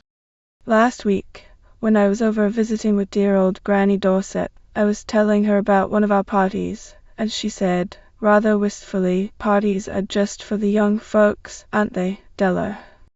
And yet, I do believe that I would enjoy a party more now than I ever did, but I guess I've been to my last. And then she sighed, which was so unlike cheerful Granny Dorset, that I decided right then and there to give a party for her, and I want you all to help. Will you? Will we? Bertha Angel exclaimed. Indeed we will. I think it is so sad when the grandmothers are kept away by themselves and are not invited to share in the good times. My dear old grandma told me that at 80 her heart felt as young as it ever had, and that she enjoyed having a pretty new dress as much as she did when she was 16. Oh, yes, and that's another thing, Adele said. Granny Dorset told me that she would have a 70th birthday 1 week from Saturday, and I asked, Granny, if you could have just what you wish for a birthday present, what would it be? And girls, you never could guess what she replied. Not in 1,000 years. Well, then, we might as well give up first as last. Peggy Pierce declared. Indeed you might. Adele laughed. I'm sure I never would have guessed it. Granny Dorset said that the dearest desire of her heart for the past 10 years had been to possess a purple silk dress with lace in the neck and sleeves. And she hasn't been able to have it, of course. Gertrude declared. They belong to our church, and Father calls there, and he said that the son-in-law is rather shiftless and the daughter has to scrimp in every way to provide for her own 3 children and Granny Dorset, but she is so proud that she won't accept a bit of help. Well, Adele continued. I thought that we would find out what other old people are still living in Sunnyside, who were young when Granny Dorset was, and then we'd invite them to a surprise birthday party for her, and if we have money enough in the bank, we might buy her the purple silk dress. Alas and alack! Bertha exclaimed. The bank is quite empty. Nothing has been put into it since we bought the presents for the orphans. I'll tell you what, Peggy Pierce exclaimed. Let's stop an account at the Beehive. Dad will be glad to do it for us, and we can buy the purple silk at cost. Miss Meadley, who does our sewing, will make the dress for us and wait for her pay until we have the money. And as for the lace, Rosamund Reich exclaimed. My mother has ever and ever so much of it, and I know she will gladly donate enough for the neck and sleeves. I hate to go in debt, Adele said thoughtfully. but we surely will find a way to earn money soon, and I do so want Granny Dorset to have the purple silk dress on her birthday. We might do it just this once, said the practical Bertha. And then, as soon as the party is over, we must scurry around and find some way to earn money. We simply must not stay in debt. We might give a play or something. Betty Bird suggested. Now, said President Adele. who would like to be on a committee to find out from Granny Dorset which of the old people who are today living in Sunnyside were young when she was? I suggest that Adele Doring and Gertrude Willis be appointed on that committee. Rosamund drawled. Very well, we will accept what we Gertrude. Adele asked brightly. And when Gertrude had agreed, the president added, And I would like to nominate Peggy Pierce and Rosamund Wright as a committee of 2 to see that the purple silk dress is made, and that there is lace in the neck and sleeves. But you will all have to help pick out the color and the pattern. Peggy protested, and to this that others agreed. I am glad that we have 2 weeks to prepare. Adele said. Because, now that school has begun, we will not want to neglect our studies, and it will take 2 weeks to have the dress made and... But Adele, Bertha exclaimed. we haven't decided where to hold the party. We might have it here, Adele said thoughtfully. but don't let's decide that yet. And now let's go for a tramp to the orphanage and invite Eva and Amanda to come over here and share our picnic supper. This was done, and the orphans were so happy and so grateful that the 7 could not but feel that their Sunnyside Club was fulfilling its mission by bringing so much joy into the lonely lives of these 2 girls. Chapter 24. The House by the Wood.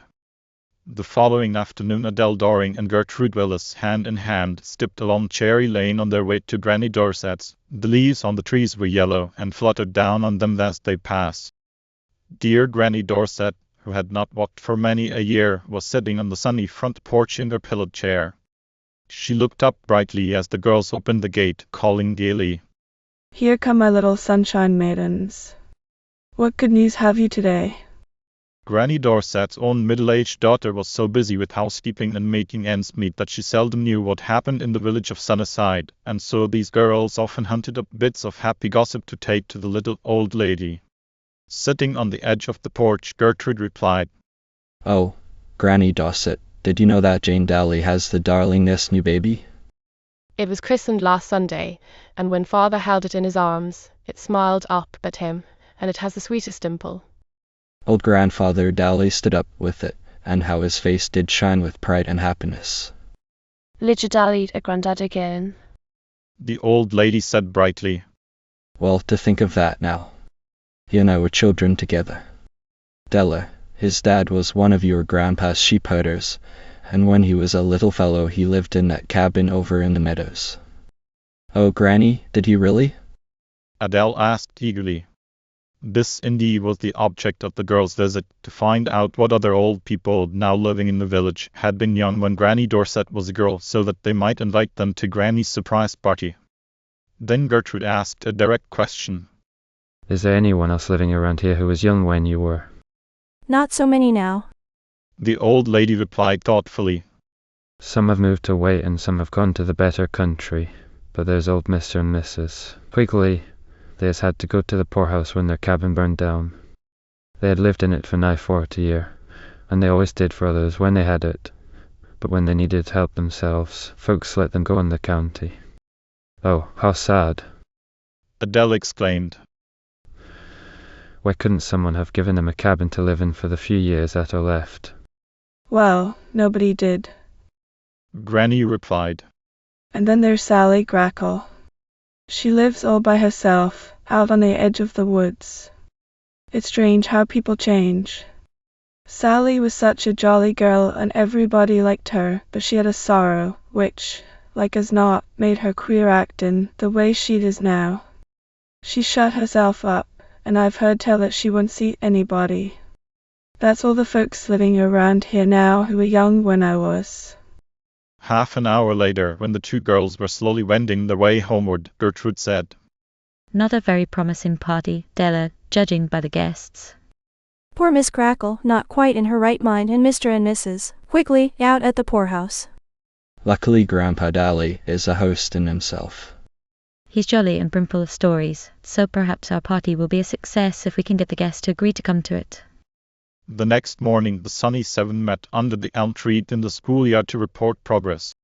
When the other five had heard of the visit to Granny Dorset, Betty Bird exclaimed, That terrible Miss Grackle. You needn't appoint me on a committee to go and invite her. I know some church ladies who went there once and she chased them away with a broom. Poor thing. Adele said. She must be very unhappy, living there all alone by that desolate wood. Gertrude and I will gladly go and invite Miss Grackle to the party. That very afternoon they started out toward the woods at the north edge of the village. The houses were scattered, and at last the girls turned into a path which led through a swampy meadow. They had to pick their way carefully to keep from getting their feet wet. Their destination was a weather-beaten, grey house which looked as though it was about to tumble down, standing in the deep shade of two large pines.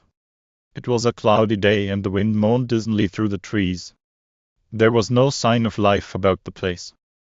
The seldom-used gate creaked as it swung open on rusty hinges. I suppose that at any minute Miss Grackle may rush out at us with a broom. Gertrude whispered. Do you feel at all afraid, Adele? No. The other girl replied as they steadily advanced toward the house. The porch, which was broken in places, was littered with leaves. Miss Grackle doesn't use her broom to sweep with, I judge. Gertrude said softly. Adele rapped bravely, but no one answered. Then she turned the knob and the door opened.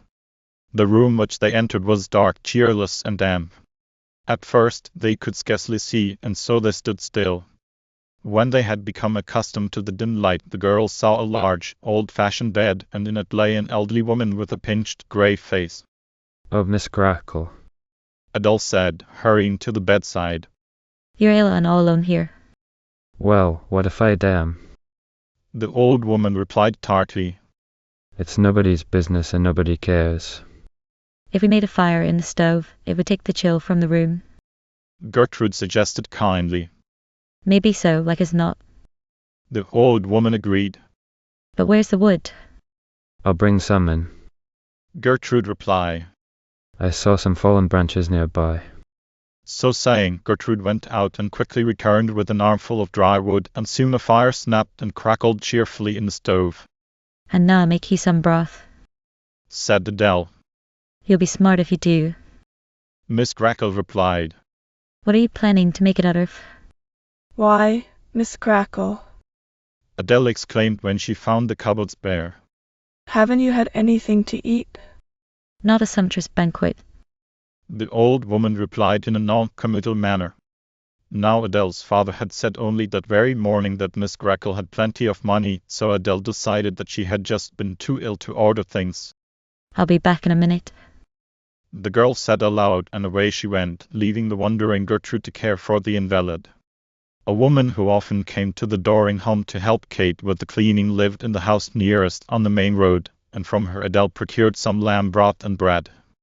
Miss Grackle, truly faint from hunger, could not resist the fragrance of the broth which Adele was heating, and she rather ungraciously permitted Gertrude to prop her up with the pillows, while Adele brought to her a bowl of the steaming broth and some fresh bread and butter.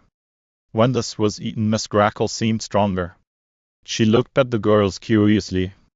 Young ladies, she said, perhaps you do not know it, but you are the first two human beings who have succeeded in crossing my threshold in 10 years. Now pray tell me, what did you come for? You must have a reason. We came to invite you to a surprise birthday party which we are going to give for Granny Dorset. Adele said simply. The girls, watching the old lady, were surprised to see the twinkle appear in the grey eyes. Well, She declared.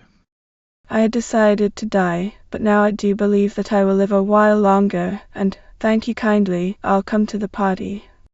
Before they left, Miss Grackle gave the girls some money and asked them to order some groceries for her at the store. And be sure to tell that boy to leave the things just inside the gate the way he always does. The next morning, under the elm tree, the 5 other girls listened with ever-widening eyes as Adele and Gertrude told of their visit to Miss Grackle. Well, you surely are the 2 bravest girls I ever met.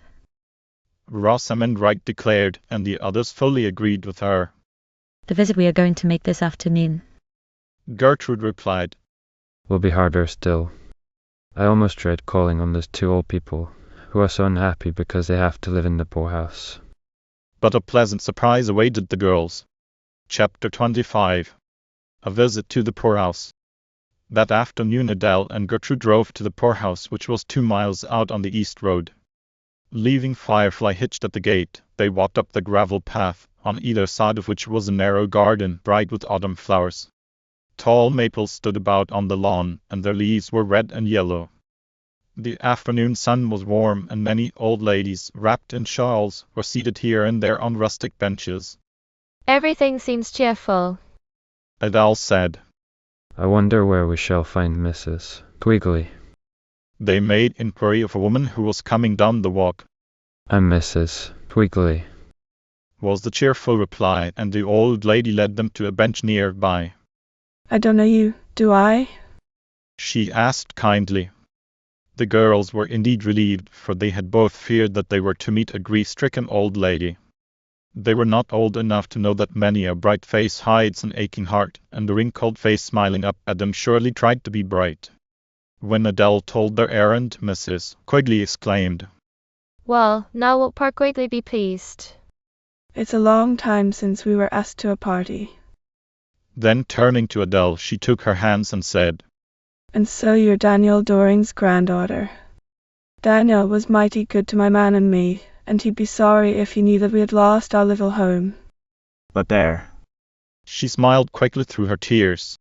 I'd tell Pa Quigley, when he's wishing we had our little home once more, where we could sit by the fireplace evenings, like we used to love to do. I'd tell him that we must count our blessings. Things might be worse.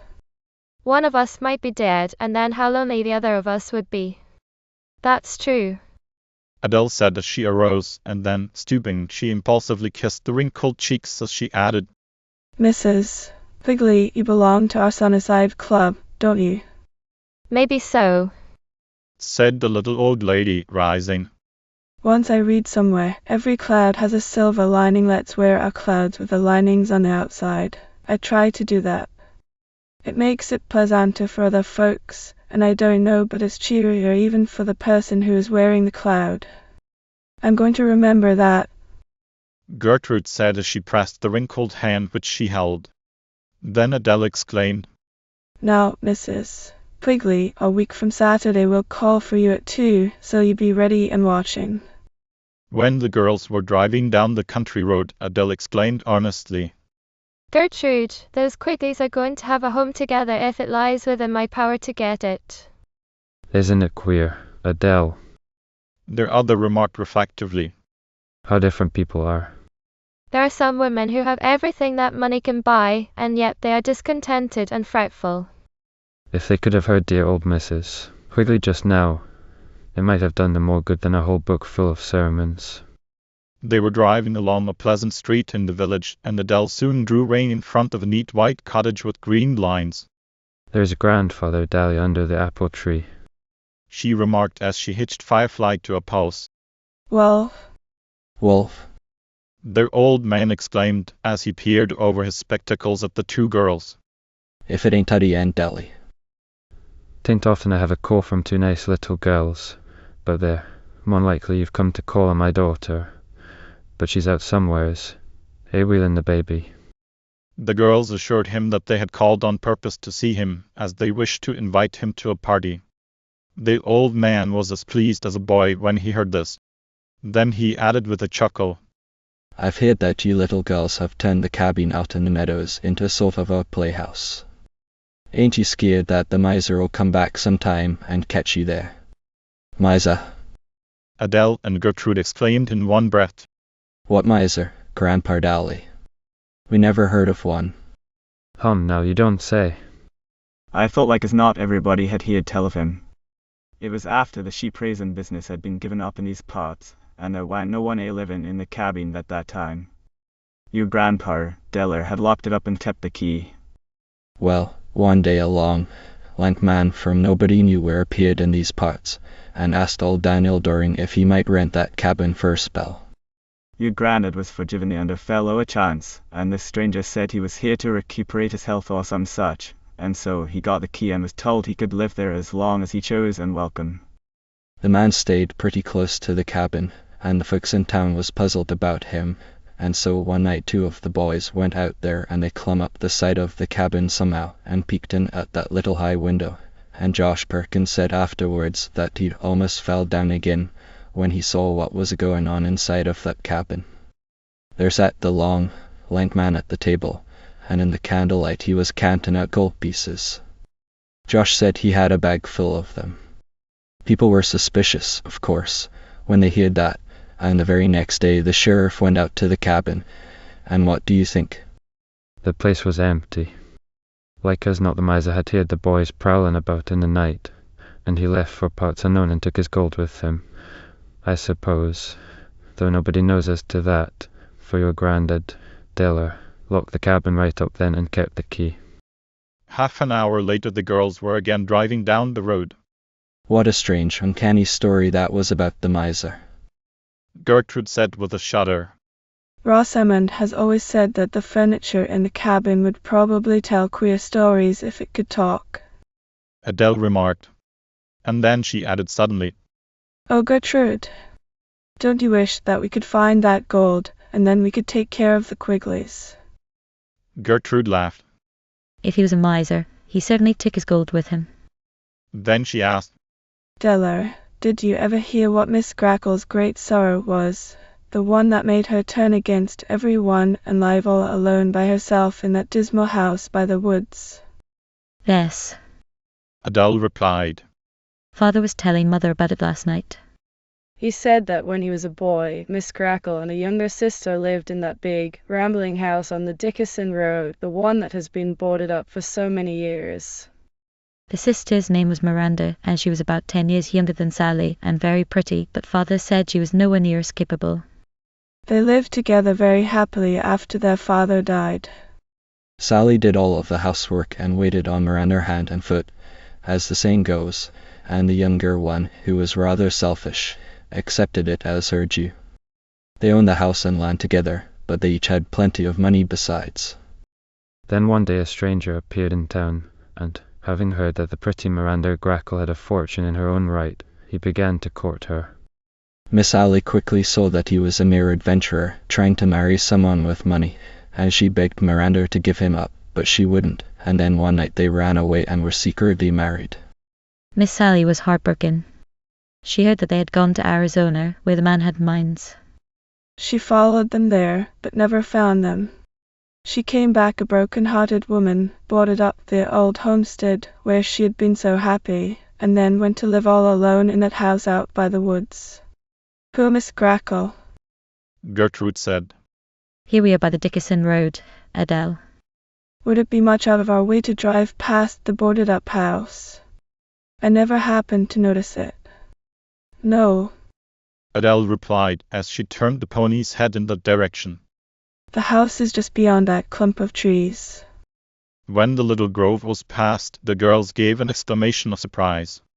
Why, it isn't boarded up at all, Gertrude said. See, even the windows are open. And if there isn't Miss Grackle herself. Adele cried as a tall, elderly woman appeared in the doorway to shake a dust up. She had on a big apron with a towel about her head. Adele drew rein and fairly flew up the walk, Gertrude following her. "Oh, Miss Grackle," Adele cried. I'm so glad to see that you are well again. And have you really and truly moved over here? Somehow Miss Grackle did not seem to be old like Granny Dorset, and for that matter she was several years the younger. Upon hearing her name called, the woman turned and welcomed the girls gladly. "Yes," she said, and there was almost a quiver in her voice. "for years it has seemed as though I just couldn't come back here without Sister Miranda, and when she never even wrote to me, I turned bitter against everybody, but when you little girls came the other day and showed me that there was love and kindness in the world, I decided to live a while longer and see if I couldn't do a bit of good. I'm going to try to really live now. I've been buried long enough." Oh, Miss Grackle. Adele cried. I'm so glad. So glad. And what a nice place this is. "You had beautiful grounds once, didn't you?" The lady nodded. "Father was proud of his lawns and gardens," she said. "You see that little cottage on the edge of the grove? Father's gardener lived there, and his wife helped Mother in the kitchen, for there were 3 children of us then. I had a brother who died, and there was work enough to do." "It's a pretty little cottage," Adele said. Has it been empty all these years? Yes. Miss Grackle replied. I would like to have a couple living in it now, if the man would attend to my grounds in exchange for the rent. With a cry of joy, Adele threw her arms about the astonished woman as she exclaimed. "Would you really, truly, Miss Grackle?" Oh, Gertrude, wouldn't it be just the nicest place for the Quigleys? Why, what has happened to the Quigleys? Miss Grackle asked in surprise. I thought that they had a small farm of their own. Did they lose it? You see, I haven't heard a bit of news in years. Then Adele told the whole story, and Miss Grackle indignantly exclaimed. That shows the ingratitude of people. There never was a sick child in the country round but that Mrs. Quigley was there to help the tired mother care for it, and never a tramp passed her door but that she made him a cup of tea and gave him a bite to eat, and talked to him all the time in that bright, cheerful way of hers, and some of them, I know, took to honest work after that, and they said that it was just because of her. "And the town let the Quigleys go to the poorhouse." Well, they'll not stay there. At least they can live in the cottage, and perhaps in the spring Mr. Quigley could work the garden on shares. Then she added simply, "My income is not as large as it was, Adele, and my sister Miranda may come home at any time and be in need, so I must be saving for her sake. But there," she added more brightly, "the Quigleys shall move into the cottage at once, and a way to provide for them will surely open up." Soon after, the 2 happy girls drove away. "Isn't it just like magic, the way things are happening?" Adele exclaimed, and Gertrude agreed. The girls were to have a strange adventure the next day, as you shall hear. Chapter 26. A Mystery Solved. After school on Friday, the Sunny Seven danced over the Buttercup Meadows on their way to the cabin. We ought to call it Goldenrod Meadows now. Betty Bird declared. I love the purple asters tangled in with the gold. Gertrude Willis exclaimed. "Dame Nature is a wonderful artist. And the maple wood is so bright and red." Doris Drexel said. "We might have Granny Dorset's party here." Surely, no ballroom could be more splendid. As they were talking, they approached the cabin, and Peggy Pierce, finding the key, opened the door. Girls, Rosamond exclaimed as she peered in. "I almost wish that Grandpa Daly had not told us about that miser." It makes me feel shuddery to think of him. Long and lank, he sat right there at our table as he counted out his gold pieces by the light of a candle. "Well, he isn't here now," said practical Bertha as she entered the cabin and threw open the window. "Of course he isn't," Adele exclaimed. There's no one in our secret sanctum but just ourselves. The girls, finding it hard to overcome an uncanny feeling, nevertheless entered the cabin and began to make definite plans for the party which they were going to give for Granny Dorset, when suddenly there was a strange clinking noise in the wall. Rosamond sprang to her feet, her eyes wide and startled. "What was that?" she asked. The other girls stood up and listened. They distinctly heard a scurrying and then another clinking sound. It must be a chipmunk or a ground squirrel. Adele said, trying to speak calmly. I would think so myself. Bertha replied. But for the other noise, the clinking. How could a squirrel make that? The girls examined the wall, and Gertrude exclaimed, Why, this seems to be a boarded-up fireplace. Yes, and here's a loose board. Bertha said. So now the mystery will be explained.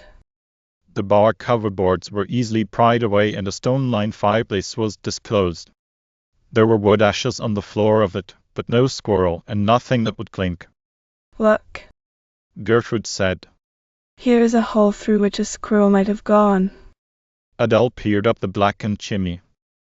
There was a rude stone ledge just above her head, and suddenly, with a frightened chirr, a chipmunk jumped from the ledge to the floor and darted into the meadow through the hole which Gertrude had seen. The creature's quick movement had dislodged something on the shelf, and it fell clinking against a stone. With a cry of amazement, Adele stooped and picked up a gold piece. Quick, bring a stool, somebody, she called. I'll climb up and see what is on that ledge. The miser's gold, she declared as she handed Bertha a bag. The chipmunk, hoping to find nuts, had not a hole in it. The girls gathered around were scarcely able to believe their eyes. Here's a piece of brown paper, Adele said. And there's writing on it. The writing in places was very hard to read, but at last they made it out, and Adele read aloud. To whoever finds this money, I wish to say that it wasn't come by honest. It hasn't brought me any happiness, and I don't want it. I'd give it back to the folks who own it, if I knew who they was, but I don't. I'm going back to the town where I was a boy, and I'm going to live straight. I'm so disappointed. Adele announced. I thought of the Quigleys at once, and how it would help them, but they would not want stolen money. I'll tell you what, said Gertrude Willis. Let's take it to Father with the note and ask his advice. Perhaps it would help to right the wrong if the money were used for some good purpose. Half an hour later the girls arrived at the neat parsonage. They found the minister working in his garden, and he listened gravely to the story of the miser and his bag of gold. As Gertrude had anticipated, her father said, Since the money cannot be returned to its rightful owners, it surely ought to be used in doing good. If I were you, I would deposit it in the bank and draw upon it as a need arises. Thanking Mr. Willis for his advice, 7 happy girls went to the bank of which Doris Drexel's father was president.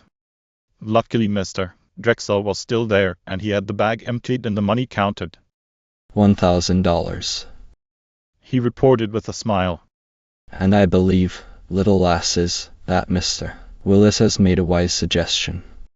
When the girls left the place a while later, Bertha carried a little book which stated that she was the treasurer of the Sunnyside Club, which had funds to the amount of $1,000 in the First National Bank in the town of Sunnyside. Next, the 7 girls visited Miss Grackle to tell her the story. We wish this money to be used by the Quigleys, Adele said. But since we do not want them to feel that they are receiving charity, we wish that you, Miss Grackle, would give them a certain amount of it each month for taking care of your garden and grounds. That will be a splendid plan. Miss Grackle said brightly. And now, before you go, would you girls like to see the cottage in which the Quigleys are to live? I've aired it out and made it fresh and tidy. We'd love to see it. Adele exclaimed, and so Miss Grackle led the way to the little cottage beside the maple grove. The 3 rooms were sunny and bright, and the big old-fashioned stove in the kitchen had been freshly blackened. The wood box was filled, for, as Miss Grackle explained, she wanted it to look home-like as soon as they saw it. In the living room there were 2 easy chairs with bright patchwork cushions, and in the bedroom beyond all was spotlessly clean and inviting. I can hardly wait until tomorrow. Betty Bird exclaimed. Nor I. Gertrude Willis declared. The party was planned to be a surprise for Granny Dorset, but think of the joyous surprise which is in store for those poor Quigleys.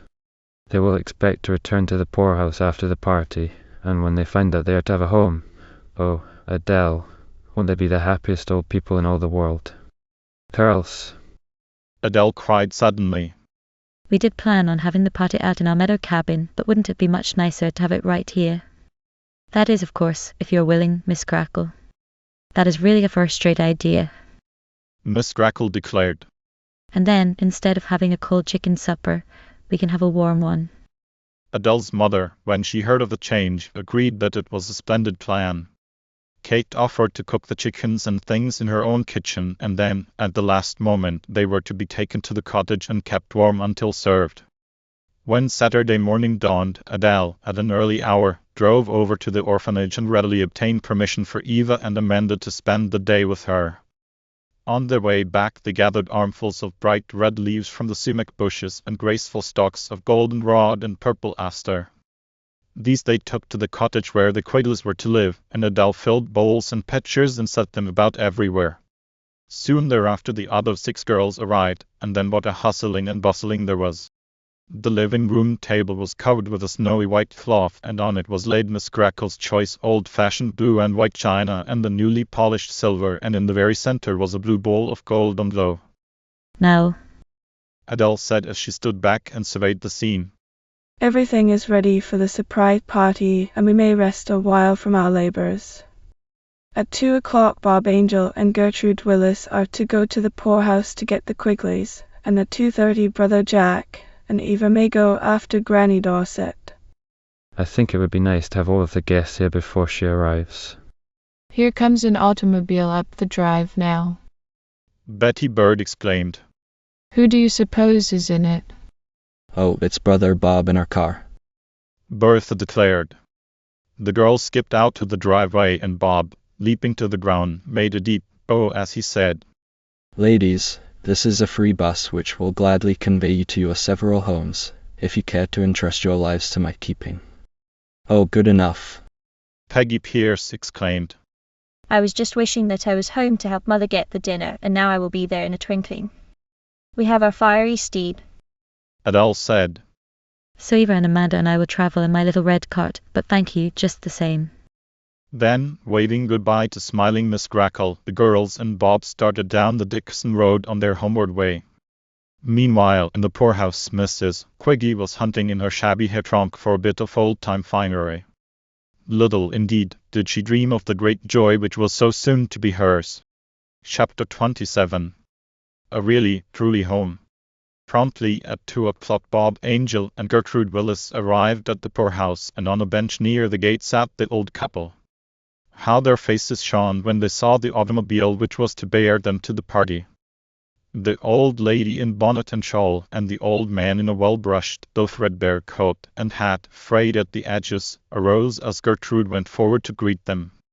She said afterwards that it was hard for her to keep from throwing her arms about the dear old lady and telling her then and there of the great happiness that was in store for them, but instead she kissed the bright, wrinkled face and shook hands with Mr. Quigley, whom she had never met before. Bob had leaped to the ground, and after Gertrude had introduced him to their guests, he carefully helped the old lady to the comfortable back seat and the old man to the front. Mr. Quigley's eyes were shining like a boy's as Bob drove rather slowly down the country road. Land sakes alive, Mar, he called. Ain't this great? Make her go faster, boy. We ain't a mite afeard. So Bob put on a bit more speed, and soon they reached the Grackle homestead. Well, I swan. The old man cried when he shook hands with Miss Grackle. Wonders never will cease, I reckon. If here ain't Sally Grackle herself, looking younger than she did when I saw her last. Miss Grackle beamed happily as she greeted the Quigleys and led them into the cottage. A moment later Grandpa Daly, as he insisted that everyone should call him, arrived in a long-tailed coat which he had first worn at his wedding many years before. Well, Della, he exclaimed when that maiden met him at the door. So the party day arrived all right. Bless me, but you do look cozy in here. Howdy, Dan Quigley. Mighty glad to see you looking so pert. Har, he added with twinkling eyes as the 2 old ladies appeared from the bedroom. And if these girls aren't Sally Grackle and Betsy Quigley. You don't look a minute older than you did in them days, when we used to have parties pretty frequent. Suddenly Adele darted into the living room from the kitchen. Everybody hide, she whispered. Here comes Granny Dorset, and when she gets well settled I will say a home, and then you are all to spring out and call happy birthday. What a scurrying there was. Grandpa Daly hid behind the open door. Mr. Quigley squeezed himself into a closet, and Mrs. Quigley and Miss Grackle went into the bedroom. Bob and Jack helped Granny Dorset into the pleasant living room, and she looked about her in speechless amazement as she sank into the comfortable rocker in the sunny window. Well, Della, she exclaimed. Whatever is the meaning of all this? Ahem, said the laughing girl, and out from their hiding places sprang the four old people, each calling daily, Happy birthday, Sari Dorset. The 8 girls, watching from the kitchen door, were certainly satisfied with the way in which Granny Dorset was surprised. Oh, she said, with tears of joy running down her wrinkled cheeks. It's a party, isn't it? I never thought I'd live to go to another one. Then, when her bonnet and shawl had been removed, Adele reappeared from the bedroom, carrying a long box. It's a birthday present for you, Granny Dorset. The girl announced. And if you can guess what's in it, you may have it. With shining eyes the old lady guessed one thing and then another, and then at last hesitatingly said, It couldn't be a dress, could it, Della? You've guessed it. Adele cried gaily. And now open it up and see what you will see. Granny Dorset gave a little cry of joy when she beheld the purple silk dress. It's just what I've always wanted, she said. And there's lace in the neck and sleeves. Then she added, Della, being as it's my birthday, I wish I could put it on. And so you shall, Adele declared. Then she and Eve assisted the little old lady into the bedroom, whence a little later she emerged, dressed in the purple gown, and the happiness glowing in that dear old face made the girls glad indeed that Adele had thought of that particular birthday present. Then, when the old people were comfortably seated in the easy chairs, some having been brought from the big house, and the girls, tailor-wise, on the floor, Granny Dorset said, Lydia Daly, being as the girls have turned the sheepherder's cabin into a playhouse, why don't you tell them something that happened round there when you was a boy? Grandpa Daly looked pleased to be called upon to entertain the company. I would, Sari, he replied.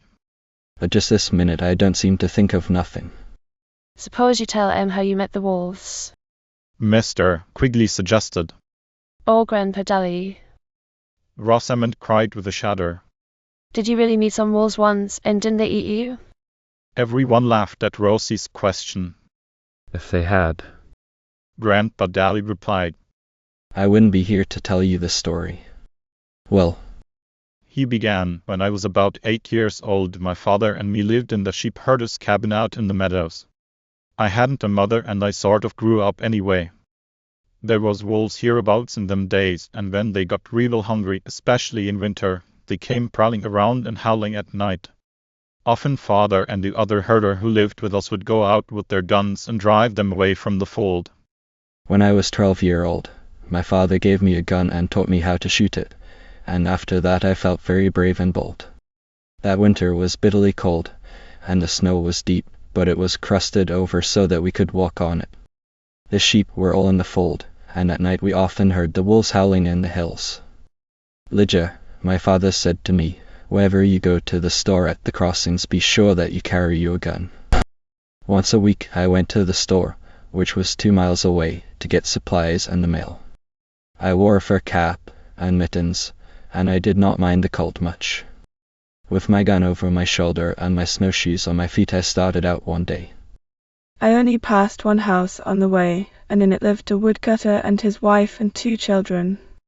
As I was passing by, the woman called and asked me if I'd do an errand for her at the store. She said her man was up to the woods, but she was expecting him back about nightfall. I said I'd do her errand and glad to oblige, and then I went on my way. At the store there was some trappers just come in from the hills, and they said wolves was thick up that ways, and extra hungry on account of the deep snow. Hello, Sonny, one of them called after me, when, with my packages strapped to my back, I started to leave the store. You ain't going home all alone, be you? Don't see what your pa's thinking of to let ye, with wolves around as thick as they be. I told him I wasn't a bit afeared, and I hurried out. The first half mile I skated over the hard, crusted snow without a trip, but then a strap burst on one of my snowshoes, and I had to stop quite a while to fix it before I could go on. When I got it mended it was growing dark, and I was almost afraid to go on, thinking of what the trapper had said, but I knew Dad would be out hunting for me if I didn't turn up, so I skated off at a stiff pace. I tried to whistle to sort of cheer me up, but somehow I couldn't, for fear that the wolves would hear. I was nearing the woods, when I suddenly saw something which made my blood run cold. There was wolf tracks all around in the snow, and they was fresh.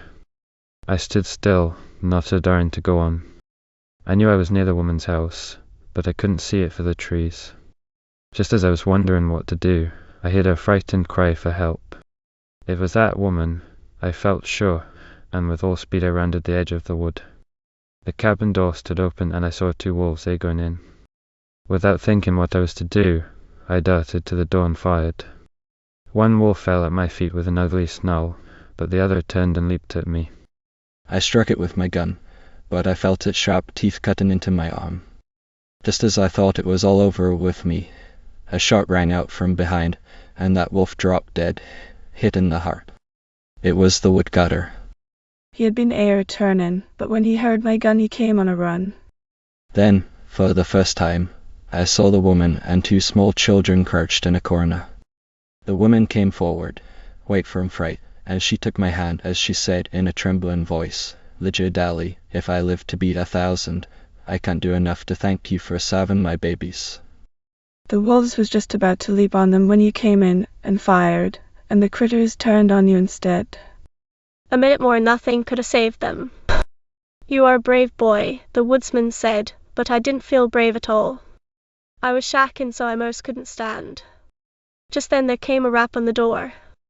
It was my dad and one of the sheep herders, out to look for me. Wasn't I glad to see them though.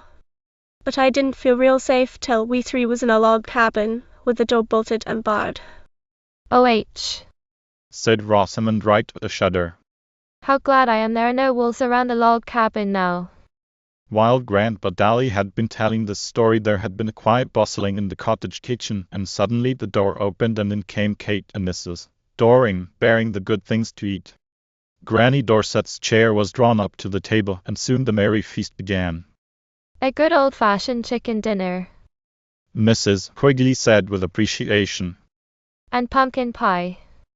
Grandpa Dally added with a chuckle. It's a good while since I ate any home cooking. Mr. Quigley remarked. I tell you, folks, there's nothing like a home, whether it's for cooking or just living in. He added wistfully, and everyone knew that he was thinking of the poorhouse. Then Miss Grackle impulsively exclaimed, Dan Quigley, you seem about as strong as ever. I should think that you could get gardening to do. I've tried, Sally, but all the farmers say I'm too old. Mr. Quigley replied. You're too old for hard farming, I agree. Miss Grackle said. But maybe there's someone who has a garden and grounds to be cared for, where you could work when you felt like it and rest when you were tired. I wish there was such a place. The old man said sadly. But there ain't. Yes, there is too. Miss Grackle exclaimed. I want this place of mine fixed up the way it was when Father was alive, and I want your Mrs. Quigley to come and live in this cottage and take care of it for me. Mrs. Quigley's eyes were shining. Pa Quigley, she said, has always told you the dear Lord would send one of his angels to deliver us from the poorhouse, if it was right that we should be delivered. And so he has. Mr. Quigley said in a shaking voice. And Sally Grackle is that angel. How Miss Grackle longed to tell them that Adele Doring and her 6 friends were really the angels, but she had promised Adele that she would not. When at last the guests took their departure, they left the happy old couple in a really, truly home. Chapter 28. The New People. The Sunny Seven met under the elm tree in the schoolyard the following Monday, when a strange girl appeared with her books under her arm. She was elaborately dressed, and each black curl hung in its prim and proper place. That new girl knows that we're watching her, Betty Bird exclaimed. And she's trying to put on airs. Who is she, anyway? I'm sure I don't know, and I don't want to. Rosamond Wright declared. I know who she is. Doris Drexel said. Her father was an innkeeper at Weston till a few months ago. He owned a mine that never had amounted to much, so he told Dad. Then one morning he woke up and found himself rich. After that his wife wanted to come east and live like folks, so they came. They have mints of money, Dad says, and they have bought that beautiful Ristwell estate out on the Lake Road. Father was asked there to dinner last night. Mother was, also, of course, but she declined, but Dad is their banker and so he had to go. He said that the house is luxuriously furnished, but in very poor taste. Dad likes Mr. Green, but the wife boasts all the time of their great wealth, and tells what everything cost. What is the girl's name? Adele asked. Doris smiled. Her name used to be plain Susie Green, but since they became rich, the mother thought Susie too common, and so they call her Susetta. How ridiculous. Bertha exclaimed. I suppose if my father gets rich, I will have to be called Bethetta. Well then, let us hope that he never will. Doris replied. Dad said that poor Mr. Green acted like a fish out of water all the time. He hardly ate a mouthful at dinner, and afterward, when the two men were alone, Mr. Green said that he did wish they were out west again, where he could breathe. He said he felt smothered, with so much velvet around. Father was real sorry for him. Poor little Susie. Adele said, as the last school bell began to ring. So much money will probably spoil her, but we must be kind to her, and make her feel that she is welcome to our school. Oh, Adele, if that isn't just like you. Exclaimed Rosamond Wright. For my part, I shall leave the snippy little thing quite alone. At the recreation hour the girls trooped again into the schoolyard, some romping about, and others sauntering in chattering groups. Susie Green, with the book in her hand, sat alone on the bench under the elm tree. Adele, leading the six, walked over to the girl and said pleasantly, Good morning, Susie.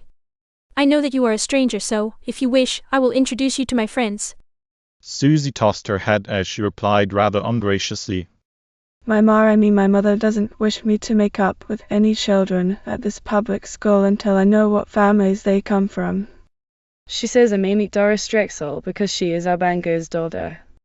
My mother wanted to send me to private school, but there isn't any around here.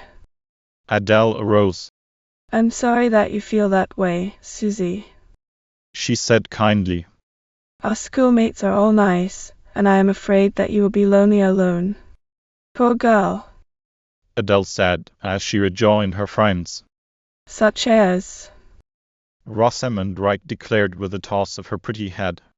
An innkeeper's daughter, and she doesn't want to meet us, whose ancestors have been gentry for hundreds of years. Well, exclaimed Bertha Angel. Let's proceed to forget her. But they were not allowed to forget the new pupil, as you shall hear. About a week later the Sunny Seven met under the elm tree early one morning, and Betty Bird held up a pink envelope as she exclaimed, Who else had the honor to receive one of these? Honor, do you call it? Rosamond asked languidly as she displayed a pink envelope. I have one, but I shall not accept. Adele and Gertrude and Doris also had them, but Bertha and Peggy had none. The pink envelopes contained invitations to a very select party to be given by Susetta Green on the following Saturday. I wasn't select enough because my father owns a grocery store, I suppose. Bertha Angel declared. And my dad is also a tradesman, and so I am left out. Peggy Pierce added with twinkling eyes. But you other girls go, and then you can tell us all about the party. Go! Doris Drexel exclaimed. Indeed we will not go. I told Susie Green myself that we seven always went to places together, or we didn't go at all. Do you suppose for 1 second, Peggy Pierce, that I would go to a party if you and Bertha were left out? And so it happened that Susetta Green received 5 notes of refusal to her party. She took them to her mother with tears in her eyes, as she said, I told you, Mar, that they wouldn't none of them come unless you asked them all. Mrs. Green bristled indignantly. Ask the daughters of tradespeople to a select party. Well, I should say not. With all our money, we ought to associate with earls and dukes. But Mar, Susie dolefully replied. there ain't any earls and dukes, and I'm so lonely I just as soon play with the gardener's children. Her mother looked at her scornfully. Well, She said, It's mighty queer those girls refused to come to your party. I looked up all their families, and they're the best around, but your pa, that is, your father, has more money than all of them put together. Just you remember that when you go back to school, and hold your head high.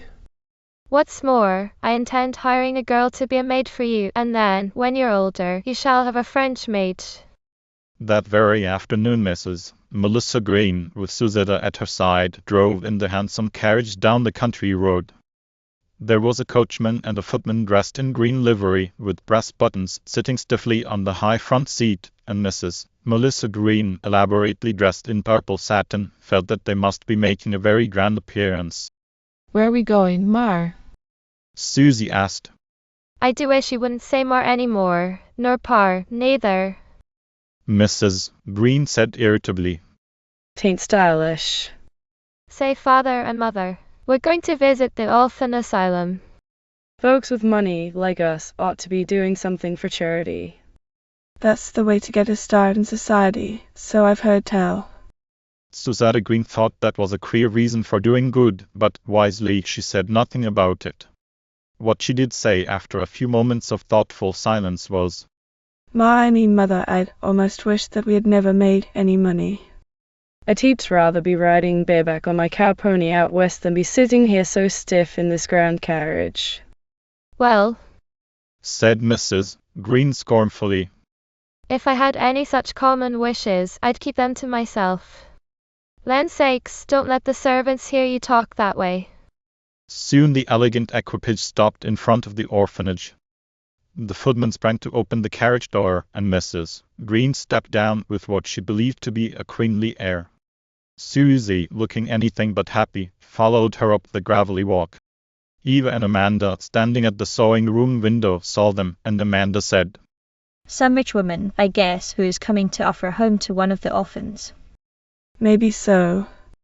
Eva replied, giving the matter little thought, but she was to give it very serious thought before another hour had passed. When Mrs. Melissa Green, with Susetta at her side, entered the orphanage, the kindly matron, Mrs. Friend, welcomed them pleasantly and led them to her office. The visitor at once began to state her errand, while Susetta watched her and listened with wide, wondering eyes. I am Mrs. Cyrus Green of the Roostwell estate. The newcomer began in a condescending manner, which she deemed proper for the very rich to use toward persons who were working for pay. Mrs. Green tried to forget that a very few months before she herself had been serving guests in her husband's tavern, and she sincerely hoped that no one else knew about it. Unfortunately for her, everyone in town did know about it, because simple Mr. Green often mentioned the tavern which he used to keep, and the men liked him all the better for it. I am glad to meet you, Mrs. Green, the matron said pleasantly, not at all impressed by the grand airs. I had heard that a Weston family had purchased the Roostwell estate. That fine old house has been closed for so long that we are indeed glad to have it opened again. The former owner, the elderly Mr. Roostwell, was greatly loved in the village and gave generously to all of the charities. Mrs. Cyrus Green cared nothing about the former owners, the present owner occupying all of her thoughts. Well, she said pompously, I do feel that we people who have great wealth ought to do something for the folks who ain't got it, and that is why I came here this morning. I want to hire one of your older orphans to be a sort of companion for Susetta here. I understand that you hire them out after they're 12. No, Mrs. Green, the matron replied. We do not permit our girls to work for wages until they are 14, but we are glad to find pleasant homes for them at any age, homes in which they will be kindly treated, and where they will receive greater advantages than we can afford to give them. Mrs. Green did not look pleased. Well, she replied stiffly, I wasn't planning to adopt a common orphan to share equal with my Susetta, but I will take one for a time, if I find one that's suitable.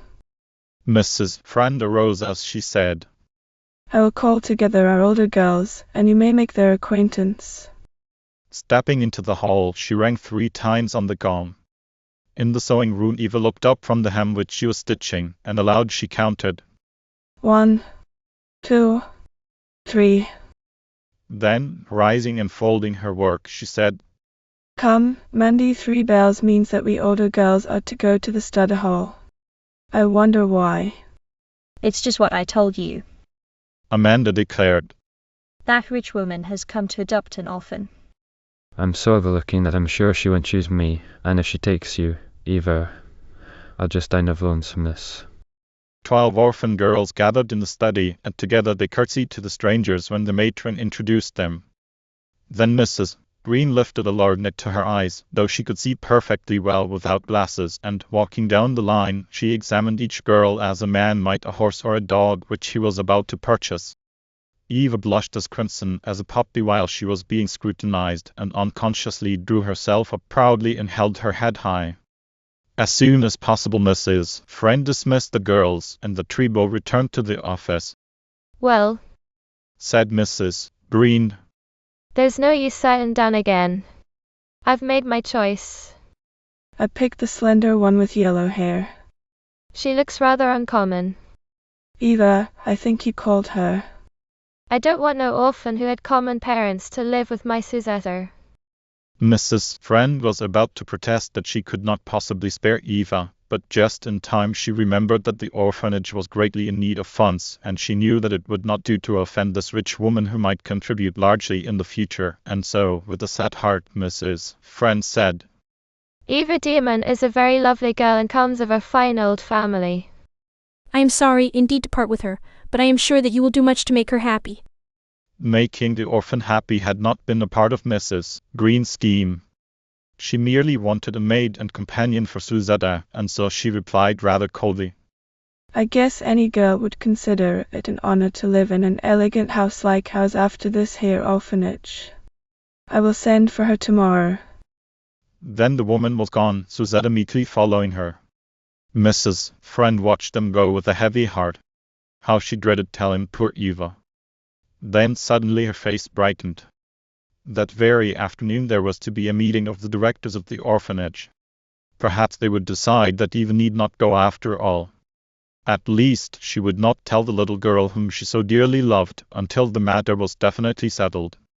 Meanwhile, Eva and Amanda, hand in hand, had wandered over to the woods. It's such a lovely day. Eva declared. I feel as though I wanted to dance and sing, don't you, Amanda? The other girl shook her head. No, I don't, she said. I feel just as though some terrible thing was going to happen. It's that dreadful woman makes me feel that way, I guess. Eva laughed gaily. Well, Mandy, she replied merrily, if a dreadful calamity does come, you and I must try to look on the sunny side of it. Whether or not the calamity came, you shall soon know. Chapter 29. Eva begins a new life. The board of directors met at the appointed hour, and as soon as the regular business was disposed of, Mrs. Friend told the story of Mrs. Green's visit, and ended by asking permission to refuse to permit Eva to leave the orphanage. The matter was discussed, but it was finally decided that it would be very unwise to offend so wealthy a possible patron as Mrs. Cyrus Green. Let the child go for a while, said one, and perhaps later a way will be found to recall her. And with that decision Mrs. Friend had to be content. Late that afternoon, as Eva and Amanda were walking arm in arm about the garden, a little girl ran out to them and called, Eva Dearman, Mrs. Friend wants to see you in the office right away, quick. I guess something awful has happened. She looks so sad. Amanda clung to her friend. I knew it. She almost sobbed. That dreadful woman chose you. I knew she was going to by the way she looked at you. Oh, Eva, you'll be so unhappy there. Why couldn't she have chosen me? Eva released herself from her friend's embrace and said tenderly, Why should you suffer for me? You would be just as unhappy at Mrs. Green's as I should. But don't cry, Mandy. It may not be so very dreadful after all. Then she turned and went into the house. Eva's face was very pale when Mrs. Friend looked up and saw her standing in the doorway. The matron put her arms about her and held her close as a mother would, and then she said, Eva dear, you don't know how I dread telling you. But the girl smiled bravely as she replied, I know what it is. Mrs. Friend, you have been so kind to me. No one but my own mother was ever so kind, and I know that if you could have prevented this, you would have done so. I've not given up hope yet, Eva. The matron replied, If you will go for a time, I will try in every way to have you recalled as soon as possible. Dear, she added, looking tenderly at the girl. Are you sure that you have no living relative? Eva shook her head sadly. There is no one, she said. Father had only one brother, and mother was the last of her family. What became of your father's brother, Eva? Did he die also? The matron asked. Yes, he is dead. Eva replied. Uncle Dick went west when he was a mere lad, because he was so eager for adventure, and for several years he wrote to my father from different places. At last he seemed to settle down to one, and he wrote that he was having an interesting life and making money. Then, for a long time, father did not hear, and at last a letter which he had written was returned to him unopened, and on the outside was scrawled, Dick Dearman was killed in an Indian raid, leastwise it is supposed so. After that father wrote time and again, but his letters always came back. All this happened before father married my mother. Did you ever hear how your father addressed those letters, Eva? The matron inquired. To Dry Creek, Arizona. The girl replied. And then she asked, When am I to go to Mrs. Green's? Tomorrow. The matron replied sadly. Very well. Good night, Mrs. Friend. The girl said so quietly that the matron thought that perhaps she did not mind going so much after all, but if she could have seen the lonely motherless girl a few moments later, she would have known how cruelly hard this new experience was for her. Eva did not return to the garden, but instead she ran up to the dormitory and, throwing herself upon the bed, sobbed as though her heart would break. Then, slipping to her knees, she held her dear mother's picture and prayed for strength to bear this heavy cross bravely and cheerfully, as that dear mother had taught her. After a time peace crept into the heart of the girl, and she seemed to know that in some way all was well. By the time that the other orphans came into the dormitory for the night, Eva was able to meet them smilingly, and since most of them believed that she had been greatly honored to have been the choice of the rich woman, they little dreamed of the hour of suffering which she had just passed through. When Eva woke the next morning, it was with the feeling that something unusual was going to happen. She looked out at the bare treetops in the orchard and at the grey autumn sky, and then she remembered, and for a moment her heart sank within her. But suddenly the sun burst through a rift in the clouds, and the world was bright again. Eva sprang up to dress as she thought bravely. Maybe the sun will shine through my clouds. Anyway, if I pretend that going to Mrs. Green's is something that I very much want to do, it will make it seem easier, and, as Adele says, every cloud has a sunny side, even if it is very hard to see just at first. Mrs. Friend glanced anxiously at Eva when she entered the dining room that morning, her arm linked through Amanda's, but the bright smile of greeting dispelled the matron's fear that she might have cried all night. What a dear, brave girl she is, Mrs. Friend thought, and she strengthened her resolve to leave no stone unturned in her effort to have Eva recalled. After breakfast, Eva went to the dormitory to pack her few belongings, and Amanda was with her. I feel just like crying. Amanda said. But when I see how brave you are, it makes me feel ashamed of myself for even living here with orphans won't be so bad as living with that dreadful woman. Do you suppose that you're to be sent to school with that prig of a girl? No. Eva replied. Mrs. Friend told me that Susetta is to have a tutor come from the city each day, and I suppose I am to have lessons with her. Poor little Eva little dreamed that educating the orphan was not in Mrs. Green's scheme. Few were the girl's belongings, and those were soon packed in a satchel which had belonged to her father. Lovingly Eva touched it, and it was hard for her to keep back the tears when she remembered the big, fine man who had owned it. How sad he would be if he knew that his only little girl, but she put the thought away from her and smiled brightly up at her friend. It would not do for her to be recalling the once happy home and the two who had so loved her.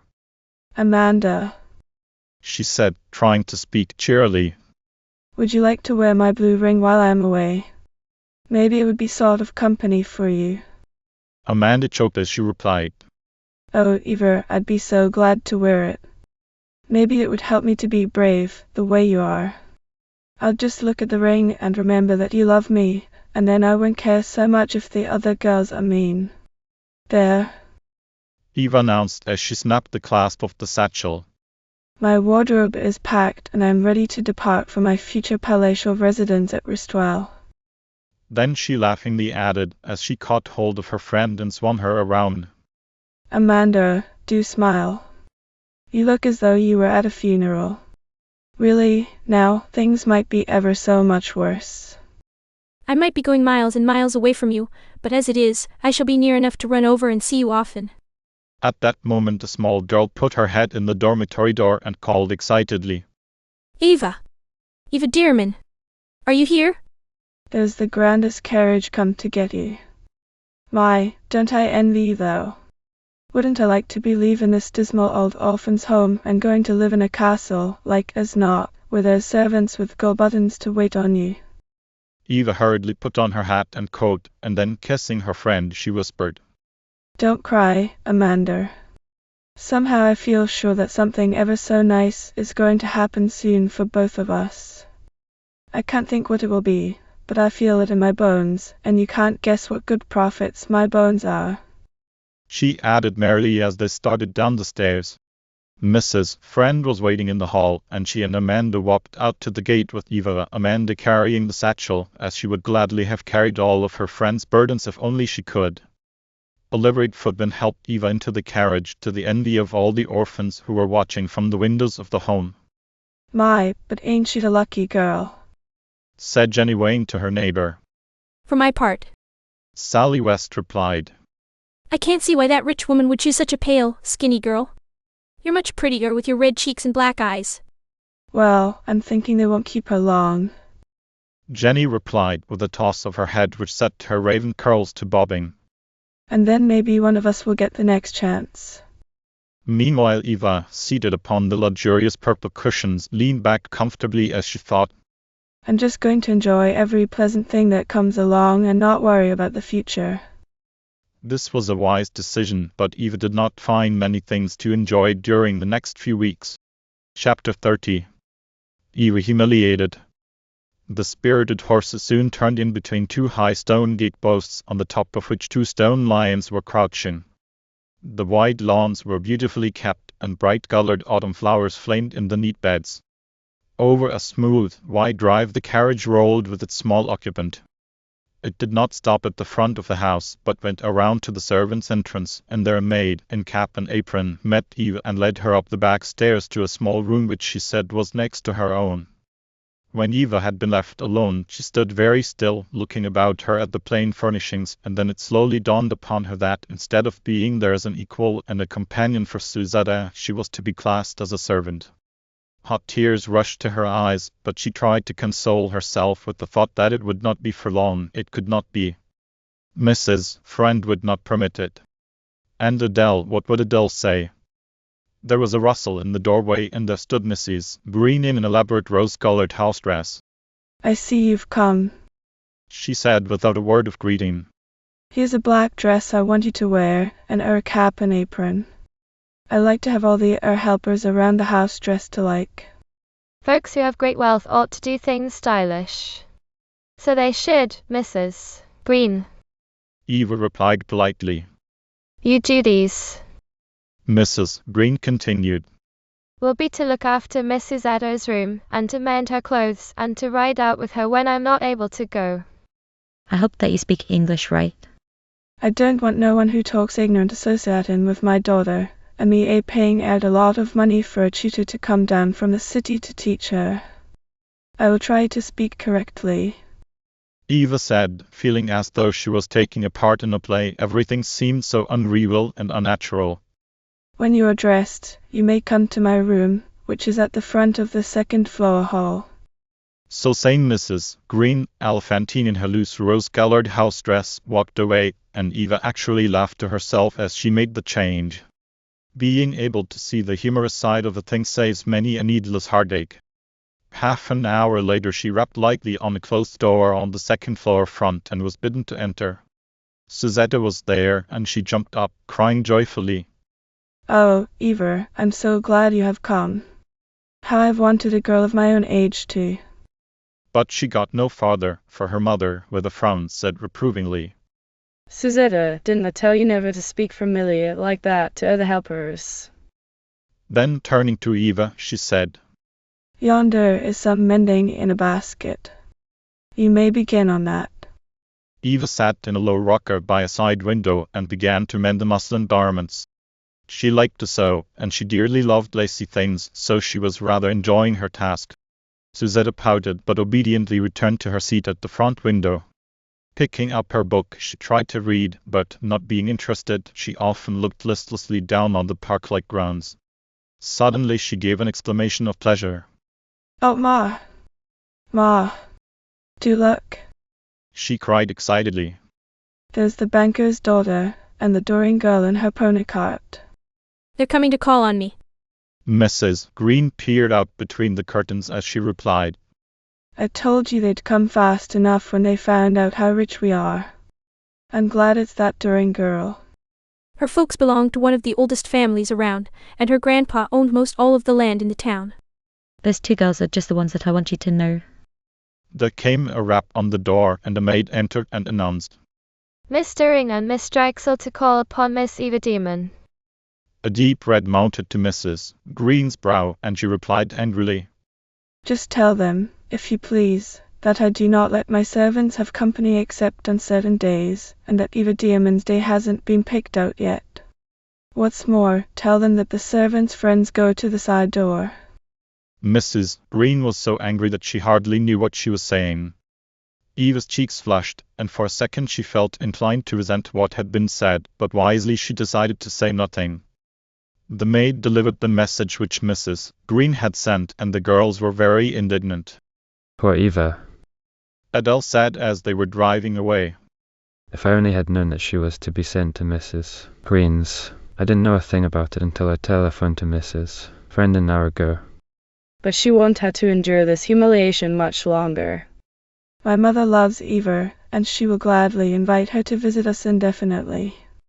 When Adele reached home she ran into the house, and pausing in the lower hall, she called, "Momsey, where are you?" "In the library, dear," a sweet voice replied. And Adele, flushed and excited, went in and sank down on the stool at her mother's feet as she exclaimed, "Oh, Mumsy, I am so mad. I never was madder, I guess, in all my days. I've tried and tried to think kind things about that horrid Mrs. Green, but I just can't, no matter how hard I try." "Mrs. Green?" the mother repeated wonderingly.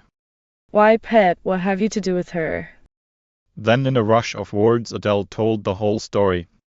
Mrs. Doring, who truly loved Eva, was surprised that the matron of the home had allowed her to be so humiliated. "I will telephone to Mrs. Friend at once," she said as she arose and went into Mr. Doring's small study. The matron of the orphanage was also very indignant when she heard that Eva was being treated as a servant. "Mrs. Doring," she said over the wire, "I sincerely hope that you do not think that I had any knowledge that such was to be the case. Mrs. Green told me that she wished Eva to be a companion for Suzetta, and when I asked her in what manner the orphan would be able to continue her studies, Mrs. Green replied that she had engaged a tutor to come from the city each day, as she inferred, if she did not directly say, that Eva would have lessons with Suzetta. Eva is one of the dearest girls I have ever known, and I did my best to prevent her going, but the directors, knowing that the orphanage is much overcrowded, felt that it is best to find homes for the girls as soon as possible, and, moreover, they did not wish to offend Mrs. Green, who is a rich woman and might contribute liberally, and the home is greatly in need of funds. But surely Eva ought not to be sacrificed.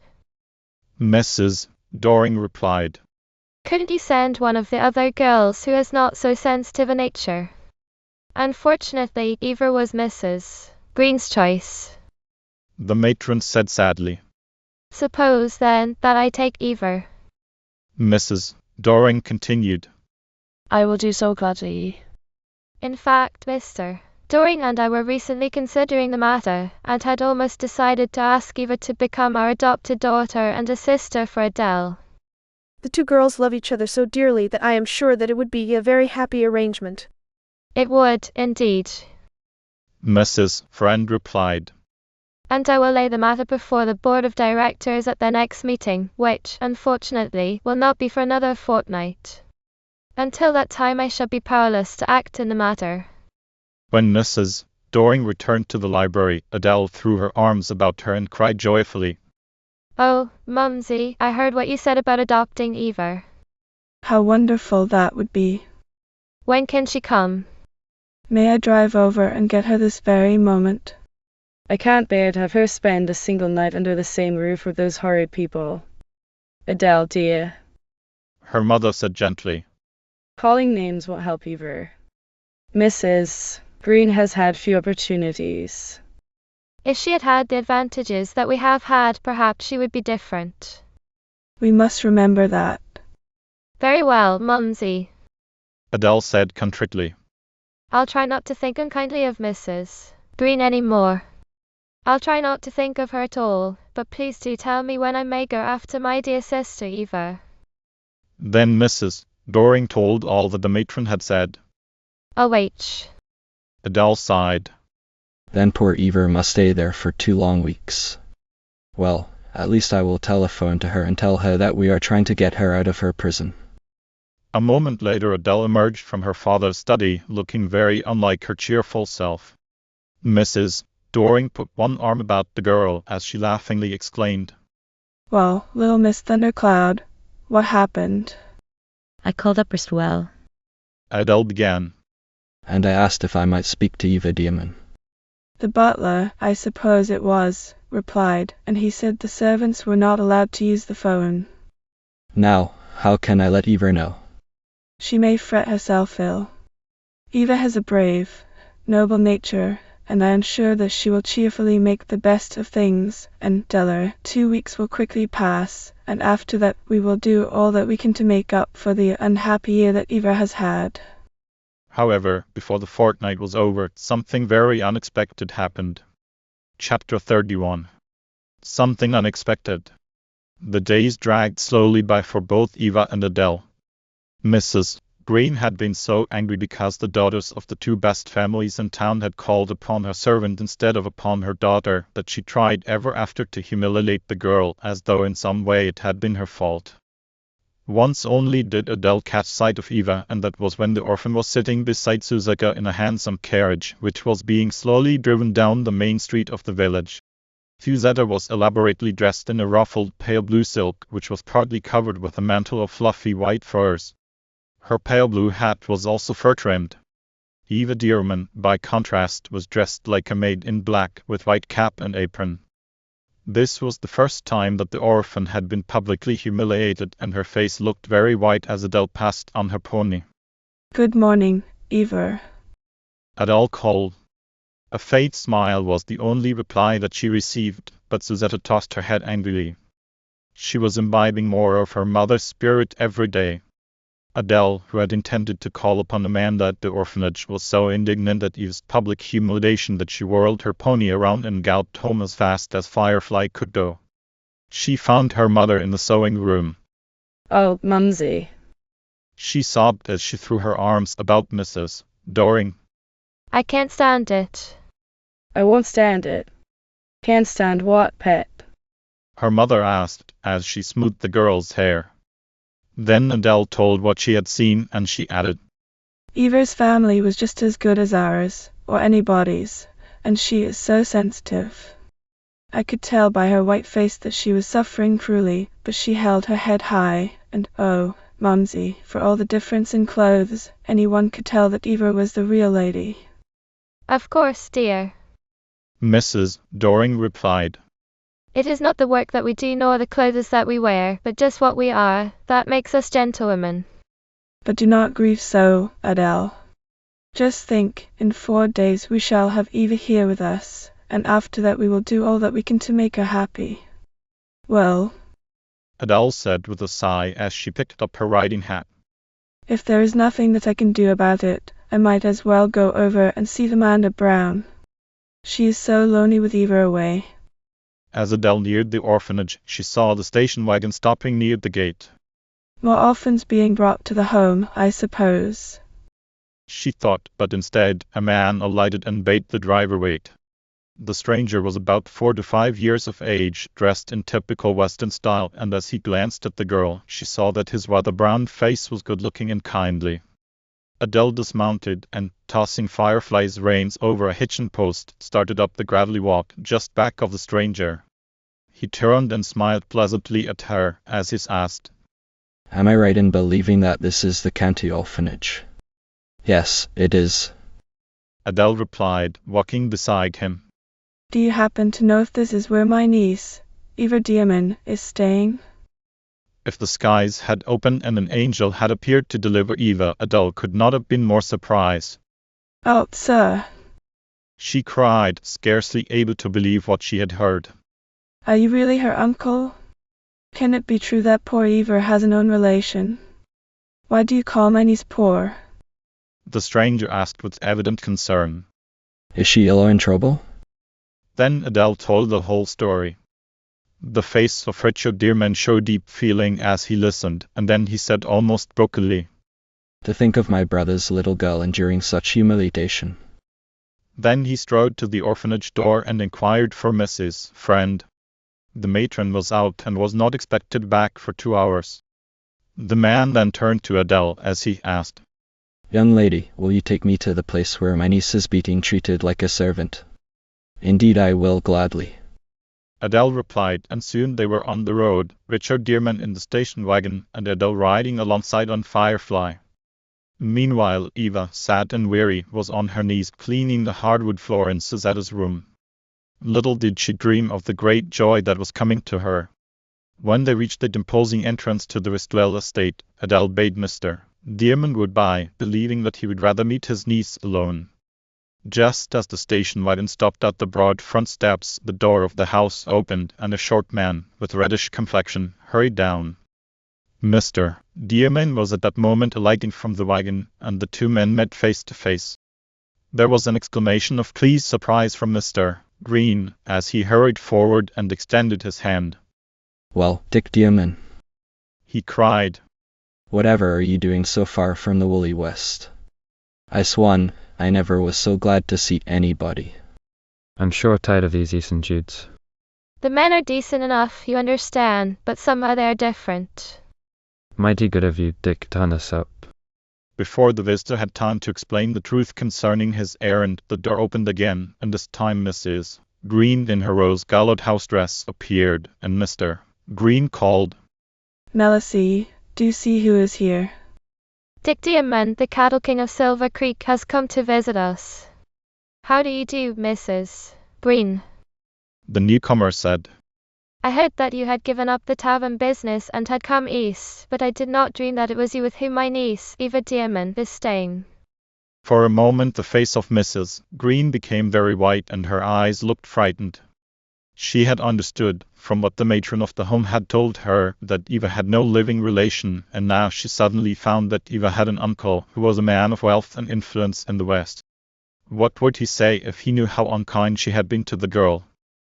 But he must not know. She thought quickly, and aloud she exclaimed with pretended pleasure, Well, now, is it possible that you are the uncle of our dear Eva? I didn't suppose that she had any own folks, and I was so taken with her sweet face, when I was over at the orphanage, that I asked the matron to let her come and live with us, and be a sister to our lonely little girl. Mr. Dearman knew that this was not the truth, but he replied with extreme politeness, "You were indeed kind to take so much trouble to make my niece happy, but, as you may surmise, I am very eager to see my brother's little girl, that is, if she is here." Mrs. Green knew very well that at that moment Eva was cleaning Susanna's room, but she answered evasively. I'm not sure that the girls have come home as yet. It was such a lovely day, I sent them for a drive. Then, turning to Mr. Green, she said, "How you take Mr. Dearman into the library, and I'll see if I can find Eva. How pleased the dear child will be." Then the flustered woman hurried away. When the two men were in the library, Mr. Green excused himself, saying that he had an engagement with his banker, but that he would see their visitor at luncheon. Then he too departed, leaving Mr. Dearman alone. Meanwhile, Mrs. Green had hastened to her daughter's room. It was in perfect order, and Susanna, curled in a chair, was reading a book. The orphan was not there. Wherever is Eva Dearman? Mrs. Green asked in such an excited tone of voice that Susanna looked up in surprise and inquired, What's wrong, Mar? Wrong. Everything's wrong. Her mother replied, Here we've been treating that orphan like a servant, and her uncle has just come for her, and he's richer than your own pa even, and what would he say if he knew how we'd been treating the girl? But he mustn't know. Susanna, find Eva at once and dress her up in some of your fine clothes and tell her that we didn't intend to have her for a servant any longer. Tell her I was going to adopt her and have her for your sister. Then it was that something in Susanna which was like her blunt, honest father awoke, and her eyes flashed as she replied, I won't tell Eva any such thing, Mar, because it's a lie. The mother cowed before her daughter's reproof, and then hurried down the hall to see if Eva was in her room, but she was not there. The girl had gone downstairs to replace the cleaning utensils in the kitchen closet. She was about to return to her room when the parlour maid appeared with a vase of flowers. Oh, Eva, she said, won't you please take these into the library? I have so much to do, I will never get through. Eva, always willing to oblige, took the cut glass vase with its bouquet of sweet pink roses and went toward the library, little dreaming that her very own uncle was waiting in there. The girl had one hand on the silk plush portieres and was about to push them back when she heard her name called softly from above. Chapter 32. A happy meeting. Eva paused and looked up the broad stairway. At the top stood Mrs. Green, frantically beckoning to her. Eva. The woman called in a stage whisper. Don't go into the library. Stay here quick. The girl, puzzled indeed, was about to obey when the portieres parted and a tall, good-looking man appeared. He had been examining a painting near the doorway and had plainly heard the excited stage whisper, the meaning of which he had easily interpreted. Eva stepped back in surprise when she beheld the stranger, and placing the vase of flowers on a nearby table, was about to hasten away when the man stepped in front of her and held out both his hands. Eva, glancing at his face, saw in it an expression of love and tenderness such as she had not seen for many months. What could it mean? Then the stranger spoke. Eva, he said, I am your Uncle Dick. Mrs. Friend wrote to me and... But before he could say another word, the girl had thrown her arms about his neck and was clinging to him as though she never meant to let him go again. Oh, Uncle Dick. Uncle Dick. She sobbed. Take me away from here. Please take me away. I've tried so hard to be brave. Truly I have, but I've been so miserably lonesome without father or mother or any own folks to love me. How good it was of God to send you to me. There were tears also in the eyes of the strong man as he held the slender girl in a close embrace. Meanwhile Mrs. Green, when she saw that the meeting was inevitable, had disappeared into her own room and locked the door. She did not care even to face her daughter just then. Soon she heard the front door close, and peering between the window curtains she saw the station wagon roll away, and she was indeed glad that Mr. Dearman was taking Eva without further ado. The girl, she noted, was dressed as she had been when she came from the orphanage, and her own belongings were in the satchel which had been her father's. Adele, having galloped home at top speed, had told the wonderful news to her mother. Of course I'm sorry to lose my new sister, she ended. But it never would have been the same as own folks for Eva. And, just think of it, Mumsy, her very own uncle has come for her and is going to take her back west with him. I am so glad for the poor child, Mrs. Doring replied. And now, Adele, she's added, suppose you ride back and invite Eva and her uncle to come here and stay until they leave for the West. Oh, Munsey. the girl cried with shining eyes as she gave her mother a bear hug. What nice things you do think of. I will go at once, for I am sure they will not be long at Mrs. Green's, and the hotel is such a dismal place. Once more the girl mounted Firefly and galloped up the lake road. Before long she saw the station wagon approaching, and she waved her hat joyously. Here comes Adele. Eva exclaimed as she looked up at her uncle with shining eyes. Her face, which had been pale an hour before, was glowing with rosy color. You just can't think how kind she has been to me. Eva continued. She found me crying one day soon after I came to the orphanage, and she has been just like a sister to me ever since, haven't you, Adele? She asked gaily as Firefly whirled around beside the carriage. Yes, I suppose so. Adele replied, not knowing in the least what her friend was talking about. Oh, Eva, She cried. I'm so happy because now you have some own folks, and so is Momsey, and she sent me to ask you and your uncle to come to our house and stay until you go west. How nice that will be. Eva exclaimed. When are we going west, Uncle Dick? Just as soon as I can arrange to get a section through to Chicago. Probably by tomorrow noon. Oh, so soon? Adele asked dolefully as she suddenly realized what losing Eva would mean to her.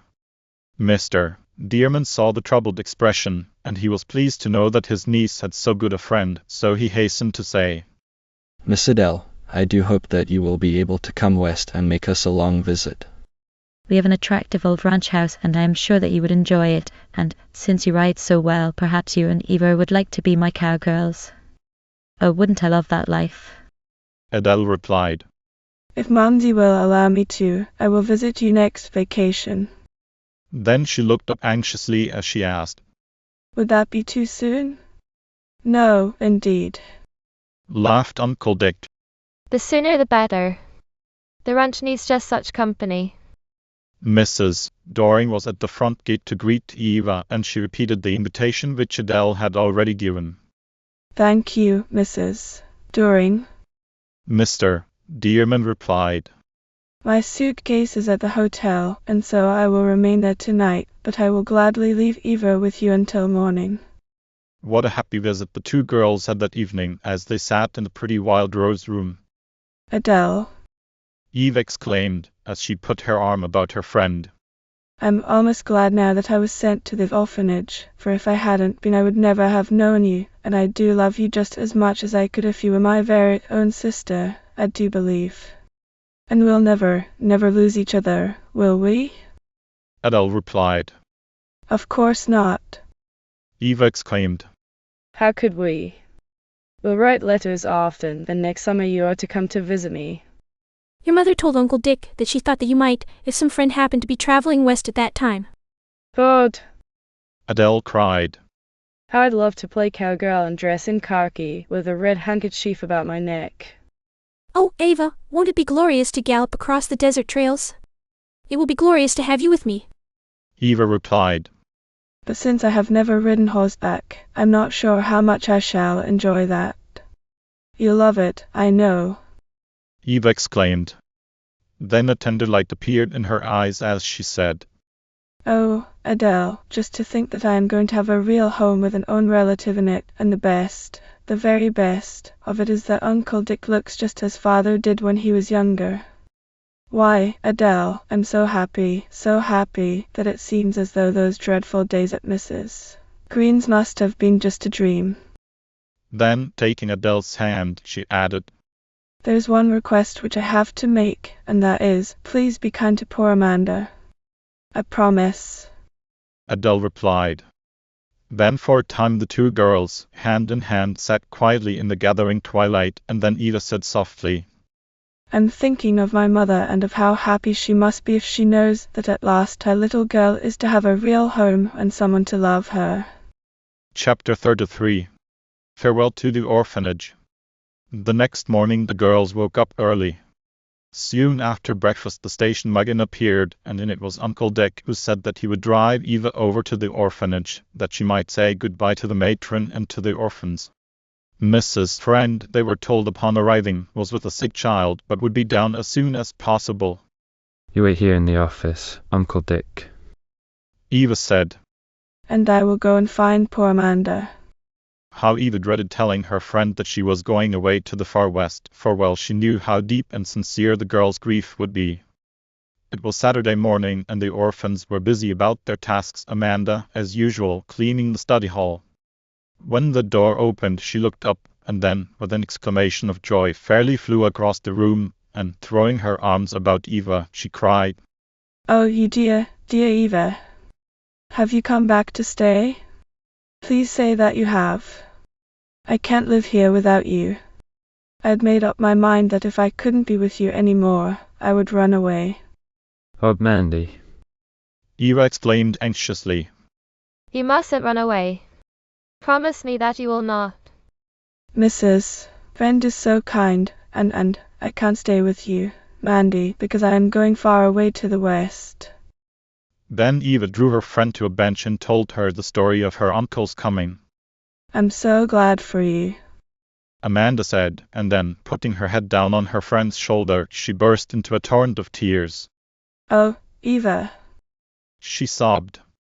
Please don't think I am selfish enough to want you to stay here now, but when I think that I am never to see you again, and there's no one else in the whole world whom I love, I guess it's more than I can bear. Do try to be brave, Mandy, Eva said, tears brimming her eyes. I'll write to you every week, and Adele said that she would be a friend to you.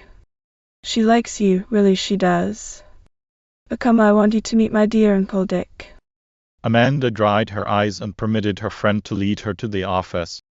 There she took Mr. Dearman's offered hand, and looking up into his face with a pitiful expression, she said brokenly, I'm so glad that Eva has a known relation. Then the tears came with a rush, and the girl hurried out of the room. Going to the dormitory, she threw herself on her cot and sobbed and sobbed. Eva looked at her uncle with brimming eyes.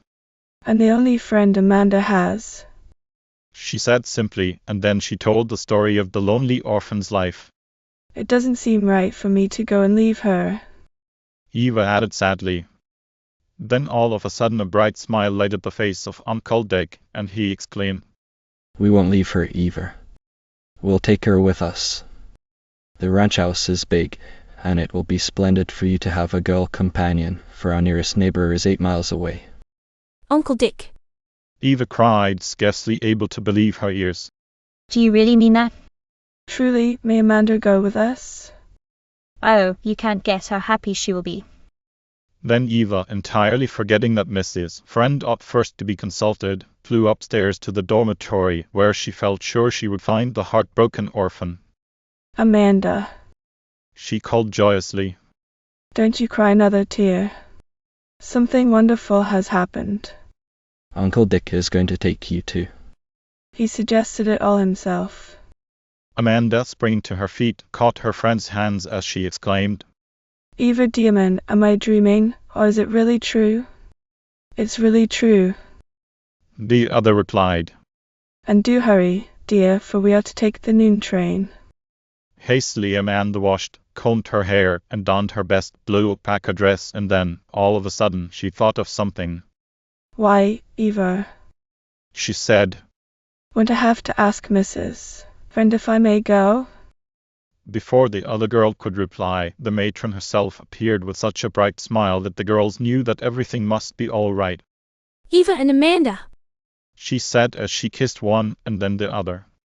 I'm so happy for you both.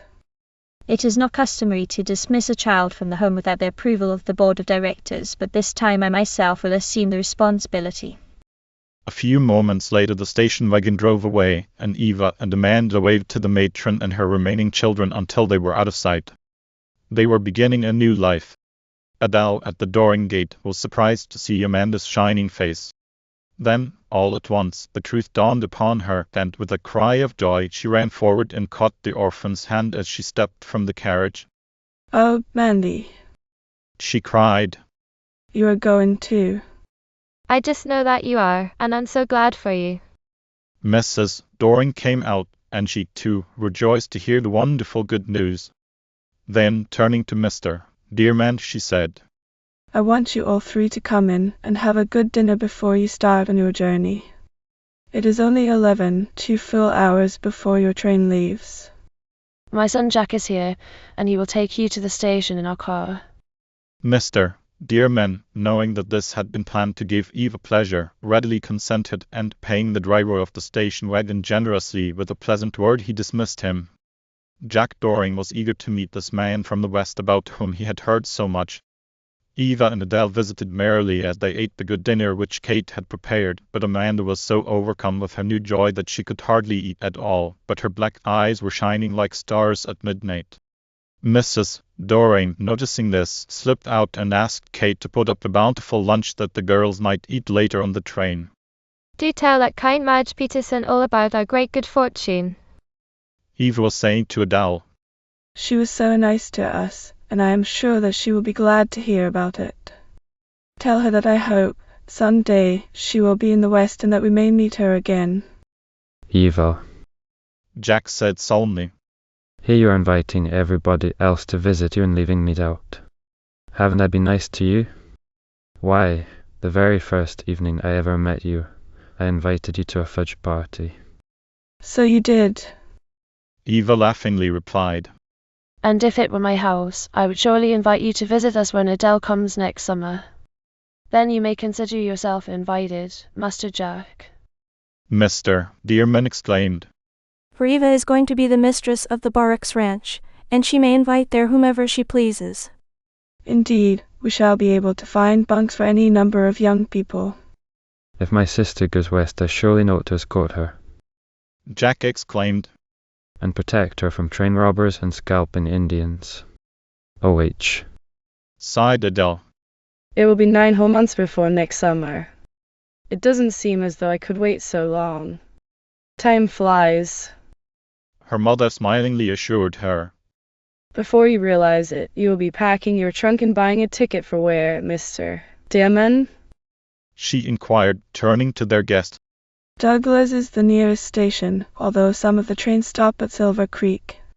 He replied. Then they all arose and soon were seated in the big touring car with Jack driving them to the station.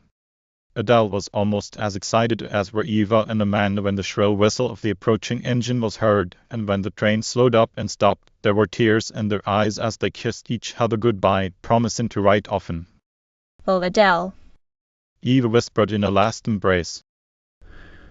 You have been so good to me, and you will never know what it has meant, because you have not lost your mother. Then Uncle Dick helped the two girls into the car nearest, and they waved from the window while the train was slowly leaving the station. Adele turned away with a sense of loneliness, but through her tears she saw her mother waiting for her, and nestling close to that loved one on the back seat of the car, she said softly, Mumsy, dear, I feel as if I were living in a storybook and that one chapter was finished, and now I am so eager to know what the next chapter will be. If you are also interested, you can learn the next chapter by reading Adele Doring on a Ranch. The end. I hope you enjoyed reading the book Adele Doring of the Sunnyside Club with me. If you like this, please remember to like and subscribe. Please visit Adonomy if you want to see different types of videos we produce. For statistics on our videos, visit Adonomy Core. Visit our story reading channel website at https://adonomy.com/adonomyproject/adonomy stories/. Happy YouTube travels!